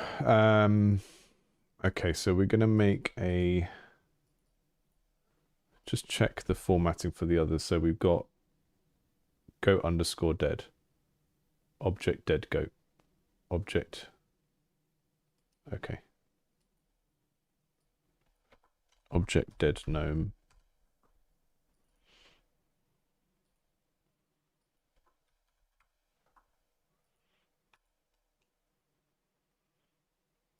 And then when the gnome dies, it will make one of them.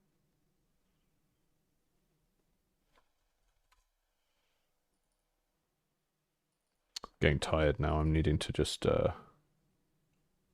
Oh, it makes a meat object. Okay, that's interesting. Of course it does. So there is an object called meat, which is just a raw meat. And...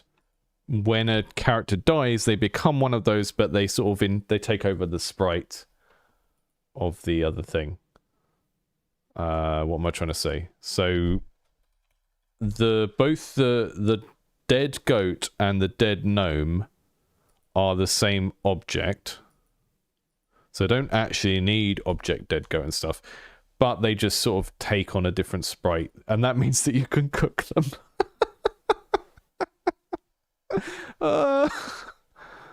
My platformer is gradually turning into Dwarf Fortress, and I don't know how to stop it.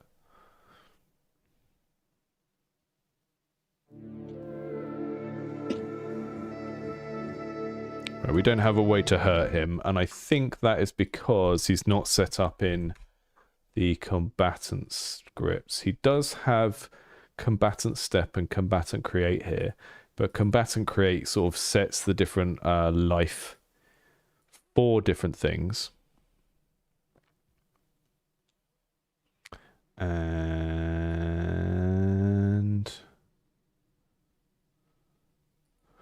object gnome. And then down here we say, if it's a gnome, do these things.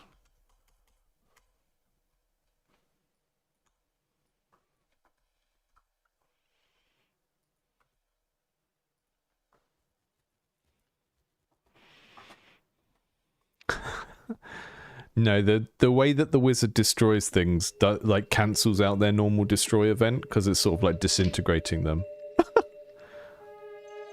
Okay, I thought I hadn't built a good system, but that was quite quick, what we just did. That was quite quick. I'll cook him. Yeah, I definitely think when we're cooking a meat on a fire, it needs to take a little bit of time. Now, if I just take some damage somewhere, I can go back and eat the gnome. I think the cooked meat needs to look more like a big lamb shank on the bone thing, because that kind of fits cooking a goat and it also fits cannibalism, whereas at the moment it looks like a kind of steak. I mean, that feels pretty Spelunky-ish. Not bad.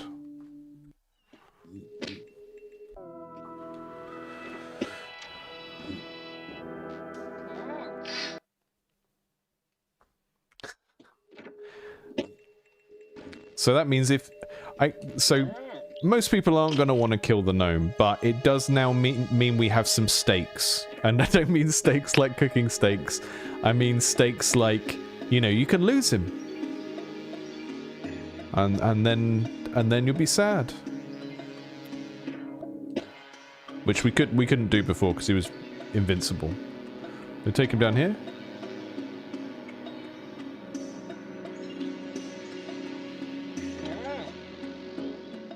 Are you stuck?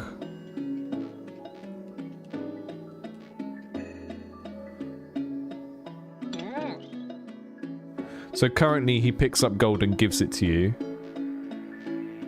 I think what we should do is make it so that he picks up gold and keeps it for himself.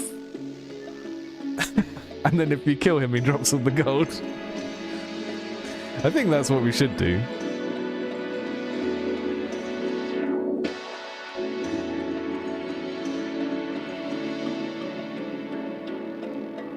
The gnome is actually a vegetarian, so the way the shops work is that the hunter collects meat things and the gnome collects vegetable things, but that does mean that the hunter will... Oh... Yeah. I think she's supposed to be a good guy, so I don't know how much she wants to buy a dead gnome, but that's how the system currently works.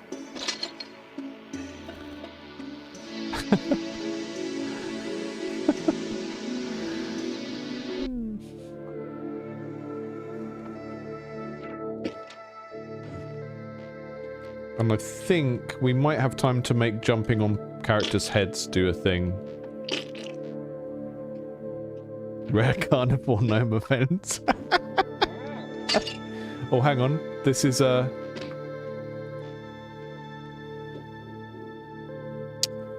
fairies for thirst for blood. I mean, this is really kind of starting to feel like proper grim fairy tales. You know, the world of fairies is capricious and violent type stuff, so I'm quite happy with all that. We killed a gnome, we put a gnome on an altar, the gnome turned into a fairy, and then the fairy possessed the turret for us. Yeah, I think, Stanley, I think you're right. I think the hunter should shut her store if you try and give her a dead gnome. And I think also if stuff that happens to the shopkeeper on a run, like, hurts them or something, and we carry that forward and we say, okay, you killed the gnome, so you've got no gnome on the next run, then maybe there could be some indicator for that back at the castle, like a sad portrait of the character. That would be a good way to, like, fill out the environment. So we kill the gnome, it sets a flag to say gnome killed on last run. You come back to the castle, somewhere in here there's like a little portrait of the gnome, and it's like black and white or crying or something. And that lets you know you don't have the gnome on your next run.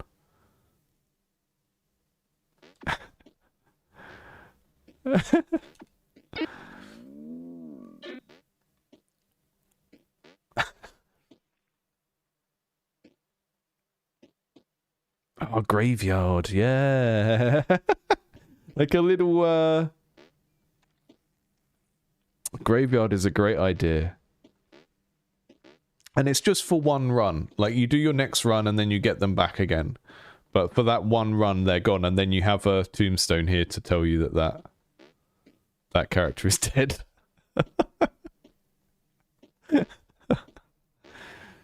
The castle still needs some love. I think one of the background objects I want to make this feel more alive is like some stained glass windows that I can pop around in the background. And they could also maybe have some sort of fun information on them or something that makes them change over time.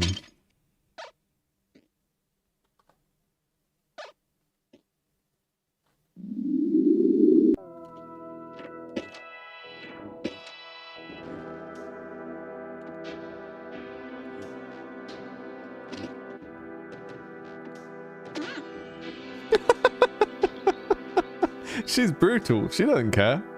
She's just like, yeah, kill a gnome. See if I care.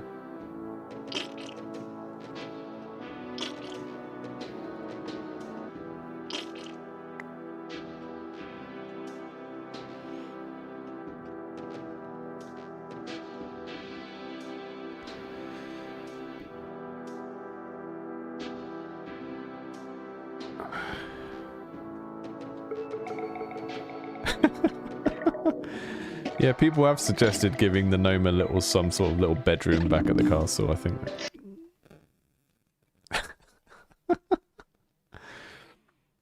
You know I'm going to market this as a cozy game, right? It's just weird little guys hanging out. What do you mean? They're having a great time.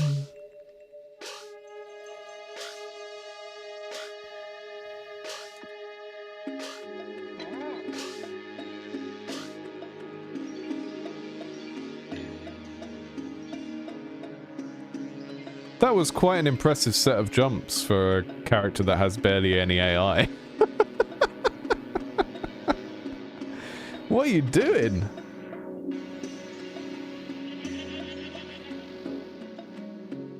Yeah, I like that we have like lots of little NPCs that aren't necessarily hostile but are quite easy to accidentally kill, because it sort of turns it into a game that's fundamentally about being careful, and I think that's what I liked so much about Spelunky.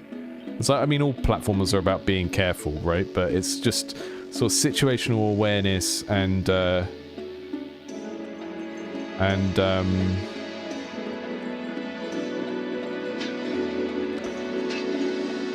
yeah, just that works quite well with the roguelike-y stuff, because it's like, oh, I have to learn how all of these things in the environment interact with each other and then try and manipulate that.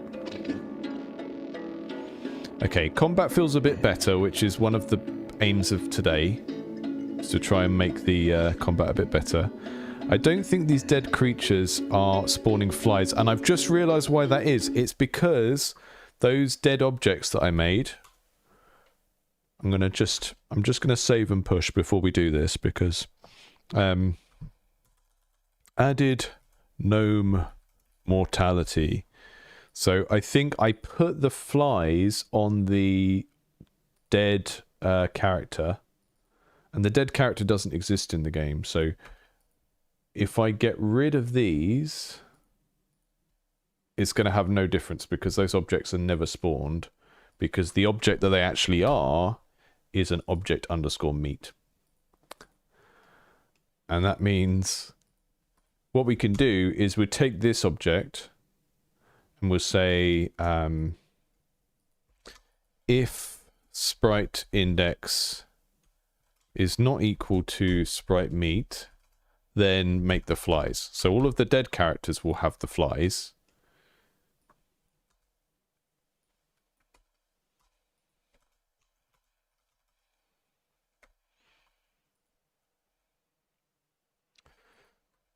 So the dead characters will create the little fly particles, but that won't happen if the meat is just like a raw meat that looks like this, which we don't have an instance of in the game, but we might have some point. Okay. Is he making flies? He's making flies now. Extra grossness. I cooked him.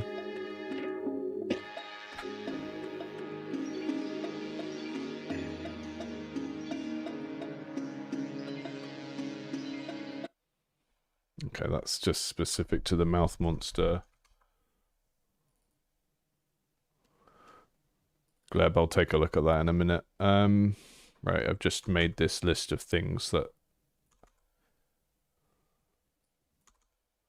now need those removed from.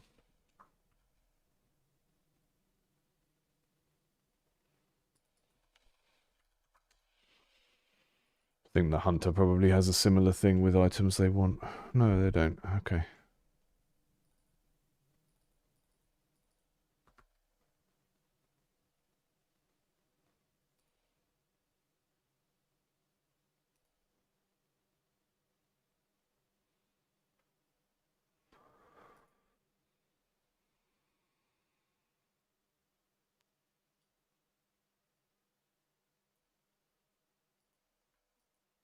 Right, if this doesn't work, I will just go offline and fix it in the afternoon, because I've got a bunch of other stuff to do anyway. Okay. Right, I will push these.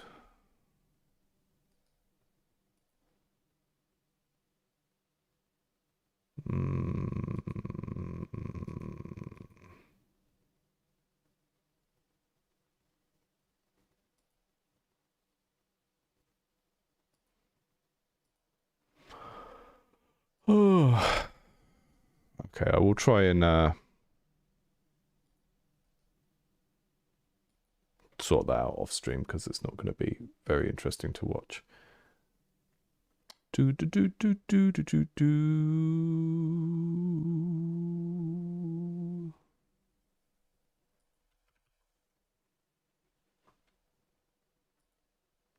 Stash current changes and try again. Okay.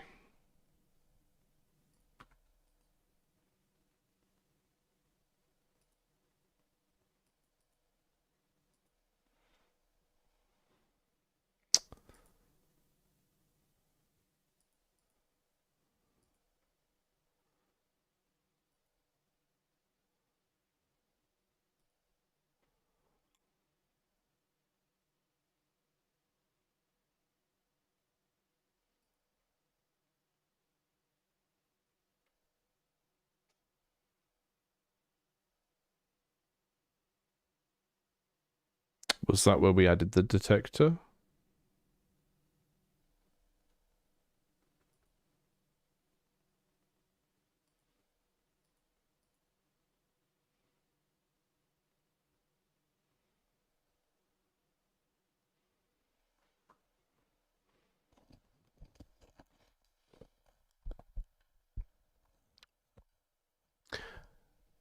Gleb, it might be easier if I jump on a call with you after the stream. Squilpy, thanks for joining today. I'm going to hop off the stream in a second anyway. Reminder that tomorrow we have the fortnightly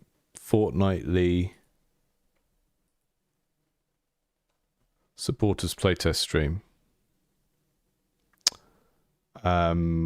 Which is basically anyone in the Discord who is like a Patreon member can submit games to that. And it says 5. I am going to do it 10 in the morning tomorrow because there's other stuff going on tomorrow. So 10 GMT tomorrow, not what it says on there. And